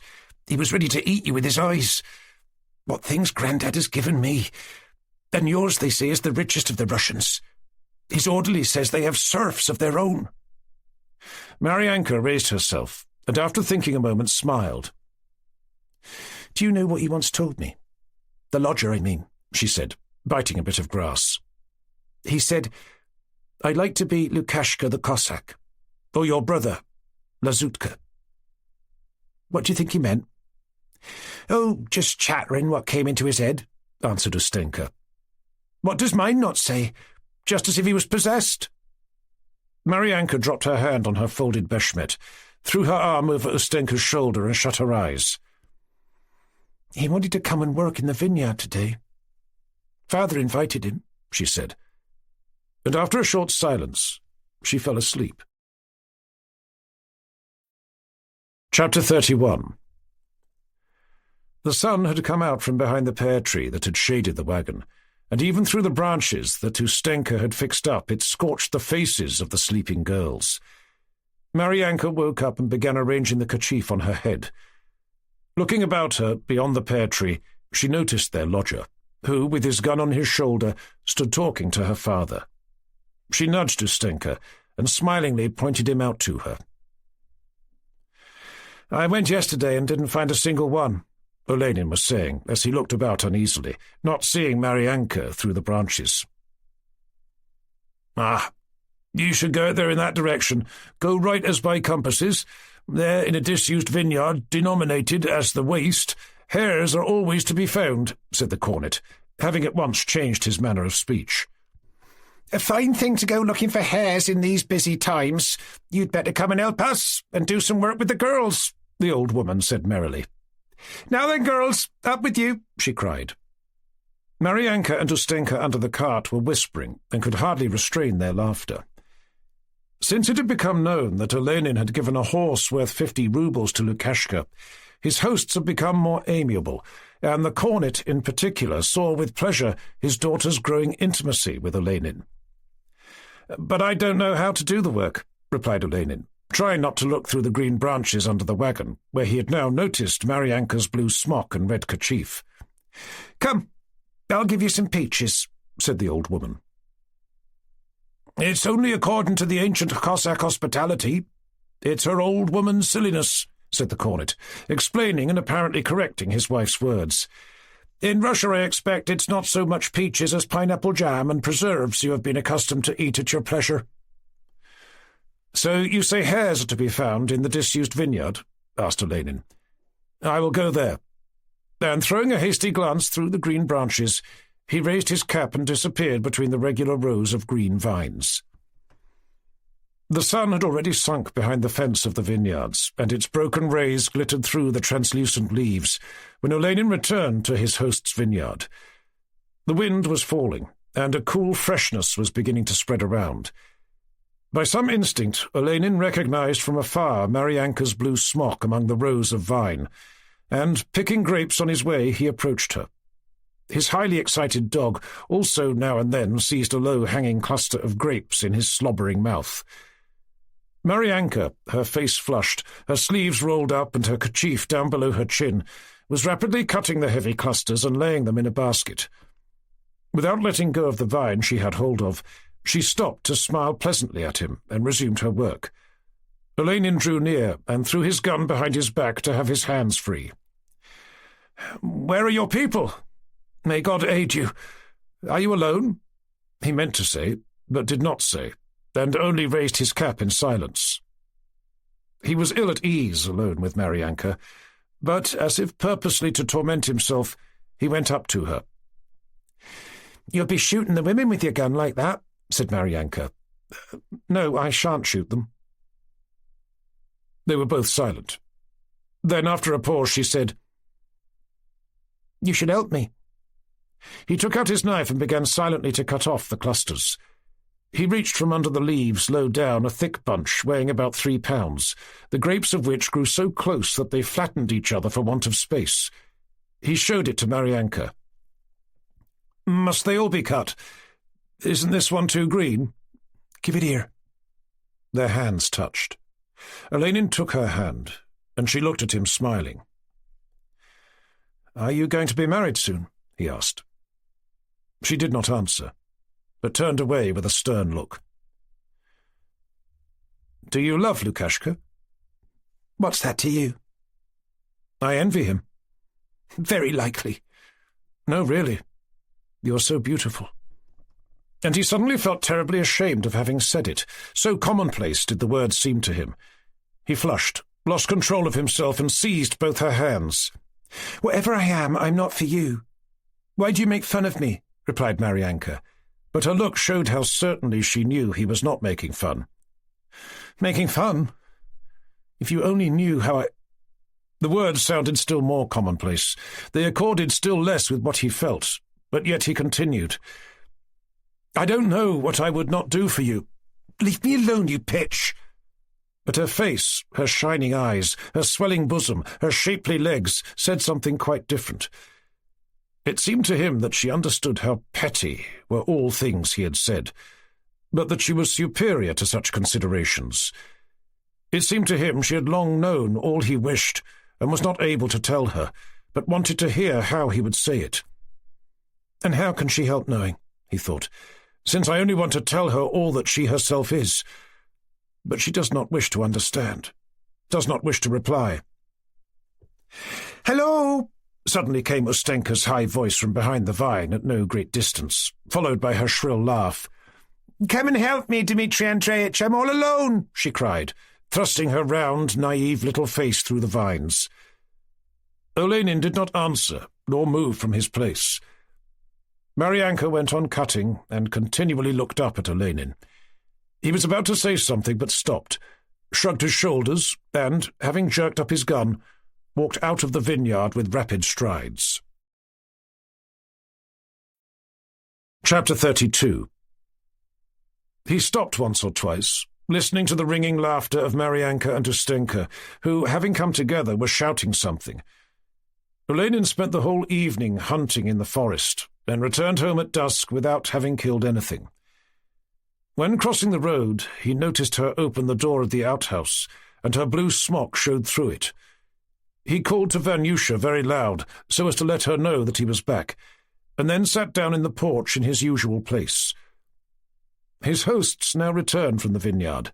They came out of the outhouse and into their hut, but did not ask of the latch, and knocked. The floor hardly creaked under the bare, cautious footsteps which approached the door. The latch clicked, the door creaked, and he noticed a faint smell of marjoram and pumpkin, and Maryanka's whole figure appeared in the doorway. He saw her only for an instant in the moonlight. She slammed the door and, muttering something, ran lightly back again. Olenin began rapping softly, but nothing responded. He ran to the window and listened. Suddenly he was startled by a shrill, squeaky man's voice. "Fine!" exclaimed a rather small young Cossack in a white cap, coming across the yard close to Olenin. "I saw! Fine!" Olenin recognized Nazarka and was silent, not knowing what to do or say. "Fine! I'll go and tell them at the office, and I'll tell her father. That's a fine cornet's daughter. One's not enough for her." "What do you want of me? What are you after?" uttered Olenin. "Nothing. Only I'll tell them at the office." Nazarka spoke very loud, and evidently did so intentionally, adding, "Just see what a clever cadet." Olenin trembled and grew pale. "Come here. Here!"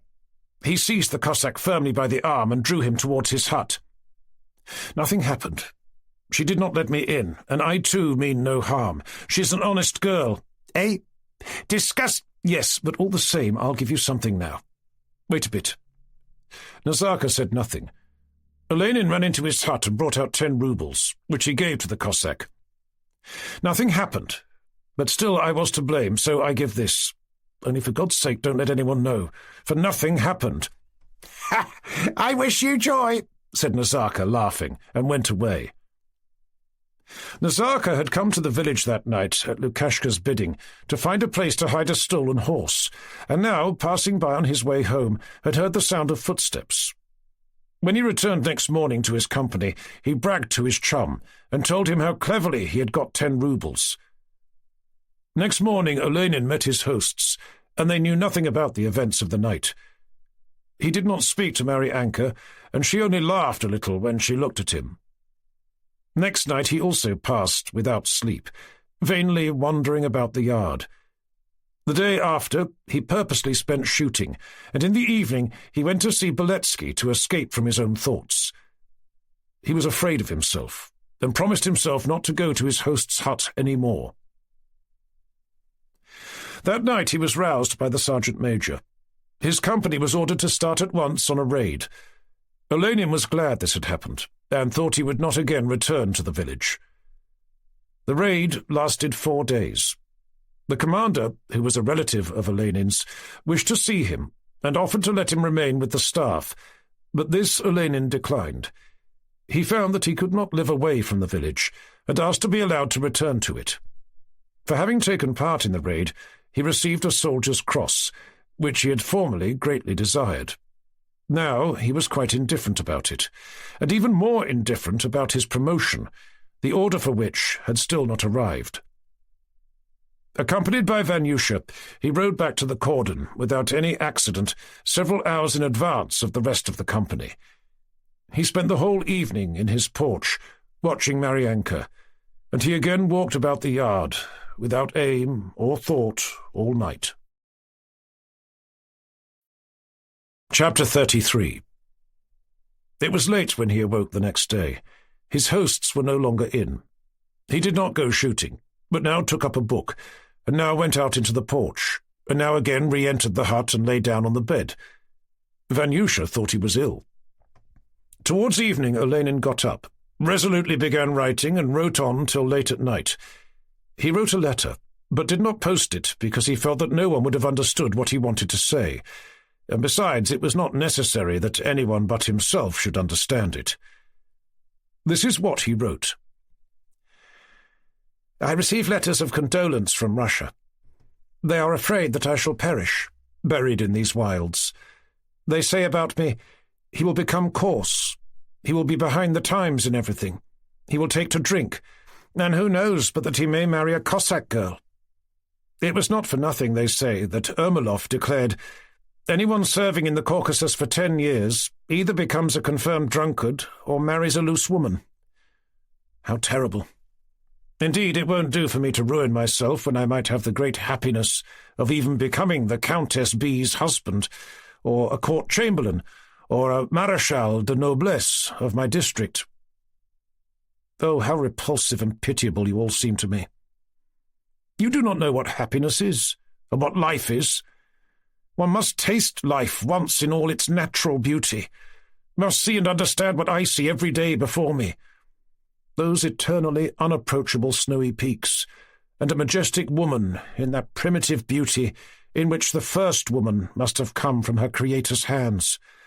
And then it becomes clear who is ruining himself and who is living truly or falsely, you or I. If you only knew how despicable and pitiable you, in your delusions, seem to me.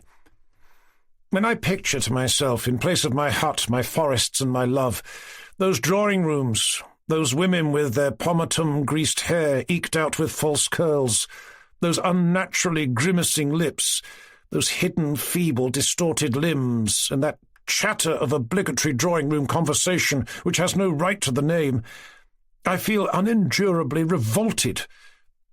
I then see before me those obtuse faces, those rich, eligible girls whose looks seem to say, "It's all right, you may come near, though I am rich and eligible," and that arranging and rearranging of seats, that shameless matchmaking and that eternal tittle-tattle and pretence.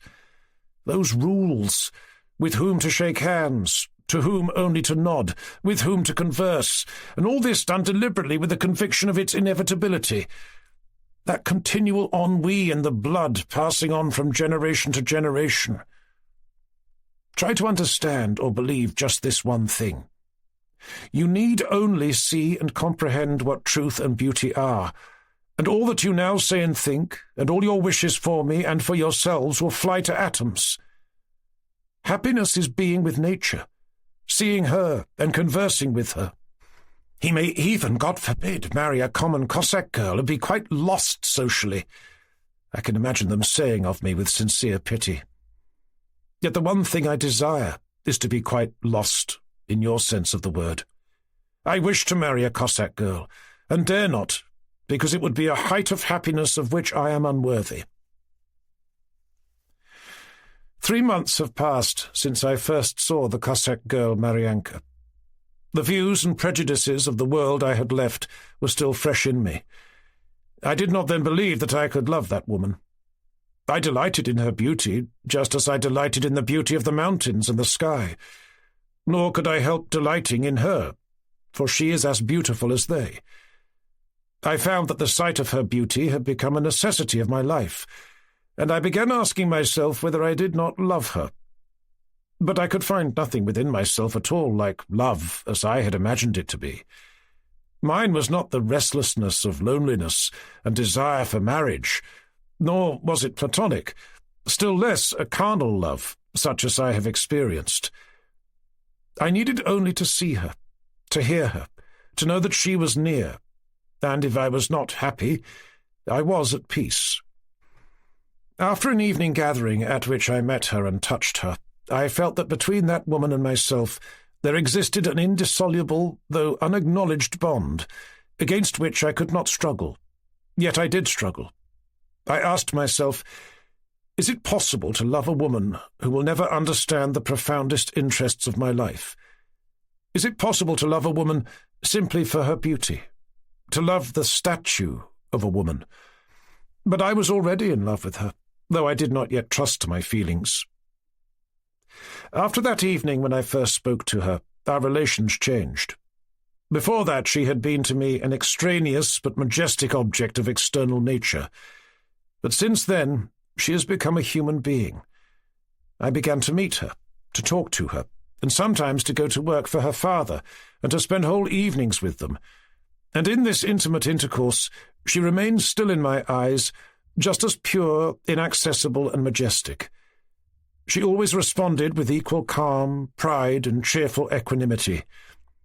Sometimes she was friendly, but generally her every look, every word, and every movement expressed equanimity, not contemptuous, but crushing and bewitching. Every day, with a feigned smile on my lips, I tried to play a part, and with torments of passion and desire in my heart, I spoke banteringly to her.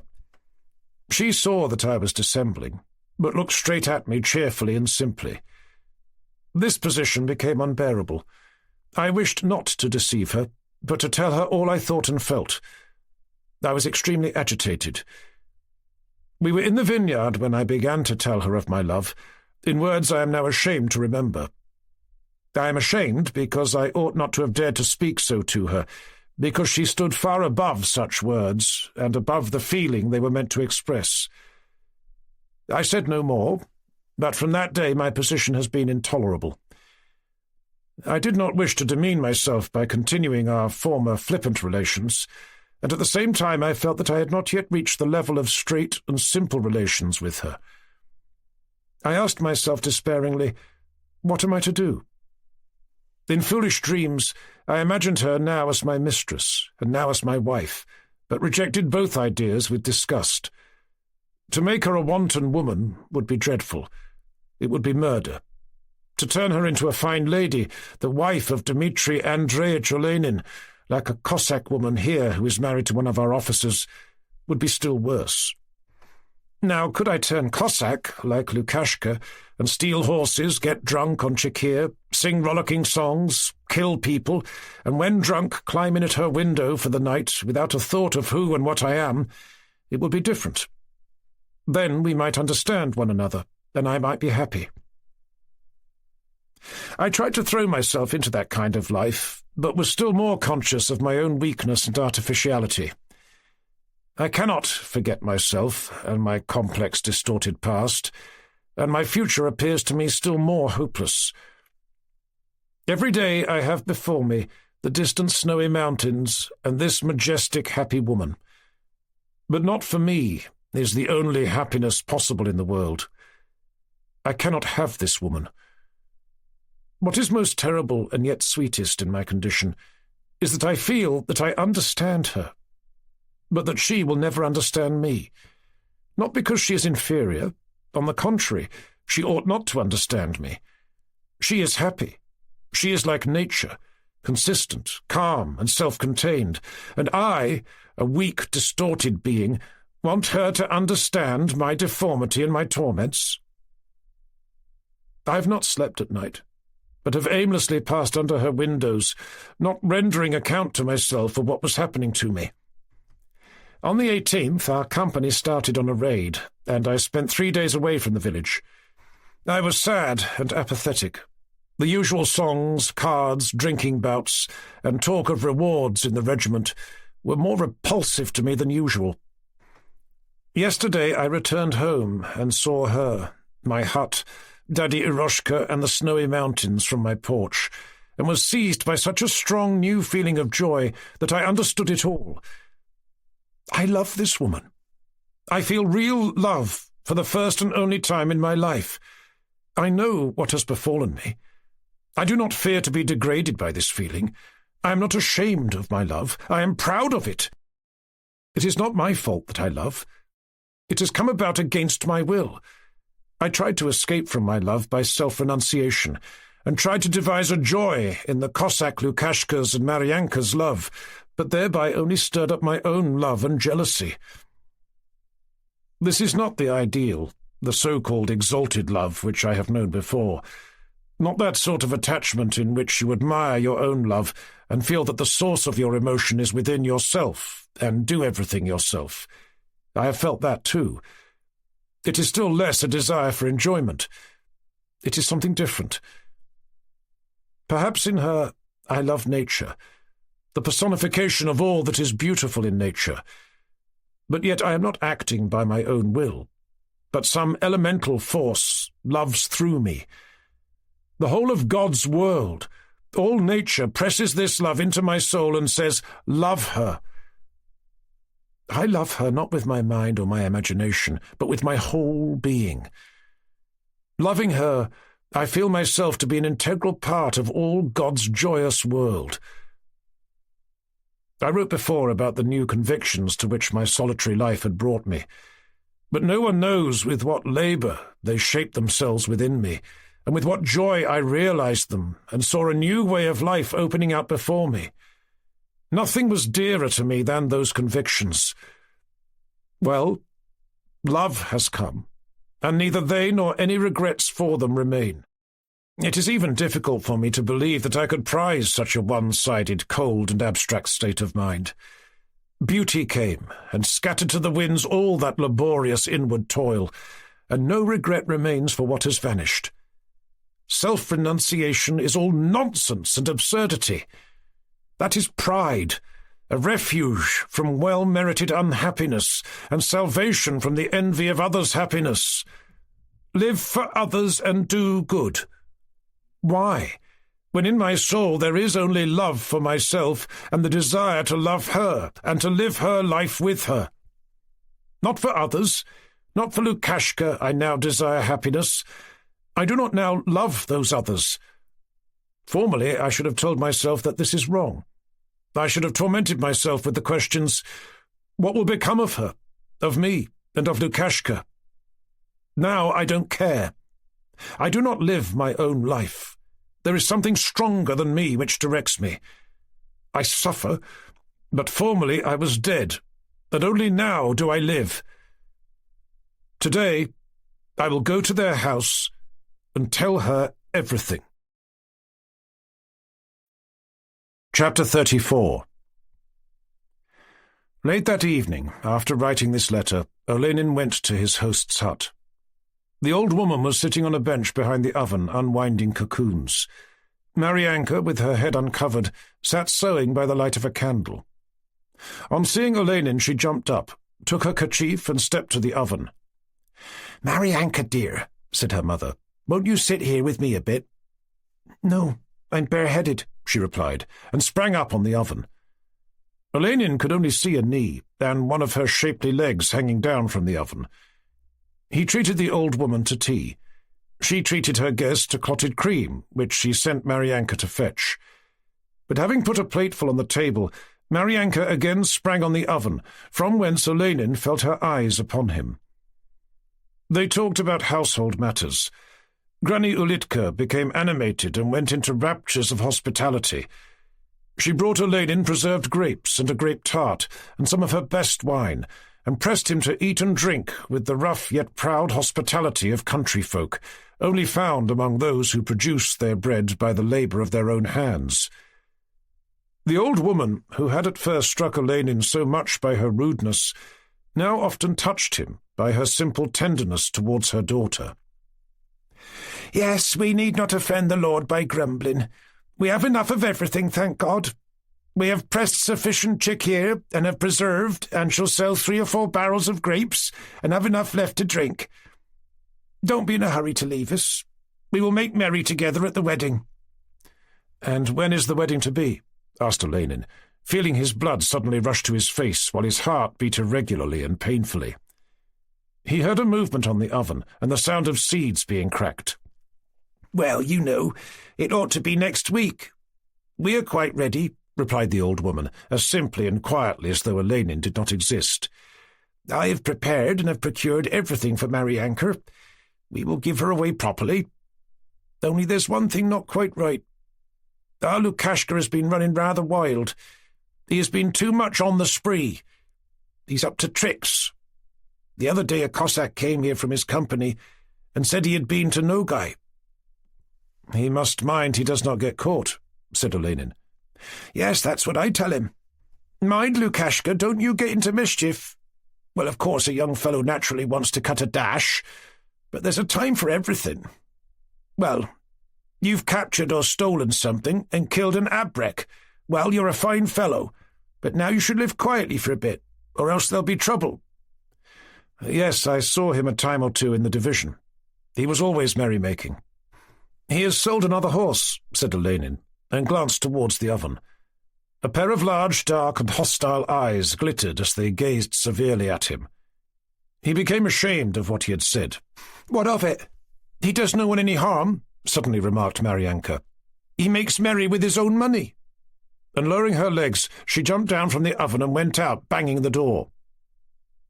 Olenin followed her with his eyes as long as she was in the hut, and then looked at the door and waited, understanding nothing of what Granny Ulitka was telling him.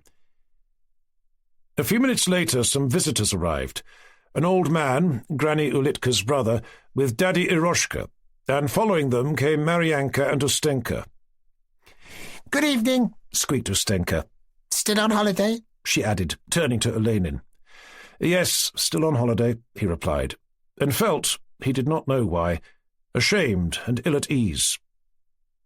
He wished to go away, but could not. It also seemed to him impossible to remain silent. The old man helped him by asking for a drink, and they had a drink. Olenin drank with Eroshka, with the other Cossack, and again with Eroshka, and the more he drank, the heavier was his heart. But the two old men grew merry. The girls climbed onto the oven, where they sat whispering and looking at the men, who drank till it was late. Olenin did not talk, but drank more than the others. The Cossacks were shouting. The old woman would not let them have any more chikir, and at last turned them out. The girls laughed at Daddy Eroshka, and it was past 10 when they all went out into the porch. The old men invited themselves to finish their merrymaking at Olenin's. Ustenka ran off home, and Eroshka led the old Cossack to Vanyusha. The old woman went out to tidy up the shed. Maryanka remained alone in the hut. Olenin felt fresh and joyous, as if he had only just woke up. He noticed everything, and having let the old men pass ahead, he turned back to the hut where Maryanka was preparing for bed. He went up to her and wished to say something, but his voice broke. She moved away from him, sat down cross-legged on her bed in the corner, and looked at him silently, with wild and frightened eyes. She was evidently afraid of him. Olenin felt this. He felt sorry and ashamed of himself, and at the same time proud and pleased that he had aroused even that feeling in her. "Maryanka," he said, "will you never take pity on me? I can't tell you how I love you." She moved still farther away. "Just hear how the wine is speaking. You'll get nothing from me." "No, it is not the wine. Don't marry Lukashka. I will marry you." "What am I saying?" he thought as he uttered these words. "Shall I be able to say the same tomorrow?" "Yes, I shall. I am sure I shall, and I will repeat them now," replied an inner voice. "Will you marry me?" She looked at him seriously, and her fear seemed to have passed. "Maryanka, I shall go out of my mind. I am not myself. I will do whatever you command." And madly, tender words came from his lips of their own accord. "Now then, what are you drivelling about?" she interrupted, suddenly seizing the arm he was stretching towards her. She did not push his arm away, but pressed it firmly with her strong, hard fingers. "Do gentlemen marry Cossack girls? Go away." "But will you? Everything—" "And what shall we do with Lukashka?" said she, laughing. He snatched away the arm she was holding and firmly embraced her young body, but she sprang away like a fawn and ran barefoot into the porch. Olenin came to his senses and was terrified at himself. He again felt himself inexpressibly vile compared to her, yet not repenting for an instant of what he had said, he went home, and without even glancing at the old men who were drinking in his room, he lay down and fell asleep more soundly than he had done for a long time. Chapter 35.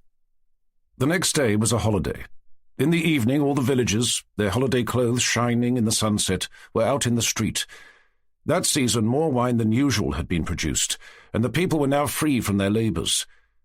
In a month the Cossacks were to start on a campaign, and in many families preparations were being made for weddings. Most of the people were standing in the square in front of the Cossack government office and near the two shops, in one of which cakes and pumpkin seeds were sold, in the other kerchiefs and cotton prints. On the earth embankment of the office building sat or stood the old men in sober grey or black coats, without gold trimmings or any kind of ornament. They conversed among themselves quietly in measured tones, about the harvest, about the young folk, about village affairs, and about old times, looking with dignified equanimity at the younger generation. Passing by them, the women and girls stopped and bent their heads. The young Cossacks respectfully slackened their pace and raised their caps, holding them for a while over their heads. The old men then stopped speaking. Some of them watched the passers-by severely, others kindly, and in their turn slowly took off their caps and put them on again.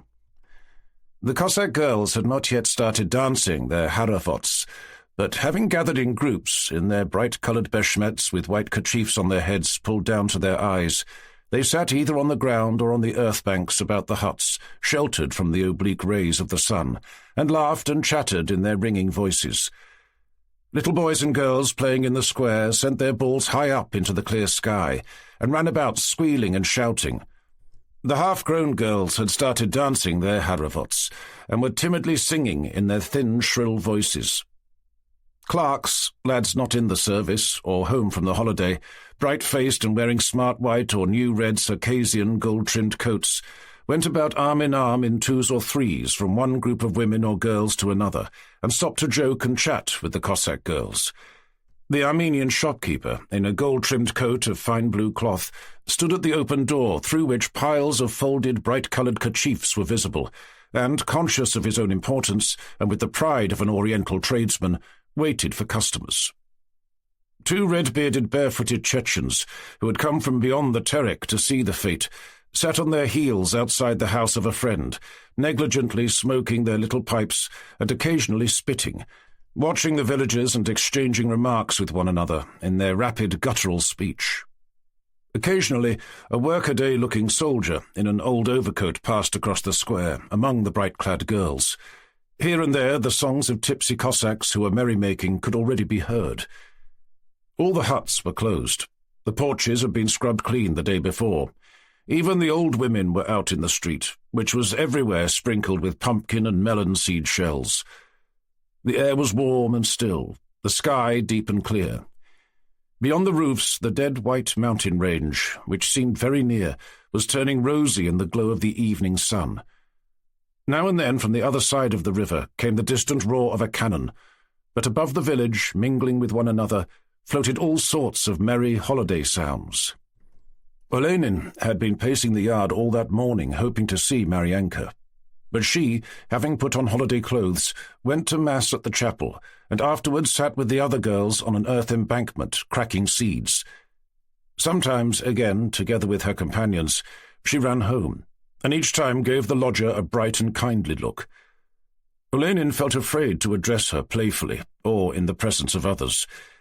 He wished to finish telling her what he had begun to say the night before, and to get her to give him a definite answer.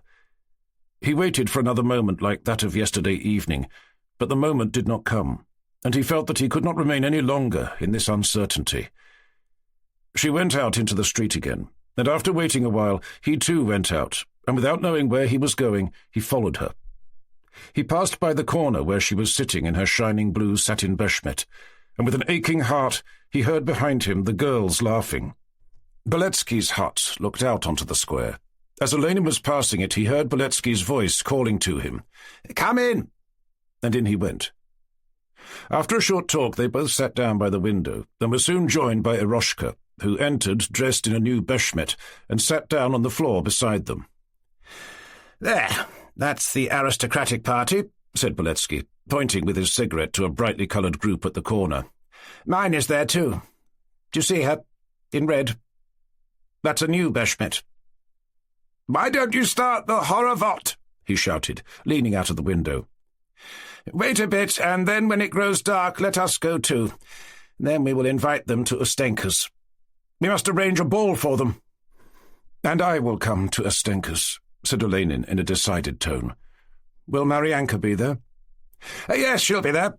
Do come," said Boletsky without the least surprise. "But isn't it a pretty picture?" he added, pointing to the motley crowds. "Yes, very," Olenin assented, trying to appear indifferent.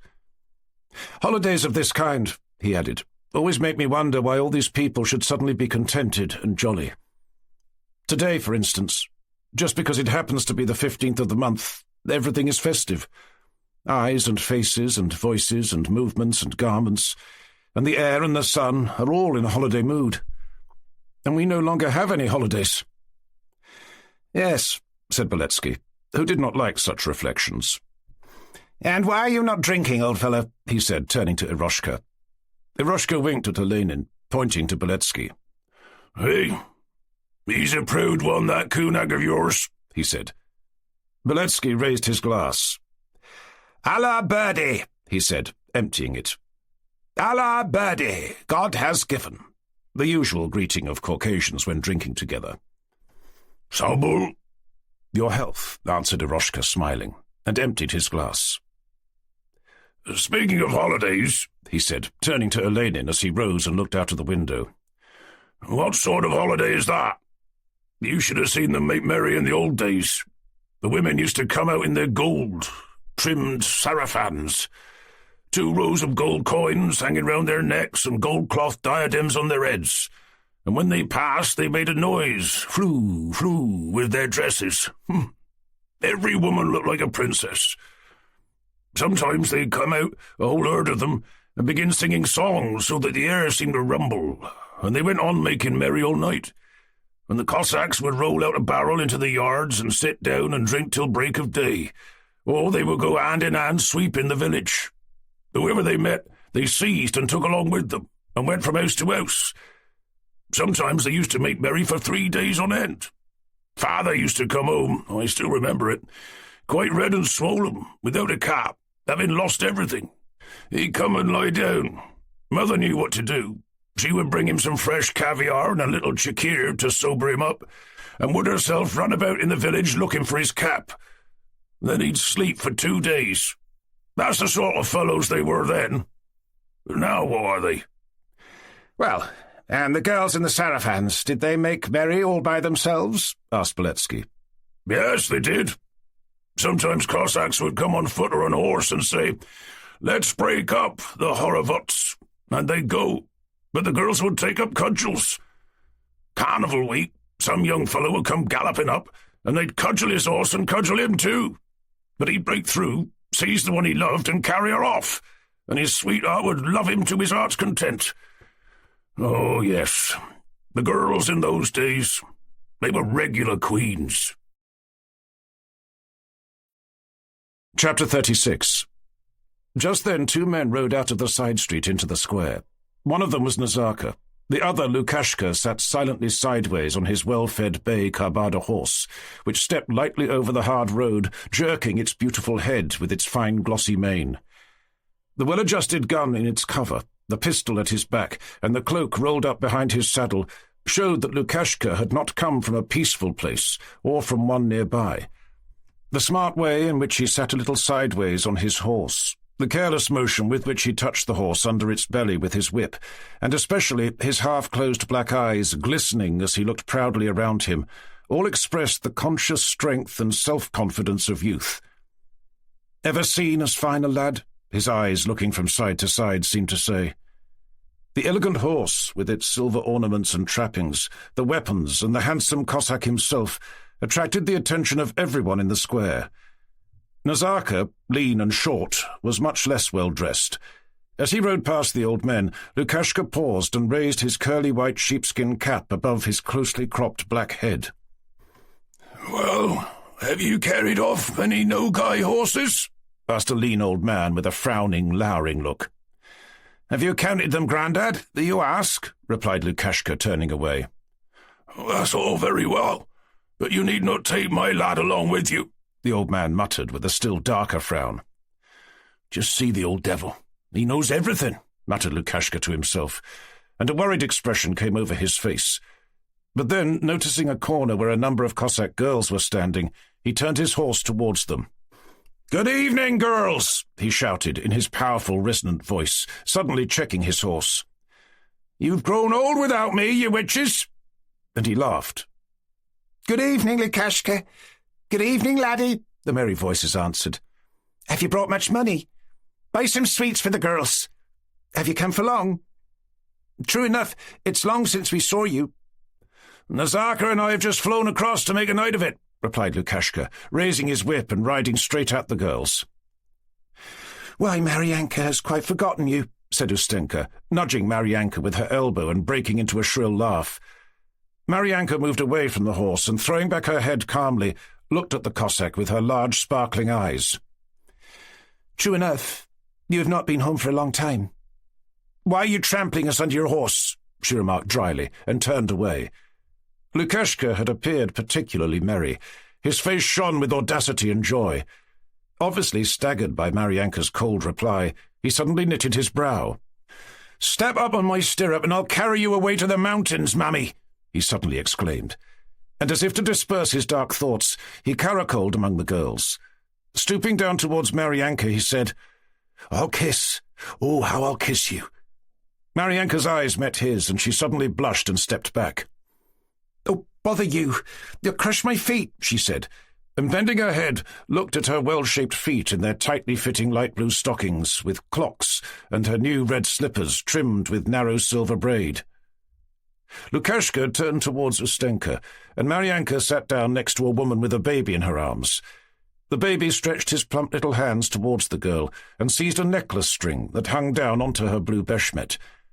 Maryanka bent towards the child and glanced at Lukashka from the corner of her eyes. Lukashka just then was getting out from under his coat, from the pocket of his black beshmet, a bundle of sweetmeats and seeds. "There, I give them to all of you," he said, handing the bundle to Ustenka and smiling at Maryanka. A confused expression again appeared on the girl's face. It was as though a mist gathered over her beautiful eyes. She drew her kerchief down below her lips, and leaning her head over the fair-skinned face of the baby that still held her by her coin necklace, she suddenly began to kiss it greedily.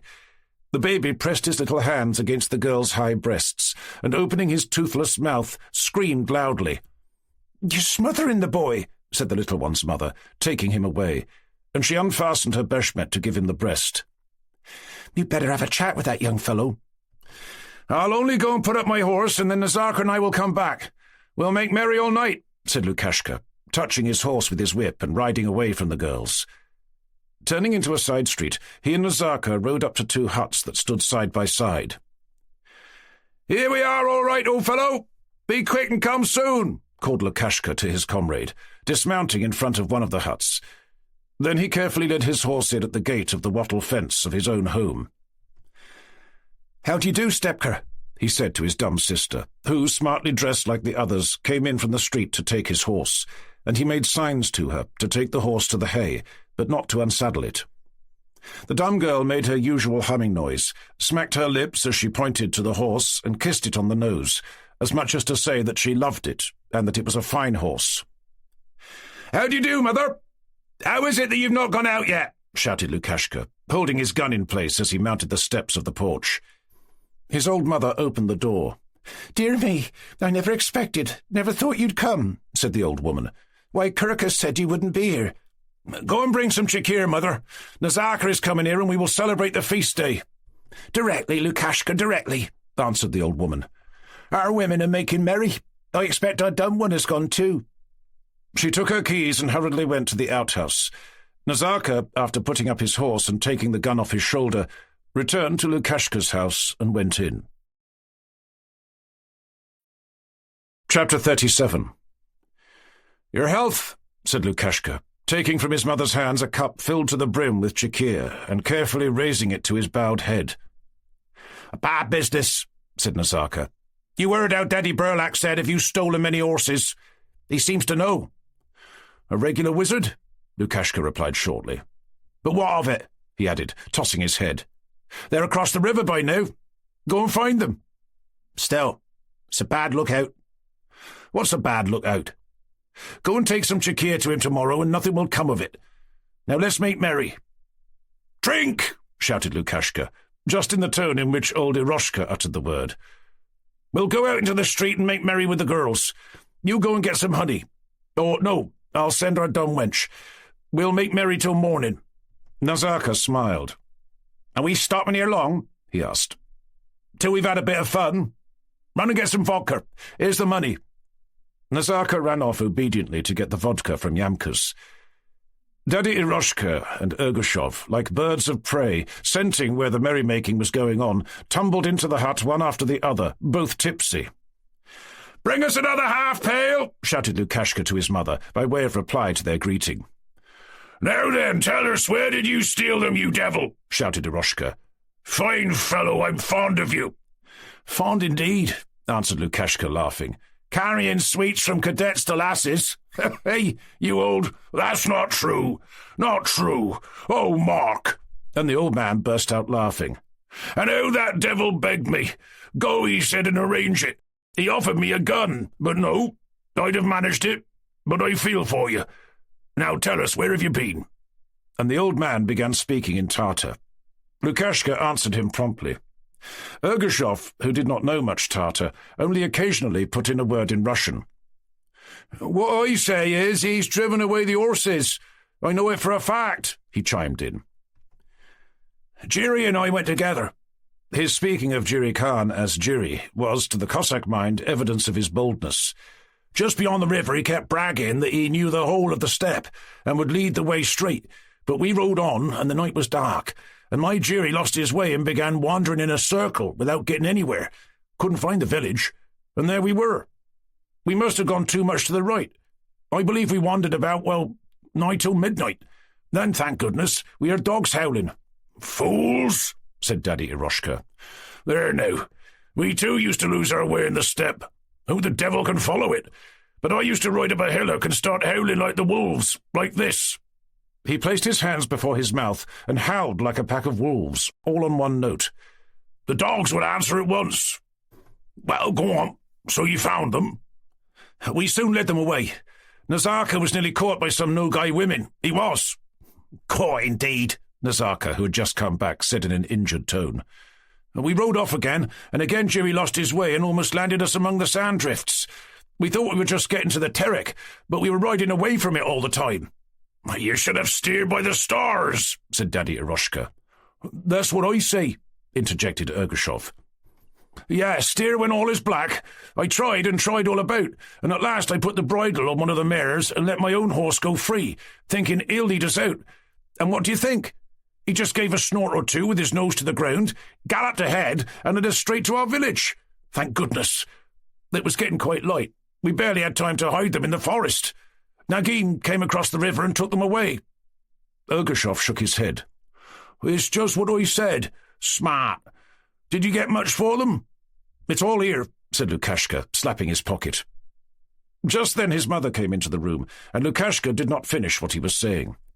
"Drink!" he shouted. "Me too. Girich and I rode out late one night," began Eroshka. "Oh, bother. We'll never hear the end of you," said Lukashka. "I'm going." And having emptied his cup and tightened the strap of his belt, he went out. Chapter 38. It was already dark when Lukashka went out into the street.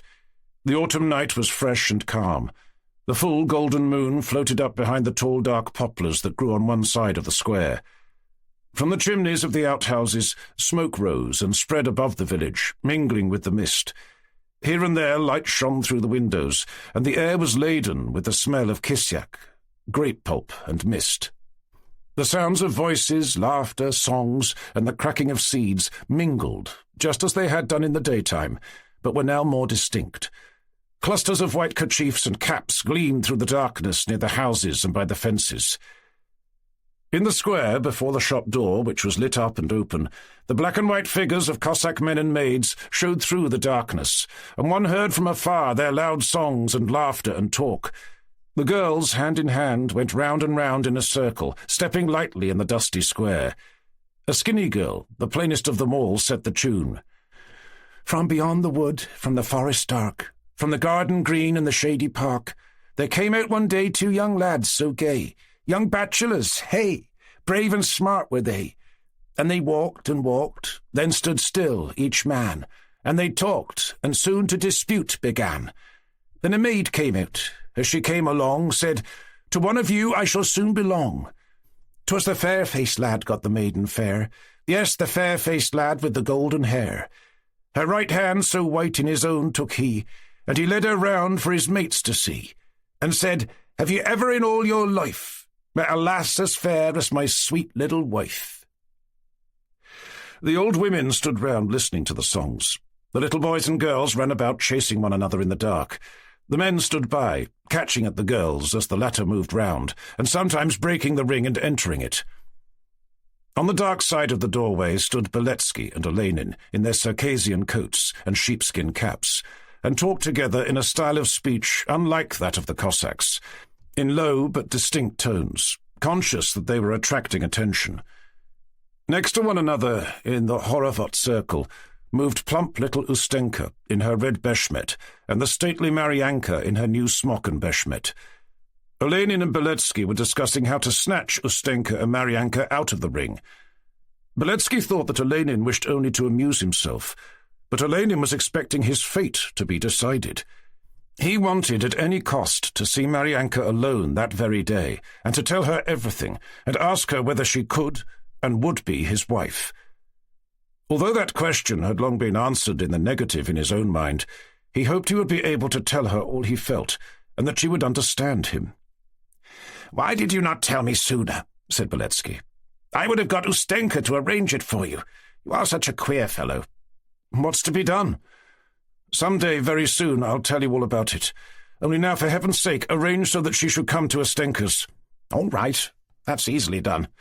Well, Maryanka, will you belong to the fair-faced lad and not to Lukashka?" said Beletsky, speaking to Maryanka first for propriety's sake. But having received no reply, he went up to Ustenka and begged her to bring Maryanka home with her. He had hardly time to finish what he was saying before the leader began another song, and the girls started pulling each other round in the ring by the hand. They sang, "Past the garden, by the garden, a young man came strolling down, up the street and through the town. And the first time as he passed, he did wave his strong right hand. As the second time he passed, waved his hat with silken band. But the third time as he went, he stood still, before her bent. How is it that thou, my dear, my reproaches dost not fear? In the park don't come to walk, that we there might have a talk. Come now, answer me, my dear. Dost thou hold me in contempt? Later on, thou knowest, dear, thou'lt get sober and repent. Soon to woo thee I will come, and when we shall married be, thou wilt weep because of me." Though I knew what to reply, yet I dared not him deny. No, I dared not him deny. So into the park went I, in the park my lad to meet. There, my dear one, I did greet. "Maiden dear, I bow to thee. Take this handkerchief from me. In thy white hand take it, see? Say I am beloved by thee. I don't know at all, I fear, what I am to give thee, dear. To my dear I think I will of a shawl a present make, and 5 kisses for it take." Lukashka and Nazarka broke into the ring and started walking about among the girls. Lukashka joined in the singing, taking seconds in his clear voice as he walked in the middle of the ring, swinging his arms. "Well, come in, one of you," he said. The other girls pushed Maryanka, but she would not enter the ring. The sound of shrill laughter, slaps, kisses, and whispers mingled with the singing. As he went past Olenin, Lukashka gave a friendly nod. "Dmitri Andreevich, have you two come to have a look?" he said. Yes, answered Olenin dryly. Beletsky stooped and whispered something into Ustenka's ear. She had not time to reply till she came round again, when she said, "All right, we'll come. And Maryanka too." Olenin stooped towards Maryanka. "You'll come. Please do, if only for a minute. I must speak to you. If the other girls come, I will." "Will you answer my question?" said he, bending towards her. "You are in good spirits today." She had already moved past him. He went after her. "Will you answer?" "Answer what?" "The question I asked you the other day," said Olenin, stooping to her ear. "Will you marry me?" Maryanka thought for a moment. "I'll tell you," said she. "I'll tell you tonight." And through the darkness her eyes gleamed brightly and kindly at the young man. He still followed her. He enjoyed stooping closer to her, but Lukashka, without ceasing to sing, suddenly seized her firmly by the hand and pulled her from her place in the ring of girls into the middle. Olenin had only time to say, "Come to Ustenka's," and stepped back to his companion. The song came to an end. Lukashka wiped his lips. Maryanka did the same, and they kissed. "No, no, kisses 5, said Lukashka. Chatter, laughter, and running about succeeded to the rhythmic movements and sound. Lukashka, who seemed to have drunk a great deal, began to distribute sweetmeats to the girls. "I offer them to everyone," he said with proud, comically pathetic self-admiration. "But anyone who goes after soldiers goes out of the ring," he suddenly added, with an angry glance at Olenin. The girls grabbed his sweetmeats from him, and, laughing, struggled for them among themselves. Beletsky and Olenin stepped aside. Lukashka, as if ashamed of his generosity, took off his cap and, wiping his forehead with his sleeve, came up to Maryanka and Ustenka. "Answer me, my dear. Dost thou hold me in contempt?" he said in the words of the song they had just been singing, and turning to Maryanka, he angrily repeated the words. "Dost thou hold me in contempt? When we shall married be, thou wilt weep because of me," he added, embracing Ustenka and Maryanka both together. Ustenka tore herself away, and swinging her arm, gave him such a blow on the back that she hurt her hand. "Well, are you going to have another turn?" he asked. "The other girls may if they like," answered Ustenka. "But I'm going home, and Maryanka was coming to our house too." With his arm still round her, Lukashka led Maryanka away from the crowd to the darker corner of a house. "Don't go, Maryanka," he said. "Let's have some fun for the last time. Go home, and I will come to you." "What am I to do at home? Holidays are meant for merrymaking." "I'm going to Ustenka's," replied Maryanka. "I'll marry you all the same, you know." "All right," said Maryanka. "We shall see when the time comes." "So, you're going?" said Lukashka sternly, and pressing her close, he kissed her on the cheek. "There, leave off! Don't bother!" And Maryanka, wrenching herself from his arms, moved away. "Ah, my girl, it will turn out badly," said Lukashka reproachfully, and stood still, shaking his head. "Thou wilt weep because of me." And turning away from her, he shouted to the other girls, "Now then, play away!" What he had said seemed to have frightened and vexed Maryanka. She stopped. "What will turn out badly?" "Why, that." "That what?" "Why, that you keep company with a soldier lodger and no longer care for me." "I'll care just as long as I choose. You're not my father nor my mother. What do you want?" "I'll care for whom I like." "Well, all right," said Lukashka. "But remember—" He moved towards the shop. "Girls!" he shouted. "Why have you stopped? Go on dancing. Nazarka, fetch some more chikhir." "Well, will they come?" asked Olenin, addressing Beletsky. "They'll come directly," replied Beletsky. "Come along. We must prepare the ball." Chapter 3. The farther Olenin travelled from central Russia, the farther he left his memories behind, and the nearer he drew to the Caucasus, the lighter his heart became. "I'll stay away for good, and never return to show myself in society," was a thought that sometimes occurred to him. "These people whom I see here are not people. None of them know me, and none of them can ever enter the Moscow society I was in, or find out about my past. and no one in that society will ever know what I am doing, living among these people. And quite a new feeling of freedom from his whole past came over him among the rough beings he met on the road, whom he did not consider to be people, in the sense that his Moscow acquaintances were. The rougher the people and the fewer the signs of civilization, the freer he felt. Stavropol, through which he had to pass, irked him. The signboards, some of them even in French, ladies in carriages, cabs in the marketplace, and a gentleman wearing a fur cloak and tall hat who was walking along the boulevard and staring at the passers-by, quite upset him. Perhaps these people know some of my acquaintances, he thought, and the club, his tailor, cards, society came back to his mind. But after Stavropol, everything was satisfactory, wild and also beautiful and warlike, and Olenin felt happier and happier.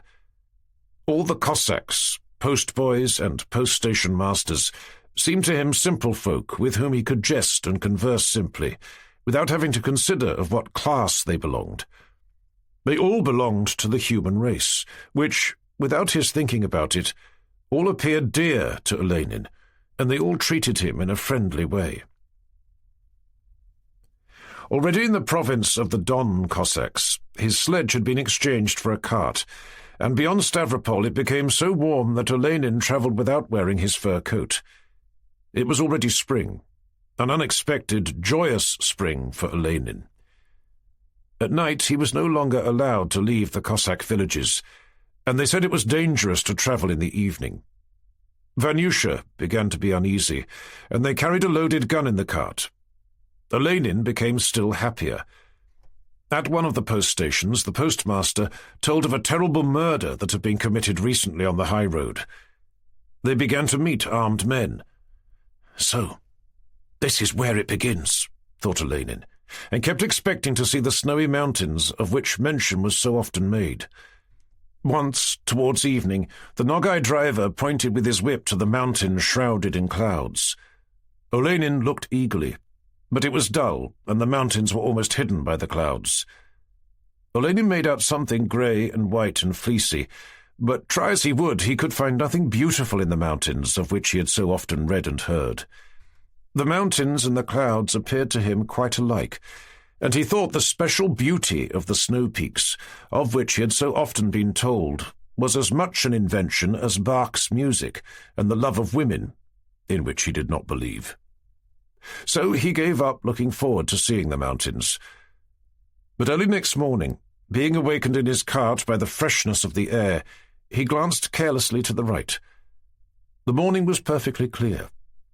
Suddenly he saw, about 20 paces away as it seemed to him at first glance, pure white gigantic masses with delicate contours, the distinct fantastic outlines of their summits showing sharply against the far-off sky. When he had realized the distance between himself and them and the sky and the whole immensity of the mountains, and felt the infinitude of all that beauty, he became afraid that it was but a phantasm or a dream. He gave himself a shake to rouse himself, but the mountains were still the same. "What's that? What is that?" he said to the driver. "Why, the mountains," answered the Nogai driver with indifference. "And I too have been looking at them for a long while," said Vanyusha. "Aren't they fine? They won't believe it at home." The quick progress of the three-horsed cart along the smooth road caused the mountains to appear to be running along the horizon, while their rosy crests glittered in the light of the rising sun. At first Olenin was only astonished at the sight, then gladdened by it. But later on, gazing more and more intently at that snow-peaked chain that seemed to rise not from among other black mountains, but straight out of the plain, and to glide away into the distance, he began by slow degrees to be penetrated by their beauty, and at length to feel the mountains. From that moment all he saw, all he thought, and all he felt acquired for him a new character, sternly majestic, like the mountains. All his Moscow reminiscences, shame and repentance, and his trivial dreams about the Caucasus vanished and did not return. "Now it has begun," a solemn voice seemed to say to him. The road and the Terek just becoming visible in the distance, and the Cossack villages and the people all no longer appeared to him as a joke. He looked at himself, or Vanyusha, and again thought of the mountains. 2 Cossacks ride by, their guns in their cases swinging rhythmically behind their backs, the white and bay legs of their horses mingling confusedly, and the mountains. Beyond the Terek rises the smoke from a Tartar village, and the mountains. The sun has risen and glitters on the Terek, now visible beyond the reeds, and the mountains. From the village comes a Tartar wagon, and women, beautiful young women pass by, and the mountains. Abreks canter about the plain, and here am I driving along and do not fear them. I have a gun, and strength, and youth, and the mountains. Chapter 39. It was already late in the night when Olenin came out of Beletsky's hut, following Maryanka and Ustenka. He saw in the dark street before him the gleam of the girl's white kerchief. The golden moon was descending towards the steppe. A silvery mist hung over the village. All was still. There were no lights anywhere, and one heard only the receding footsteps of the young women. Olenin's heart beat fast. The fresh, moist atmosphere cooled his burning face. He glanced at the sky and turned to look at the hut he had just come out of. The candle was already out. Then he again peered through the darkness at the girl's retreating shadows. The white kerchief disappeared in the mist. He was afraid to remain alone. He was so happy. He jumped down from the porch and ran after the girls. "Bother you, someone may see," said Ustenka. "Never mind." Olenin ran up to Maryanka and embraced her. Maryanka did not resist. "Haven't you kissed enough yet?" said Ustenka. "Marry and then kiss. But now you better wait." "Good night, Maryanka. Tomorrow I will come to see your father and tell him. Don't you say anything." "Why should I?" answered Maryanka. Both the girls started running. Olenin went on by himself, thinking over all that had happened. He had spent the whole evening alone with her in a corner by the oven. Ustenka had not left the hut for a single moment, but had romped about with the other girls and with Beletsky all the time. Olenin had talked in whispers to Maryanka. "Will you marry me?" he had asked. "You deceive me, and not have me," she replied cheerfully and calmly. "But do you love me? Tell me, for God's sake." "Why shouldn't I love you? You don't squint," answered Maryanka, laughing, and with her hard hands squeezing his— "What white, soft hands you've got. So like clotted cream," she said. "I am in earnest. Tell me, will you marry me?" "Why not, if father gives me to you?" "Well, then remember, I shall go mad if you deceive me. Tomorrow I will tell your mother and father. I shall come and propose." Maryanka suddenly burst out laughing. "What's the matter?" "It seems so funny." "It's true. I will buy a vineyard and a house and will enroll myself as a Cossack." "Mind you don't go after other women, then. I am severe about that." Olenin joyfully repeated all these words to himself. The memory of them now gave him pain, and now such joy that it took away his breath. The pain was because she had remained as calm as usual while talking to him. She did not seem at all agitated by these new conditions. It was as if she did not trust him, and did not think of the future. It seemed to him that she only loved him for the present moment, and that in her mind there was no future with him. He was happy because her words sounded to him true, and she had consented to be his. "Yes," thought he to himself, "we shall only understand one another when she is quite mine. For such love there are no words. It needs life, the whole of life. Tomorrow everything will be cleared up. I cannot live like this any longer. Tomorrow I will tell everything to her father, to Beletsky, and to the whole village." Lukashka, after 2 sleepless nights, had drunk so much at the fete that for the first time in his life his feet would not carry him, and he slept in Yamka's house. Chapter 40. The next day Olenin awoke earlier than usual, and immediately remembered what lay before him, and he joyfully recalled her kisses, the pressure of her hard hands, and her words, "What white hands you have." He jumped up and wished to go at once to his host's hut, to ask for their consent to his marriage with Maryanka. The sun had not yet risen, but it seemed that there was an unusual bustle in the street and side street. People were moving about on foot and on horseback and talking. He threw on his Circassian coat and hastened out into the porch. His hosts were not yet up. 5 Cossacks were riding past and talking loudly together. In front rode Lukashka on his broad-backed Kabada horse. The Cossacks were all speaking and shouting, so that it was impossible to make out exactly what they were saying. "Ride to the upper post!" shouted one. "Saddle and catch us up, be quick!" said another. "It's nearer through the other gate." "What are you talking about?" cried Lukashka. "We must go through the middle gates, of course."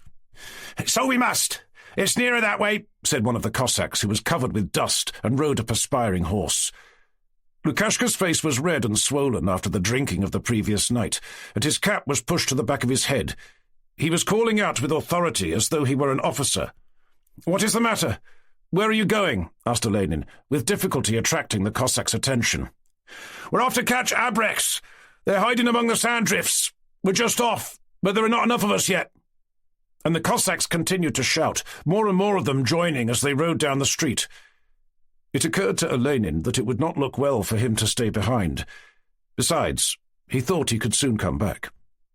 He dressed, loaded his gun with bullets, jumped onto his horse, which Vanyusha had saddled more or less well, and overtook the Cossacks at the village gates. The Cossacks had dismounted, and filling a wooden bowl with chekir from a little cask which they had brought with them, they passed the bowl round to one another and drank to the success of their expedition. Among them was a smartly dressed young cornet, who happened to be in the village, and who took command of the group of 9 Cossacks who had joined for the expedition. All these Cossacks were privates, and although the cornet assumed the airs of a commanding officer, they only obeyed Lukashka. Of Olenin they took no notice at all, and when they had all mounted and started, and Olenin rode up to the cornet and began asking him what was taking place, the cornet, who was usually quite friendly, treated him with marked condescension. It was with great difficulty that Olenin managed to find out from him what was happening. Scouts, who had been sent out to search for abreks, had come upon several hillsmen some 6 miles from the village. These abreks had taken shelter in pits and had fired at the scouts, declaring they would not surrender. A corporal, who had been scouting with 2 Cossacks, had remained to watch the abreks, and had sent 1 Cossack back to get help. The sun was just rising. 3 miles beyond the village the steppe spread out, and nothing was visible except the dry, monotonous, sandy, dismal plain, covered with the footmarks of cattle, and here and there with tufts of withered grass, with low reeds in the flats, and rare little trodden footpaths, and the camps of the nomad Nogai tribe just visible far away. The absence of shade and the austere aspect of the place were striking. The sun always rises and sets red in the steppe. When it is windy, whole hills of sand are carried by the wind from place to place. When it is calm, as it was that morning, the silence, uninterrupted by any movement or sound, is peculiarly striking. That morning in the steppe it was quiet and dull, though the sun had already risen. It all seemed specially soft and desolate. The air was hushed. The footfalls and the snorting of the horses were the only sounds to be heard, and even they quickly died away. The men rode almost silently. A Cossack always carries his weapons so that they neither jingle nor rattle. Jingling weapons are a terrible disgrace to a Cossack. 2 other Cossacks from the village caught the party up and exchanged a few words. Lukashka's horse either stumbled or caught its foot in some grass and became restive, which is a sign of bad luck among the Cossacks, and at such a time was of special importance. The others exchanged glances and turned away, trying not to notice what had happened. Lukashka pulled at the reins, frowned sternly, set his teeth, and flourished his whip above his head. His good Kabada horse, prancing from one foot to another, not knowing with which to start, seemed to wish to fly upwards on wings. But Lukashka hit its well-fed sides with his whip once, then again, and a 3rd time, and the horse, showing its teeth and spreading out its tail, snorted and reared and stepped on its hind legs a few paces away from the others. "Ah, good steed that," said the cornet. That he said steed instead of horse indicated special praise. "A lion of a horse," assented one of the others, an old Cossack. The Cossacks rode forward silently, now at a foot pace, then at a trot, and these changes were the only incidents that interrupted for a moment the stillness and solemnity of their movements. Riding through the steppe for about 6 miles, they passed nothing but one Nogai tent, placed on a cart and moving slowly along at a distance of about a mile from them. A Nogai family was moving from one part of the steppe to another. Afterwards they met 2 tattered Nogai women with high cheekbones, who, with baskets on their backs, were gathering dung left by the cattle that wandered over the steppe. The cornet, who did not know their language well, tried to question them, but they did not understand him, and, obviously frightened, looked at one another. Lukashka rode up to them both, stopped his horse, and promptly uttered the usual greeting.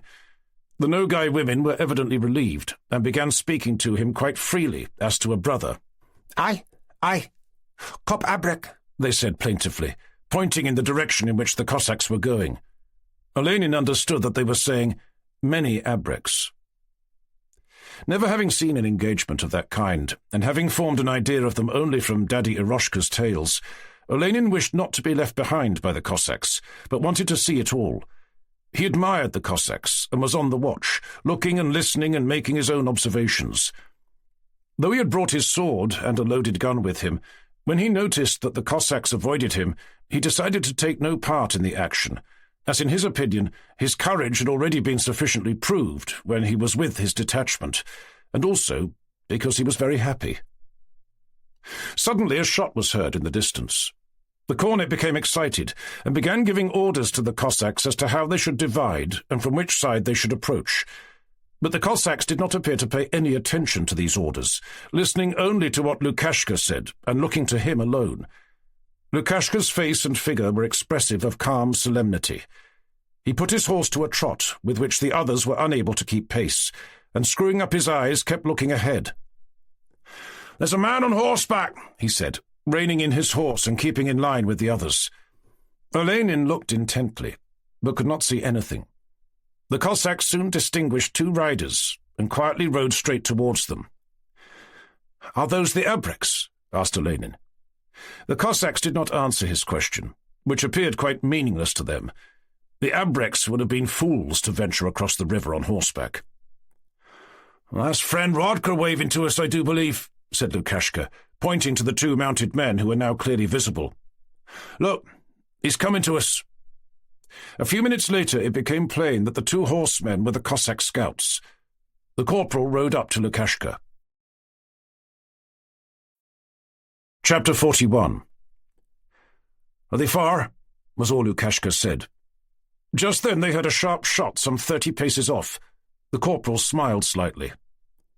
"Our Gurkha is having shots at them," he said, nodding in the direction of the shot. Having gone a few paces farther, they saw Gurkha sitting behind a sand hillock and loading his gun. To while away the time, he was exchanging shots with the Abreks, who were behind another sand heap. A bullet came whistling from their side. The cornet was pale and grew confused. Lukashka dismounted from his horse, threw the reins to one of the other Cossacks, and went up to Gurkha. Olenin also dismounted, and, bending down, followed Lukashka. They had hardly reached Gurkha when 2 bullets whistled above them. Lukashka looked around, laughing at Olenin, and stooped a little. "Look out, or they will kill you, Dmitri Andreevich," he said. "You better go away. You have no business here." But Olenin wanted absolutely to see the Abreks. From behind the mound he saw caps and muskets some 200 paces off. Suddenly a little cloud of smoke appeared from thence, and again a bullet whistled past. The Abreks were hiding in a marsh at the foot of the hill. Olenin was much impressed by the place in which they sat. In reality, it was very much like the rest of the steppe, but because the Abreks sat there, it seemed to detach itself from all the rest and to have become distinguished. Indeed, it appeared to Olenin that it was the very spot for Abreks to occupy. Lukashka went back to his horse, and Olenin followed him. "We must get a hay cart," said Lukashka, "or they will be killing some of us. There, behind that mound, is a Nogai cart with a load of hay." The cornet listened to him, and the corporal agreed. The cart of hay was fetched, and the Cossacks, hiding behind it, pushed it forward. Olenin rode up a hillock from whence he could see everything. The hay cart moved on, and the Cossacks crowded together behind it. The Cossacks advanced, but the Chechens, of whom there were 9, sat with their knees in a row and did not fire. All was quiet. Suddenly from the Chechens arose the sound of a mournful song, something like Daddy Eroshka's Ai de Dalalay. The Chechens knew that they could not escape, and to prevent themselves from being tempted to take flight, they had strapped themselves together, knee to knee, had got their guns ready, and were singing their death song. The Cossacks with their hay cart drew closer and closer, and Olenin expected the firing to begin at any moment, but the silence was only broken by the abreks' mournful song. Suddenly the song ceased. There was a sharp report. A bullet struck the front of the cart, and Chechen curses and yells broke the silence, and shot followed on shot, and one bullet after another struck the cart. The Cossacks did not fire, and were now only 5 paces distant. Another moment passed, and the Cossacks, with a whoop, rushed out on both sides from behind the cart, Lukashka in front of them. Olenin heard only a few shots, then shouting and moans. He thought he saw smoke and blood, and abandoning his horse and quite beside himself, he ran towards the Cossacks. Horror seemed to blind him. He could not make out anything, but understood that all was over. Lukashka, pale as death, was holding a wounded Chechen by the arms and shouting, "Don't kill him! I'll take him alive!" The Chechen was the red-haired man who had fetched his brother's body away after Lukashka had killed him. Lukashka was twisting his arms. Suddenly the Chechen wrenched himself free and fired his pistol. Lukashka fell, and blood began to flow from his stomach. He jumped up, but fell again, swearing in Russian and in Tatar. More and more blood appeared on his clothes and under him. Some Cossacks approached him and began loosening his girdle. One of them, Nazarka, before beginning to help, fumbled for some time, unable to put his sword in its sheath. It would not go the right way. The blade of the sword was blood-stained. The Chechens, with their red hair and clipped moustaches, lay dead and hacked about. Only the one we know of, who had fired at Lukashka, though wounded in many places, was still alive. Like a wounded hawk, all covered with blood, blood was flowing from a wound under his right eye. Pale and gloomy, he looked about him with wide, open, excited eyes and clenched teeth as he crouched, dagger in hand, still prepared to defend himself. The cornet went up to him as if intending to pass by, and with a quick movement shot him in the ear. The Chechen started up, but it was too late, and he fell. The Cossacks, quite out of breath, dragged the bodies aside and took the weapons from them. Each of the red-haired Chechens had been a man, and each one had his own individual expression. Lukashka was carried to the cart. He continued to swear in Russian and in Tatar. "No fear! I'll strangle him with my hands, Anaseni!" he cried, struggling. But he soon became quiet from weakness. Olenin rode home. In the evening, he was told that Lukashka was at death's door, but that a Tatar from beyond the river had undertaken to cure him with herbs. The bodies were brought to the village office. The women and the little boys hastened to look at them. It was growing dark when Olenin returned, and he could not collect himself after what he had seen.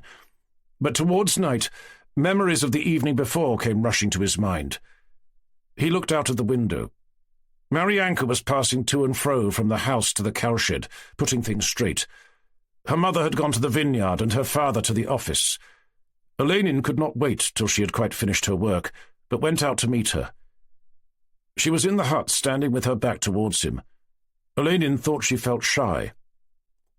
"Maryanka," said he. "I say, Maryanka, may I come in?" She suddenly turned. There was a scarcely perceptible trace of tears in her eyes, and her face was beautiful in its sadness. She looked at him in silent dignity. Olenin again said, "Maryanka, I have come—" "Leave me alone," she said. Her face did not change, but the tears ran down her cheeks. "What are you crying for? What is it?" "What?" she repeated in a rough voice. "Cossacks have been killed. That's what for." "Lukashka," said Olenin. "Go away. What do you want?" "Maryanka," said Olenin, approaching her. "You will never get anything from me." "Maryanka, don't speak like that," Olenin entreated. "Get away! I'm sick of you!" shouted the girl, stamping her foot, and moved threateningly towards him. And her face expressed such abhorrence, such contempt, and such anger that Olenin suddenly understood that there was no hope for him, and that his first impression of this woman's inaccessibility had been perfectly correct. Olenin said nothing more, but ran out of the hut. Chapter 42. For 2 hours after returning home, he lay on his bed motionless. Then he went to his company commander and obtained leave to visit the staff. Without taking leave of anyone, and sending Vanyusha to settle his accounts with his landlord, he prepared to leave for the fort, where his regiment was stationed.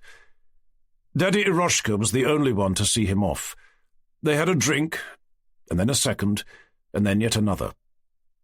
Again, as on the night of his departure from Moscow, a 3-horsed conveyance stood waiting at the door. But Olenin did not confer with himself as he had done then, and did not say to himself that all he had thought and done here was not it. He did not promise himself a new life. He loved Maryanka more than ever, and knew that he could never be loved by her. "Well, goodbye, my lad," said Daddy Eroshka. "When you go on an expedition, be wise and listen to my words, the words of an old man. When you are out on a raid or the like, you know I'm an old wolf and have seen things, and when they begin firing, don't get into a crowd where there are many men. When you fellows get frightened, you always try to get close together with a lot of others.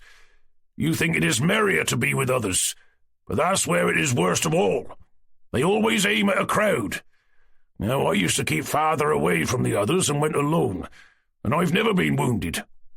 Yet what things haven't I seen in my day?" "But you've got a bullet in your back," remarked Vanyusha, who was clearing up the room. "That was the Cossacks fooling about," answered Eroshka. "Cossacks? How was that?" asked Olenin. "Oh, just so. We were drinking.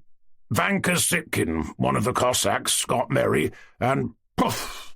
He gave me one from his pistol just here." "Yes? And did it hurt?" asked Olenin. "Vanyusha, will you soon be ready?" he added. "Ah, where's the hurry? Let me tell you, when he banged into me, the bullet did not break the bone, but remained here. And I say, 'You've killed me, brother!' Hey, what have you done to me? I won't let you off. You'll have to stand me a pailful." "Well, but did it hurt?" Olenin asked again, scarcely listening to the tale. "Let me finish. He stood a pailful and we drank it, but the blood went on flowing. The whole room was drenched and covered with blood.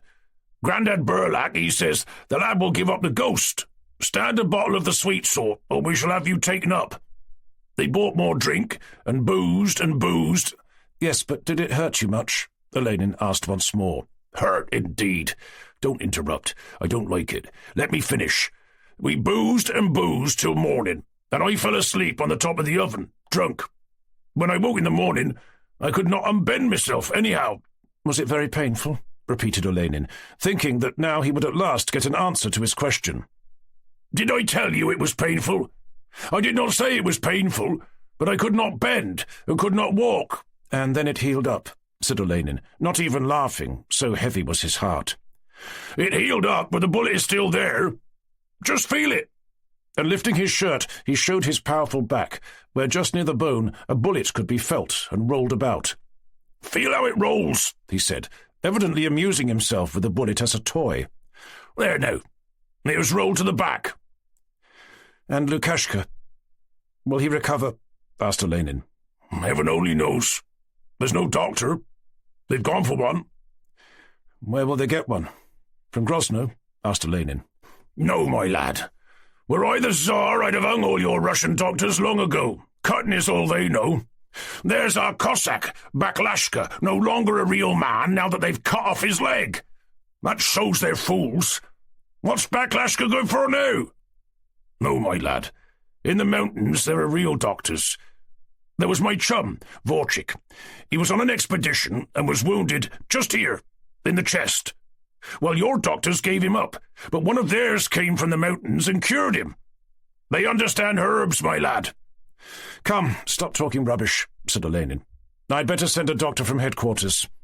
"Rubbish," the old man said mockingly. "Fool! Fool! Rubbish! You'll send a doctor? If yours cured people, Cossacks and Chechens would go to you for treatment. But as it is, your officers and colonels send to the mountains for doctors. Yours are all humbugs. All humbugs." Olenin did not answer. He agreed only too fully that all was humbug in the world in which he had lived, and to which he was now returning. "How is Lukashka? Have you been to see him?" he asked. "He just lies as if he were dead. He does not eat nor drink. Vodka is the only thing his soul accepts. But as long as he drinks vodka, it's well. I'd be sorry to lose the lad. A fine lad. A brave like me. I too lay dying like that once. The old women were already wailing. My head was burning. They'd already laid me out under the holy icons. So I lay there, and above me on the oven little drummers, no bigger than this, beat the tattoo. I shout at them, and they drum all the harder." The old man laughed. "The women brought our church elder. They were getting ready to bury me. They said, 'He defiled himself with worldly unbelievers. He made merry with women. He ruined people. He did not fast, and he played the balalaika. Confess,' they said. So I began to confess. 'I've sinned,' I said. Whatever the priest said, I always answered, 'I've sinned.' He began to ask me about the balalaika. 'Where is the accursed thing?' he says. 'Show it me and smash it.' But I say, 'I've not got it.' I'd hidden it myself in a net in the outhouse. I knew they could not find it. So they left me. Yet, after all, I recovered. When I went for my balalaika—' What was I saying?" he continued. "Listen to me, and keep farther away from the other men, or you'll get killed foolishly. I feel for you, truly. You're a drinker. I love you. And fellows like you like riding up the mountains. There was one who lived here, who had come from Russia. He always would ride up the mountains. He called the mounds, so funnily, hillocks. Whenever he saw a mound, off he'd gallop. Once he galloped off that way, and rode to the top quite pleased, but a Chechen fired at him and killed him. Ah, how well they shoot from their gun rests, those Chechens. Some of them shoot even better than I do. I don't like it when a fellow gets killed so foolishly. Sometimes I used to look at your soldiers and wonder at them. There's foolishness for you. They go, the poor fellows, all in a clump, and even sew red collars to their coats. How can they help being it? One gets killed, they drag him away, and another takes his place. What foolishness, the old man repeated, shaking his head. Why not scatter and go one by one? So you just go like that, and they won't notice you. That's what you must do. Well, thank you. Goodbye, Daddy. God willing we may meet again, said Olenin, getting up and moving towards the passage. The old man, who was sitting on the floor, did not rise. Is that the way one says goodbye? Fool!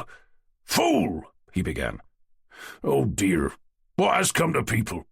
We've kept company for well nigh a year, and now goodbye, and off he goes. Why, I love you, and now I pity you. You were so forlorn, always alone, always alone. You're somehow so unsociable.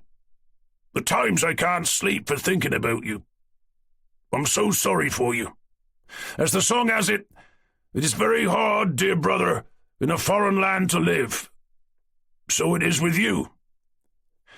Well, goodbye, said Olenin again. The old man rose and held out his hand. Olenin pressed it and turned to go. Give us your mug! Your mug! Then the old man took Olenin by the head with both hands and kissed him 3 times with wet moustaches and lips and began to cry. I love you! Goodbye. Olenin got into the cart. Well, is that how you're going? You might give me something for a remembrance. Give me a gun.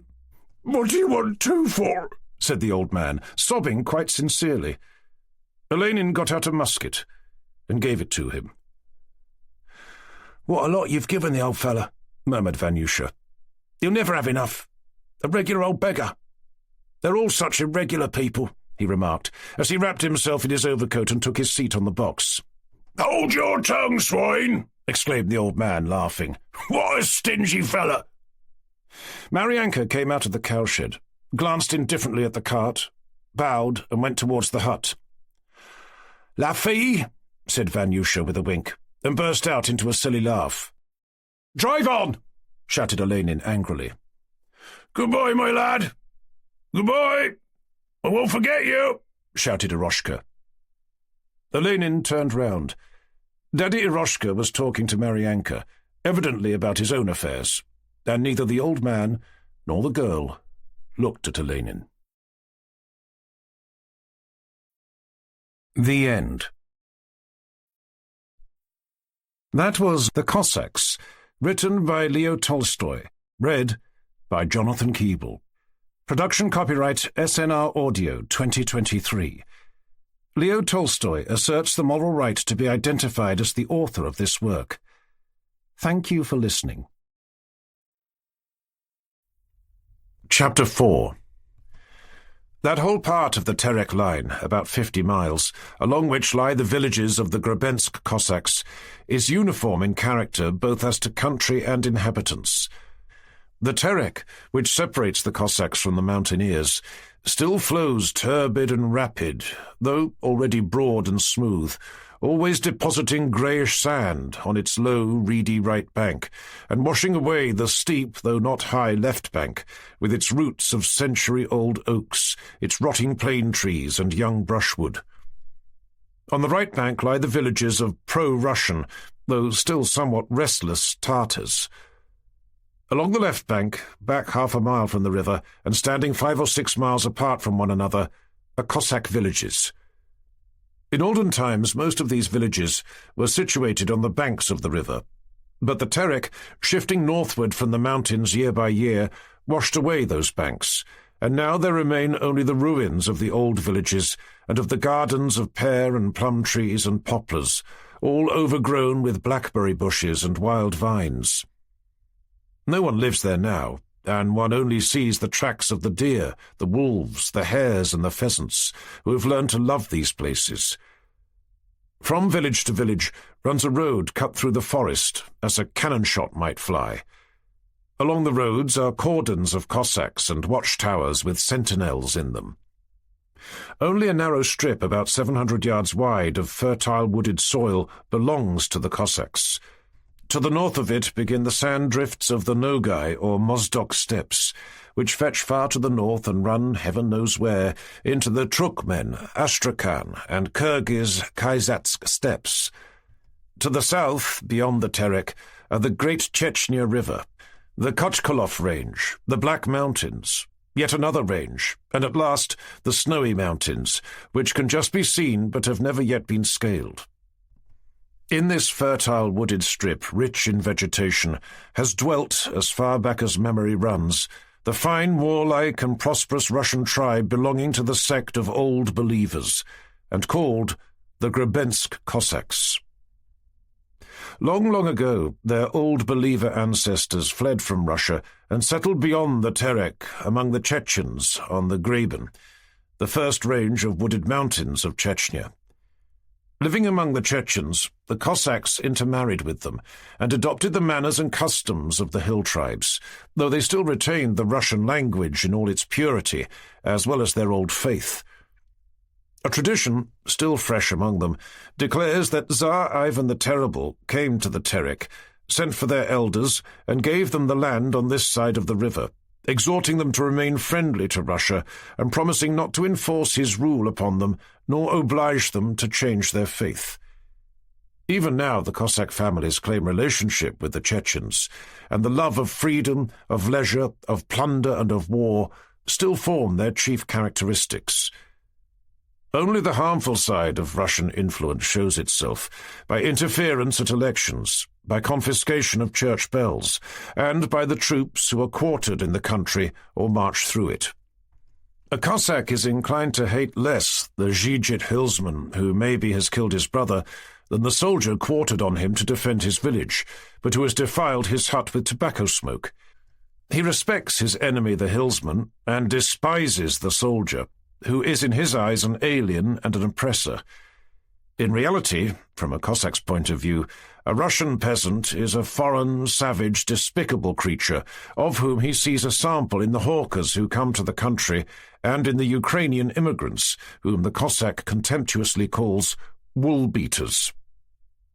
For him, to be smartly dressed means to be dressed like a Circassian.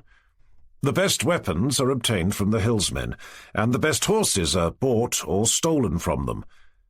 A dashing young Cossack likes to show off his knowledge of Tartar, and, when carousing, talks Tartar even to his fellow Cossack. In spite of all these things, this small Christian clan, stranded in a tiny corner of the earth, surrounded by half-savage Mohammedan tribes and by soldiers, considers itself highly advanced, acknowledges none but Cossacks as human beings, and despises everybody else. The Cossack spends most of his time in the cordon, in action, or in hunting and fishing. He hardly ever works at home. When he stays in the village, it is an exception to the general rule, and then he is holiday-making. All Cossacks make their own wine, and drunkenness is not so much a general tendency as a rite, the non-fulfillment of which would be considered apostasy. The Cossack looks upon a woman as an instrument for his welfare. Only the unmarried girls are allowed to amuse themselves. A married woman has to work for her husband from youth to very old age. His demands on her are the oriental ones of submission and labour. In consequence of this outlook, women are strongly developed, both physically and mentally, and though they are, as everywhere in the East, nominally in subjection, they possess far greater influence and importance in family life than Western women.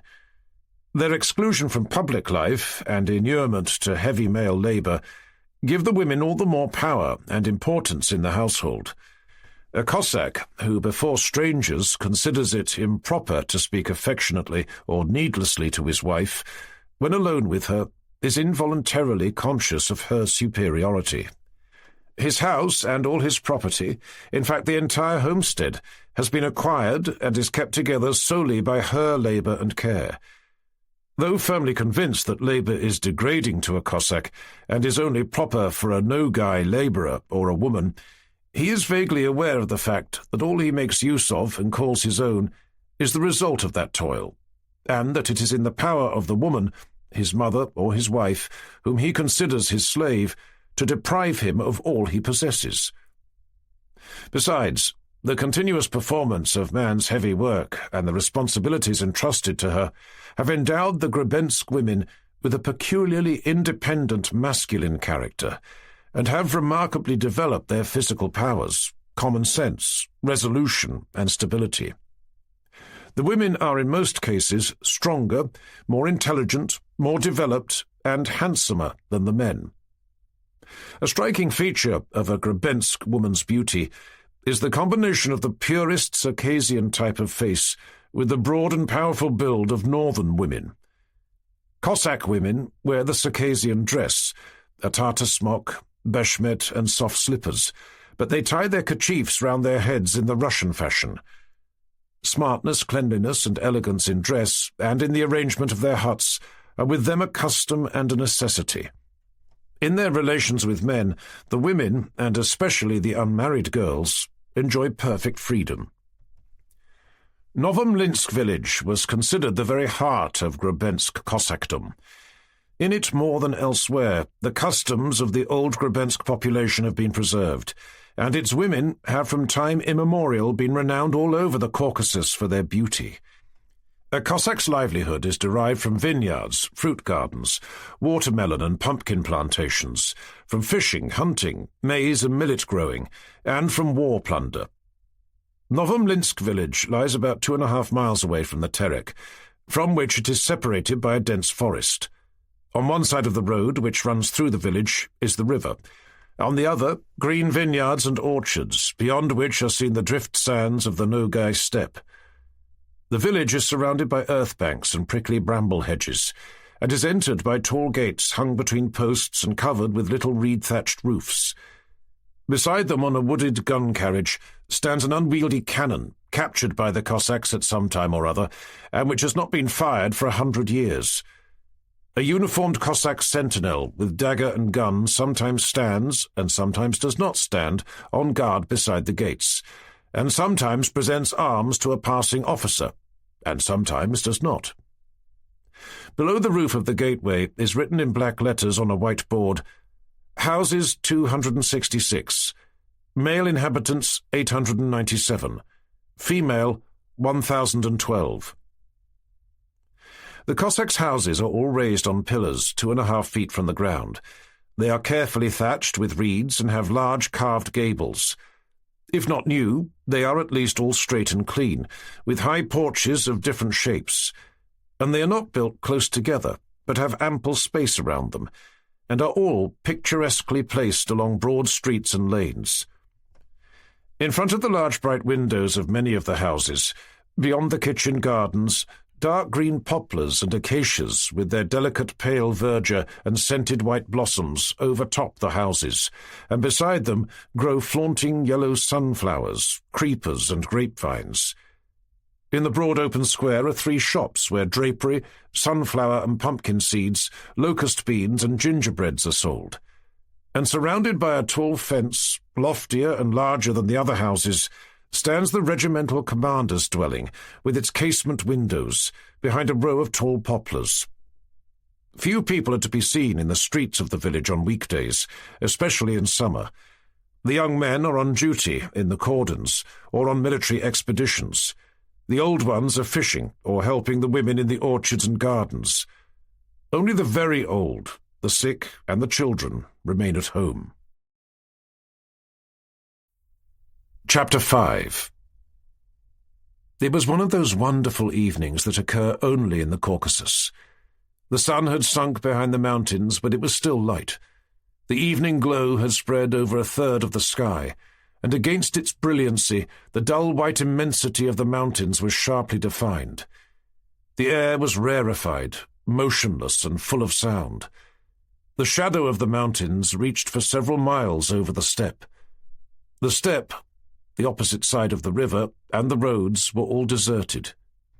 If very occasionally mounted men appeared, the Cossacks in the cordon and the Chechens in their auls, villages, watched them with surprised curiosity and tried to guess who those questionable men could be.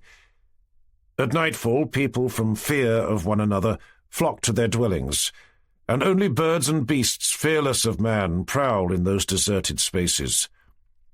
Talking merrily, the women, who have been tying up the vines, hurry away from the gardens before sunset.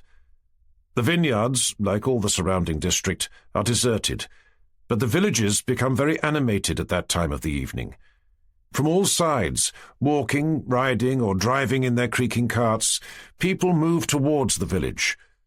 Girls, with their smocks tucked up and twigs in their hands, run chatting merrily to the village gates to meet the cattle that are crowding together in a cloud of dust and mosquitoes, which they bring with them from the steppe. The well-fed cows and buffaloes disperse at a run all over the streets, and Cossack women in coloured beshmets go to and fro among them. You can hear their merry laughter and shrieks mingling with the lowing of the cattle. There an armed and mounted Cossack, on leave from the cordon, rides up to a hut, and, leaning towards the window, knocks.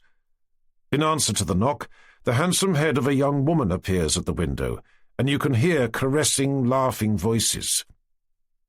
There, a tattered Nogai labourer, with prominent cheekbones, brings a load of reeds from the steppes, turns his creaking cart into the Cossack captain's broad and clean courtyard, and lifts the yoke off the oxen that stand tossing their heads, while he and his master shout to one another in Tartar.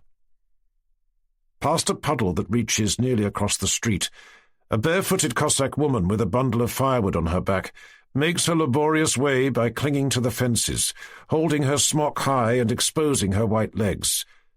A Cossack, returning from shooting, calls out in jest, "Lift it higher, shameless thing!" and points his gun at her. The woman lets down her smock and drops the wood. An old Cossack, returning home from fishing with his trousers tucked up and his hairy grey chest uncovered, has a net across his shoulder containing silvery fish that are still struggling, and to take a shortcut, climbs over his neighbour's broken fence, and gives a tug to his coat, which has caught on the fence. There a woman is dragging a dry branch along, and from round the corner comes the sound of an axe.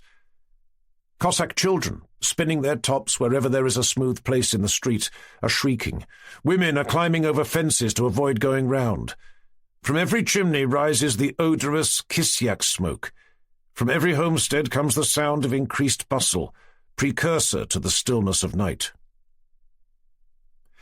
Granny Ulitka, the wife of the Cossack cornet, who is also teacher in the regimental school, goes out to the gates of her yard like the other women, and waits for the cattle, which her daughter, Marianka, is driving along the street. Before she has had time fully to open the wattle-gated the fence, an enormous buffalo cow, surrounded by mosquitoes, rushes up bellowing and squeezes in. Several well-fed cows slowly follow her, their large eyes gazing with recognition at their mistress as they swish their sides with their tails. The beautiful and shapely Marianka enters at the gate, and throwing away her switch, quickly slams the gate to and rushes with all the speed of her nimble feet to separate and drive the cattle into their sheds.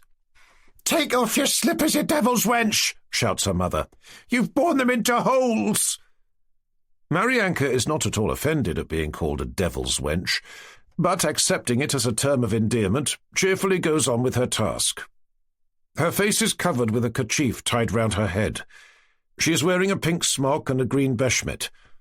She disappears inside the lean-to shed in the yard, following the big fat cattle, and from the shed comes her voice as she speaks gently and persuasively to the buffalo. "Won't she stand still? What a creature! Come now. Come, old dear." Soon the girl and the old woman pass from the shed to the dairy, carrying 2 large pots of milk, the day's yield. From the dairy chimney rises a thin cloud of Cossack smoke. The milk is being used to make into clotted cream. The girl makes up the fire while her mother goes to the gate. Twilight has fallen on the village. The air is full of the smell of vegetables, cattle, and scented Cossack smoke. From the gates and along the streets, Cossack women come running, carrying lighted rags.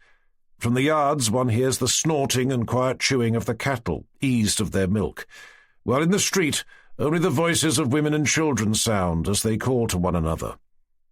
It is rare on a weekday to hear the drunken voice of a man. One of the Cossack wives, a tall, masculine old woman, approaches Granny Ulitka from the homestead opposite and asks her for a light. In her hand she holds a rag. "Have you cleared up, Granny?" "The girl is lighting the fire. Is it fire you want?" says Granny Ulitka, proud of being able to oblige her neighbour. Both women enter the hut, and coarse hands unused to dealing with small articles tremblingly lift the lid of a matchbox, which is a rarity in the Caucasus.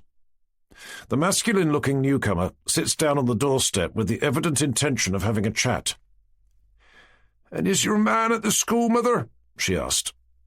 "He's always teaching the youngsters, mother, but he writes that he'll come home for the holidays," said the cornet's wife. "Yes, he's a clever man, one sees. It all comes useful." "Of course it does." "And my Lukashka is at the cordon. They won't let him come home," said the visitor, though the cornet's wife had known all this long ago. She wanted to talk about her Lukashka, whom she had lately fitted out for service in the Cossack regiment, and whom she wished to marry to the cornet's daughter, Marianka. "So, he's at the cordon?" "He is, mother. He's not been home since last holidays. The other day I sent him some shirts by Fomushkin. He says he's all right, and that his superiors are satisfied. He says they're looking out for abreks again. Lukashka is quite happy, he says." "Ah, well, thank God," said the cornet's wife. "Snatcher is certainly the only word for him." Lukashka was surnamed the Snatcher because of his bravery in snatching a boy from a watery grave, and the cornet's wife alluded to this, wishing in her turn to say something agreeable to Lukashka's mother. "I thank God, mother, that he's a good son. He's a fine fellow. Everyone praises him," says Lukashka's mother. "All I wish is to get him married. then I could die in peace." "Well, aren't there plenty of young women in the village?" answered the cornet's wife slyly, as she carefully replaced the lid of the matchbox with her horny hands.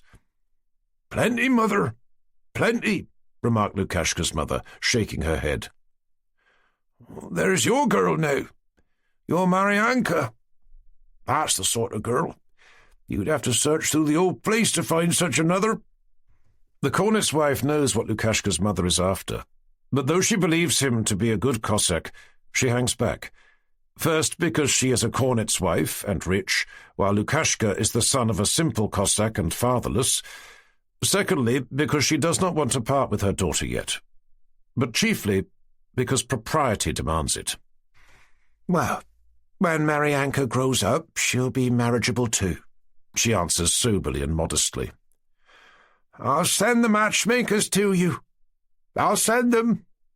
Only let me get the vineyard done, and then we'll come and make our bows to you," says Lukashka's mother. "And we'll make our bows to Elias Vassilitch too." "Elias, indeed," says the cornet's wife proudly. "It's to me you must speak. All in its own good time." Lukashka's mother sees by the stern face of the cornet's wife that it is not the time to say anything more just now. So she lights her rag with the match and says, rising, "Don't refuse us. Think of my words. I'll go. It is time to light the fire." As she crosses the road swinging the burning rag, she meets Marianka, who bows. "Ah, she's a regular queen. A splendid worker, that girl," she thinks, looking at the beautiful maiden. "What need for her to grow any more? It's time she was married into a good home. Married to Lukashka." But Granny Ulitka had her own cares, and she remained sitting on the threshold thinking hard about something, till the girl called her. Chapter 6. The male population of the village spend their time on military expeditions and in the cordon, or at their posts, as the Cossacks say. Towards evening, that same Lukashka the Snatcher, about whom the old women had been talking, was standing on a watchtower of the Nizhny Prototsk post, situated on the very banks of the Terek. Leaning on the railing of the tower and screwing up his eyes, he looked now far into the distance beyond the Terek, now down at his fellow Cossacks, and occasionally he addressed the latter. The sun was already approaching the snowy range that gleamed white above the fleecy clouds. The clouds undulating at the base of the mountains grew darker and darker. The clearness of evening was noticeable in the air. A sense of freshness came from the woods, though round the post it was still hot. The voices of the talking Cossacks vibrated more sonorously than before. The moving mass of the Terek's rapid brown waters contrasted more vividly with its motionless banks. The waters were beginning to subside, and here and there the wet sands gleamed drab on the banks and in the shallows. The other side of the river, just opposite the cordon, was deserted. Only an immense waste of low-growing reeds stretched far away to the very foot of the mountains. On the low bank, a little to one side, could be seen the flat-roofed clay houses and the funnel-shaped chimneys of a Chechen village. The sharp eyes of the Cossack who stood on the watchtower followed, through the evening smoke of the pro-Russian village, the tiny moving figures of the Chechen women, visible in the distance, in their red and blue garments. Although the Cossacks expected Abreks to cross over and attack them from the Tartar side at any moment, especially as it was May, when the woods by the Terek are so dense that it is difficult to pass through them on foot, and the river is shallow enough in places for a horseman to ford it, and despite the fact that a couple of days before a Cossack had arrived with a circular from the commander of the regiment announcing that spies had reported the intention of a party of some 8 men to cross the Terek and ordering special vigilance, no special vigilance was being observed in the cordon. The Cossacks, unarmed and with their horses unsaddled, just as if they were at home, spent their time, some in fishing, some in drinking, and some in hunting. Only the horse of the man on duty was saddled, and with its feet hobbled was moving about by the brambles near the wood, and only the sentinel, had his Circassian coat on and carried a gun and sword. The corporal, a tall, thin Cossack with an exceptionally long back and small hands and feet, was sitting on the earth bank of a hut with his beshmet unbuttoned. On his face was the lazy, bored expression of a superior, and having shut his eyes, he dropped his head upon the palm, first of one hand and then of the other. An elderly Cossack, with a broad greyish-black beard, was lying in his shirt, girdled with a black strap, close to the river, and gazing lazily at the waves of the Terek as they monotonously foamed and swirled. Others, also overcome by the heat and half-naked, were rinsing clothes in the Terek, plaiting a fishing line, or humming tunes as they lay on the hot sand of the river-bank. One Cossack, with a thin face much burnt by the sun, lay near the hut, evidently dead drunk, by a wall which, though it had been in shadow some 2 hours previously, was now exposed to the sun's fierce slanting rays. Lukashka, who stood on the watchtower, was a tall, handsome lad about 20 years old and very like his mother. His face and whole build, in spite of the angularity of youth, indicated great strength, both physical and moral. Though he had only lately joined the Cossacks at the front, it was evident from the expression of his face and the calm assurance of his attitude that he had already acquired the somewhat proud and warlike bearing peculiar to Cossacks and to men generally who continually carry arms, and that he felt he was a Cossack and fully knew his own value. His ample Circassian coat was torn in some places. His cap was on the back of his head, Chechen fashion, and his leggings had slipped below his knees. His clothing was not rich, but he wore it with that peculiar Cossack foppishness which consists in imitating the Chechen brave. Everything on a real brave is ample, ragged, and neglected. Only his weapons are costly. But these ragged clothes and these weapons are belted and worn with a certain air and matched in a certain manner, neither of which can be acquired by everybody, and which at once strike the eye of a Cossack or a hillsman. Lukashka had this resemblance to a brave. With his hands folded under his sword and his eyes nearly closed, he kept looking at the distant Tartar village. Taken separately, his features were not beautiful, but anyone who saw his stately carriage and his dark-browed, intelligent face would involuntarily say, "What a fine fellow!" "Look at the women! What a lot of them are walking about in the village," said he in a sharp voice, languidly showing his brilliant white teeth and not addressing anyone in particular. Nazarka, who was lying below, immediately lifted his head and remarked, "They must be going for water." "Supposing one scared them with a gun," said Lukashka, laughing. "Wouldn't they be frightened?" "They wouldn't reach." "What?" "Mine would carry beyond. Just wait a bit, and when their feast comes round, I'll go and visit Gire Khan and drink boozer there," said Lukashka, angrily swishing away the mosquitoes which attached themselves to him. A rustling in the thicket drew the Cossack's attention. A pied mongrel half-setter, searching for a scent and violently wagging its scantily furred tail, came running to the cordon.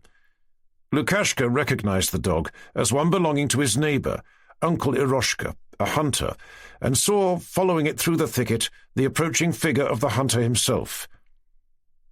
Uncle Iroshka was a gigantic Cossack, with a broad snow-white beard and such broad shoulders and chest that in the wood, where there was no one to compare him with, he did not look particularly tall, so well proportioned were his powerful limbs. He wore a tattered coat, and, over the bands with which his legs were swathed, sandals made of undressed deer's hide tied on with strings, while on his head he had a rough little white cap. He carried over one shoulder a screen to hide behind when shooting pheasants, and a bag containing a hen for luring hawks, and a small falcon. Over the other shoulder, attached by a strap, was a wildcat he had killed, and stuck in his belt behind were some little bags containing bullets, gunpowder, and bread, a horse's tail to swish away the mosquitoes, a large dagger in a torn scabbard smeared with old bloodstains, and 2 dead pheasants. Having glanced at the cordon, he stopped. "Hey, Liam!" he called to the dog, in such a ringing bass that it awoke an echo far away in the wood, and throwing over his shoulder his big gun, of the kind the Cossacks call a flint, he raised his cap. "Had a good day, good people, eh?" he said, addressing the Cossacks in the same strong and cheerful voice, quite without effort, but as loudly as if he were shouting to someone on the other bank of the river. "Yes, yes, uncle," answered from all sides the voices of the young Cossacks. "What have you seen? Tell us," shouted Uncle Eroshka, wiping the sweat from his broad red face with the sleeve of his coat. There's a vulture living in the plane tree here, uncle. As soon as night comes, he begins hovering around," said Nazarka, winking and jerking his shoulder and leg. Come, said the old man incredulously. "Really, uncle? You must keep watch," replied Nazarka with a laugh. The other Cossacks began laughing. The wag had not seen any vulture at all, but it had long been the custom of the young Cossacks in the cordon to tease and mislead Uncle Eroshka every time he came to them. "Hey, you fool! Always lying!" exclaimed Lukashka from the tower to Nazarka. Nazarka was immediately silenced. "It must be watched." "I'll watch," answered the old man, to the great delight of all the Cossacks. "But have you seen any boars?" "Watching for boars, are you?" said the corporal, bending forward and scratching his back with both hands, very pleased at the chance of some distraction. "It's abreks one has to hunt here, but not boars." "You've not heard anything, uncle, have you?" he added, needlessly screwing up his eyes and showing his close-set white teeth. "Abreks," said the old man. "No, I haven't. I say, have you any chikhir? Let me have a drink, there's a good man. I'm really quite done up. When the time comes, I'll bring you some fresh meat. I really will. Give me a drink," he added. "Well, and are you going to watch?" inquired the corporal, as though he had not heard what the other said. "I did mean to watch tonight," replied Uncle Eroshka. "Maybe with God's help I shall kill something for the holiday. Then you shall have a share. You shall indeed." "Uncle!" "Hello, uncle!" called out Lukashka sharply from above, attracting everybody's attention. All the Cossacks looked up at him. "Just go to the upper watercourse. There's a fine herd of boars there. I'm not inventing, really. The other day one of our Cossacks shot one there. I'm telling you the truth," added he, readjusting the musket at his back, and in a tone that showed he was not joking. "Ah! Lukashka the Snatcher is here," said the old man, looking up. "Where has he been shooting?" "Haven't you seen? I suppose you're too young," said Lukashka. "Close by the ditch," he went on seriously with a shake of his head. "We were just going along the ditch when all at once we heard something crackling, but my gun was in its case. Elias fired suddenly, but I'll show you the place, it's not far. You just wait a bit. I know every one of their footpaths." "Daddy Mosef," said he, turning resolutely and almost commandingly to the corporal, "it's time to relieve guard." And holding aloft his gun, he began to descend from the watchtower without waiting for the order. "Come down," said the corporal, after Lukashka had started, and glanced round. "Is it your turn, Gurker?" "Then go." "True enough, your Lukashka has become very skillful," he went on, addressing the old man. "He keeps going about just like you. He doesn't stay at home. The other day he killed a boar." Chapter 7. The sun had already set, and the shades of night were rapidly spreading from the edge of the wood. The Cossacks finished their task round the cordon and gathered in the hut for supper. Only the old man still stayed under the plane tree, watching for the vulture and pulling the string tied to the falcon's leg. But though a vulture was really perching on the plane tree, it declined to swoop down on the lure. Lukashka, singing one song after another, was leisurely placing nets among the very thickest brambles to trap pheasants. In spite of his tall stature and big hands, every kind of work, both rough and delicate, prospered under Lukashka's fingers. "Hello, Luke!" came Nazarka's shrill, sharp voice, calling him from the thicket close by. "The Cossacks had gone into supper." Nazarka, with a live pheasant under his arm, forced his way through the brambles and emerged on the footpath. "Oh," said Lukashka, breaking off in his song. "Where did you get that cock pheasant? I suppose it was in my trap?" Nazarka was of the same age as Lukashka, and had also only been at the front since the previous spring. He was plain, thin and puny, with a shrill voice that rang in one's ears. They were neighbours and comrades. Lukashka was sitting on the grass cross-legged like a Tartar, adjusting his nets. "I don't know whose it was. Yours, I expect." "Was it beyond the pit by the plane tree? Then it is mine. I set the nets last night." Lukashka rose and examined the captured pheasant. After stroking the dark, burnished head of the bird, which rolled its eyes and stretched out its neck in terror, Lukashka took the pheasant in his hands. "We'll have it in a pilau tonight. You go and kill and pluck it." "Then shall we eat it ourselves or give it to the corporal?" "He has plenty." "I don't like killing them," said Nazarka. "Give it here." Lukashka drew a little knife from under his dagger and gave it a swift jerk. The bird fluttered, but before it could spread its wings, the bleeding head bent and quivered. "That's how one should do it," said Lukashka, throwing down the pheasant. "It'll make a fat pilau." Nazarka shuddered as he looked at the bird. "I say, Lukashka, that fiend will be sending us to the ambush again tonight," he said, taking up the bird. He was alluding to the corporal. "He has sent for Mushkin to get wine, and it ought to be his turn. He always puts it on us." Lukashka went whistling along the cordon. "Take the string with you," he shouted. Nazarka obeyed. "I'll give him a bit of my mind today.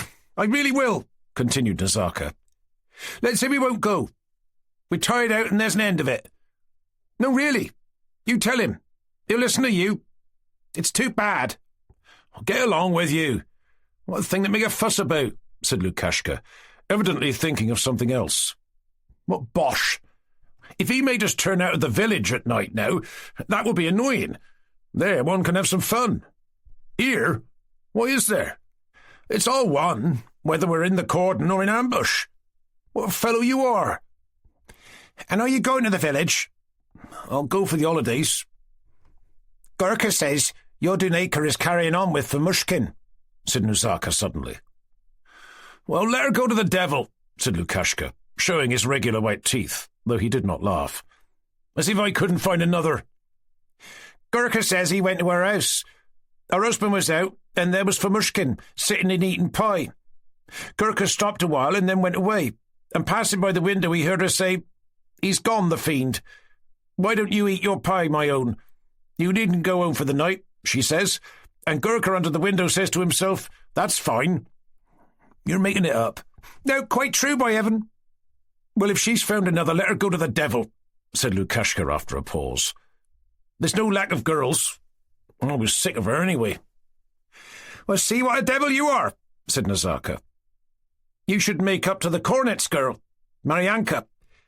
Why doesn't she walk out with anyone?" Lukashka frowned. "What of Maryanka?" "They're all alike," said he. "Well, you just try. What do you think? Are girls so scarce in the village?" And Lukashka recommenced whistling, and went along the cordon, pulling leaves and branches from the bushes as he went. Suddenly, catching sight of a smooth sapling, he drew the knife from the handle of his dagger and cut it down.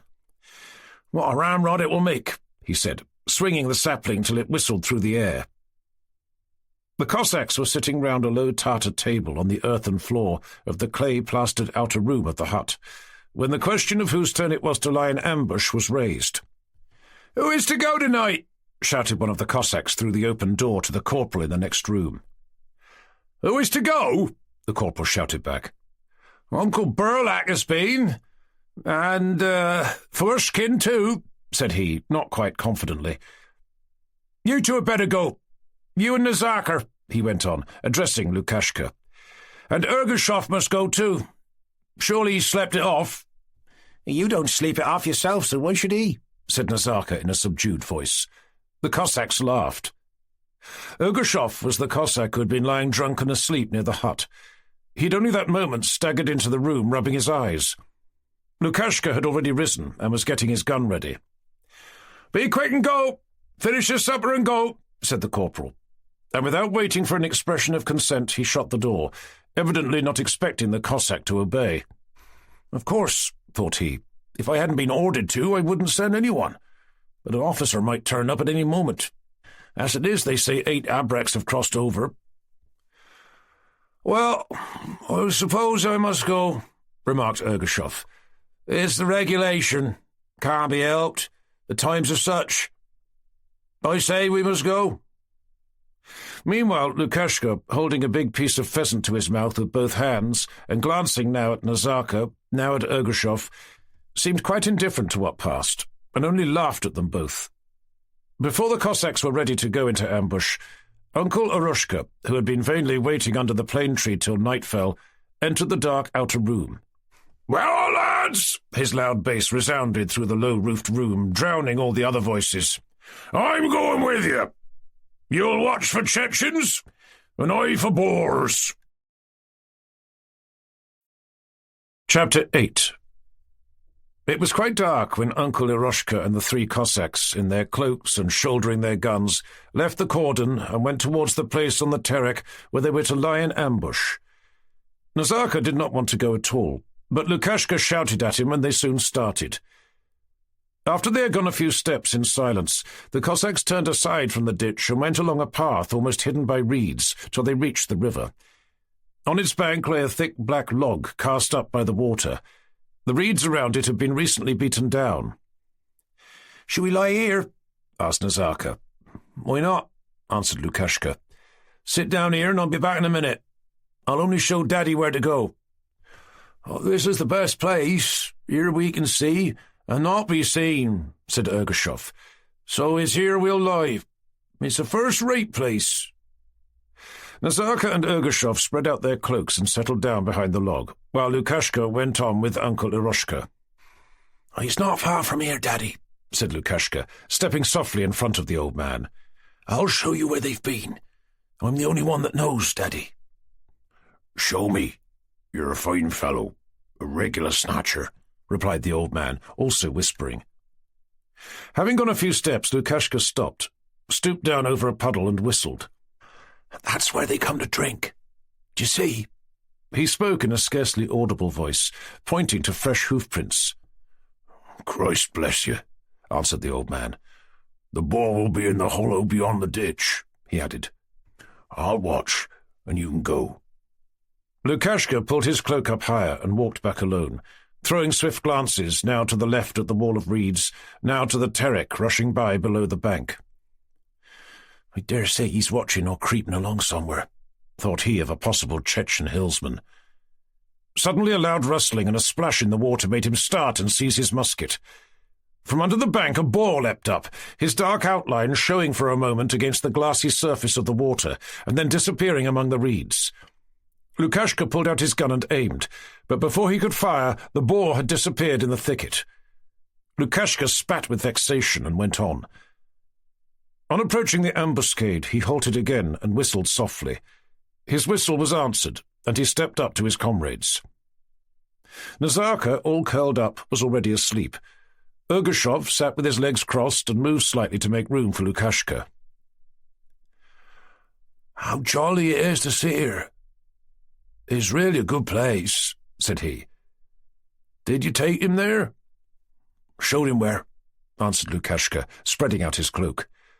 "But what a big boar I roused just now close to the water. I expect it was the very one. You must have heard the crash." "I did hear a beast crashing through. I knew at once it was a beast. I thought to myself, Lukashka has roused a beast," Ergushov said, wrapping himself up in his cloak. "Now I'll go to sleep," he added. "Wake me when the cocks crow. We must have discipline. I'll lie down and have a nap, and then you will have a nap and I'll watch. That's the way." "Luckily I don't want to sleep," answered Lukashka. The night was dark, warm and still. Only on one side of the sky the stars were shining. The other and greater part was overcast by one huge cloud stretching from the mountain tops. The black cloud, blending in the absence of any wind with the mountains, moved slowly onwards, its curved edges sharply denned against the deep starry sky. Only in front of him could the Cossack discern the Terek and the distance beyond. Behind and on both sides he was surrounded by a wall of reeds. Occasionally the reeds would sway and rustle against one another, apparently without cause. Seen from down below, against the clear part of the sky, their waving tufts looked like the feathery branches of trees. Close in front, at his very feet, was the bank, and at its base the rushing torrent. A little farther on was the moving mass of glassy brown water which eddied rhythmically along the bank and round the shallows. Farther still, water, banks, and cloud all merged together in impenetrable gloom. Along the surface of the water floated black shadows, in which the experienced eyes of the Cossack detected trees carried down by the current. Only very rarely, sheet lightning, mirrored in the water as in a black glass, disclosed the sloping bank opposite. The rhythmic sounds of night, the rustling of the reeds, the snoring of the Cossacks, the hum of mosquitoes and the rushing water, were every now and then broken by a shot fired in the distance, or by the gurgling of water when a piece of bank slipped down, the splash of a big fish, or the crashing of an animal breaking through the thick undergrowth in the wood. Once an owl flew past along the Terek, flapping one wing against the other rhythmically at every second beat. Just above the Cossack's head it turned towards the wood, and then, striking its wings no longer after every other flap, but at every flap, it flew to an old plane tree, where it rustled about for a long time before settling down among the branches. At every one of these unexpected sounds, the watching Cossack listened intently, straining his hearing, and screwing up his eyes while he deliberately felt for his musket. The greater part of the night was past. The black cloud that had moved westward revealed the clear, starry sky from under its torn edge, and the golden upturned crescent of the moon shone above the mountains with a reddish light. The cold began to be penetrating. Nazarka awoke, spoke a little, and fell asleep again. Lukashka, feeling bored, got up, drew the knife from his dagger handle, and began to fashion his stick into a ramrod. His head was full of the Chechens who lived over there in the mountains, and of how their brave lads came across and were not afraid of the Cossacks, and might even now be crossing the river at some other spot. He thrust himself out of his hiding-place and looked along the river, but could see nothing. And as he continued looking out at intervals upon the river and at the opposite bank, now dimly distinguishable from the water in the faint moonlight, he no longer thought about the Chechens, but only of when it would be time to wake his comrades and of going home to the village. In the village he imagined Duneka, his little soul, as the Cossacks call a man's mistress, and thought of her with vexation. Silvery mists, a sign of coming morning, glittered white above the water, and not far from him young eagles were whistling and flapping their wings. At last the crowing of a cock reached him from the distant village, followed by the long sustained note of another, which was again answered by yet other voices.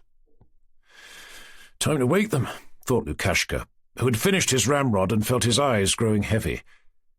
Turning to his comrades, he managed to make out which pair of legs belonged to whom, when it suddenly seemed to him that he heard something splash on the other side of the Terek. He turned again towards the horizon beyond the hills, where day was breaking under the upturned crescent, glanced at the outline of the opposite bank, at the Terek, and at the now distinctly visible driftwood upon it. For one instant it seemed to him that he was moving and that the Terek with the drifting wood remained stationary. Again he peered out. One large black log with a branch particularly attracted his attention. The tree was floating in a strange way, right down the middle of the stream, neither rocking nor whirling. It even appeared not to be floating altogether with the current, but to be crossing it in the direction of the shallows. Lukashka, stretching out his neck, watched it intently. The tree floated to the shallows, stopped, and shifted in a peculiar manner. Lukashka thought he saw an arm stretched out from beneath the tree. "Supposing I killed an abrek all by myself," he thought, and seized his gun with a swift, unhurried movement, putting up his gun rest, placing the gun upon it, and holding it noiselessly in position. Cocking the trigger with bated breath, he took aim, still peering out intently. "I won't wake them," he thought, but his heart began beating so fast that he remained motionless, listening. Suddenly the trunk gave a plunge, and again began to float across the stream towards our bank. "Only not to miss," thought he. And now, by the faint light of the moon, he caught a glimpse of a Tartar's head in front of the floating wood. He aimed straight at the head, which appeared to be quite near, just at the end of his rifle's barrel. He glanced across. "Right enough it is an abrek," he thought joyfully, and suddenly rising to his knees, he again took aim. Having found the sight, barely visible at the end of the long gun, he said, "In the name of the Father and of the Son," in the Cossack way learnt in his childhood, and pulled the trigger. A flash of lightning lit up for an instant the reeds and the water, and the sharp, abrupt report of the shot was carried across the river, changing into a prolonged roll somewhere in the far distance. The piece of driftwood now floated not across, but with the current, rocking and whirling. "Stop, I say!" exclaimed Ergushov, seizing his musket and raising himself behind the log near which he was lying. "Shut up, you devil!" whispered Lukashka, grinding his teeth. "Abreks!" "Whom have you shot?" asked Nazarka. "Who was it, Lukashka?" Lukashka did not answer. He was reloading his gun and watching the floating wood. A little way off it stopped on a sandbank, and from behind it something large that rocked in the water came into view. "What did you shoot? Why don't you speak?" insisted the Cossacks. "Abreks, I tell you," said Lukashka. "Don't humbug. Did the gun go off?" "I've killed an abrek. That's what I fired at," muttered Lukashka, in a voice choked by emotion, as he jumped to his feet. "A man was swimming," he said, pointing to the sandbank. "I killed him. Just look there." "Oh, have done with your humbugging," said Ergushov again, rubbing his eyes. "Have done with what?" "Look, there!" said Lukashka, seizing him by the shoulders and pulling him with such force that Ergushov groaned. He looked in the direction in which Lukashka pointed, and discerning a body immediately changed his tone. "Oh, Lord! But I say, more will come." "I tell you the truth," said he softly, and began examining his musket. "That was a scout swimming across. Either the others are here already, or are not far off on the other side. I tell you for sure." Lukashka was unfastening his belt and taking off his Circassian coat. "What are you up to, you idiot?" exclaimed Ergushov. "Only show yourself and you've lost all for nothing. I tell you true. If you've killed him, he won't escape. Let me have a little powder for my musket pan. You have some. Nazarka, you go back to the cordon and look alive, but don't go along the bank or you'll be killed. I tell you true." "Catch me going along. Go yourself," said Nazarka angrily. Having taken off his coat, Lukashka went down to the bank. "Don't go in, I tell you," said Ergushov, putting some powder on the pan. "Look, he's not moving, I can see. It's nearly morning. Wait till they come from the cordon. You go, Nazarka. You're afraid. Don't be afraid, I tell you. Look, I say, Lukashka, tell us how you did it," said Nazarka. Lukashka changed his mind about going into the water just then. "Go quick to the cordon and I will watch. Tell the Cossacks to send out the patrol. If the abreks are on this side, they must be caught," said he. "That's what I say. They'll get off," said Ergushov, rising. "True, they must be caught." Ergushov and Nazarka rose and, crossing themselves, started off for the cordon, not along the river bank, but breaking their way through the brambles to reach a path in the wood. "Now mind, Lukashka, they may cut you down here, so you best keep a sharp lookout, I tell you." "Go along, I know," muttered Lukashka, and having examined his gun again, he sat down behind the log. He remained alone and sat gazing at the shallows and listening for the Cossacks, but it was some distance to the cordon, and he was tormented by impatience. He kept thinking that the other abreks who were with the one he had killed would escape. He was vexed with the abreks who were going to escape, just as he had been with the boar that had escaped the evening before. He glanced round and at the opposite bank, expecting every moment to see a man, and having arranged his gun rest, he was ready to fire. The idea that he might himself be killed never entered his head.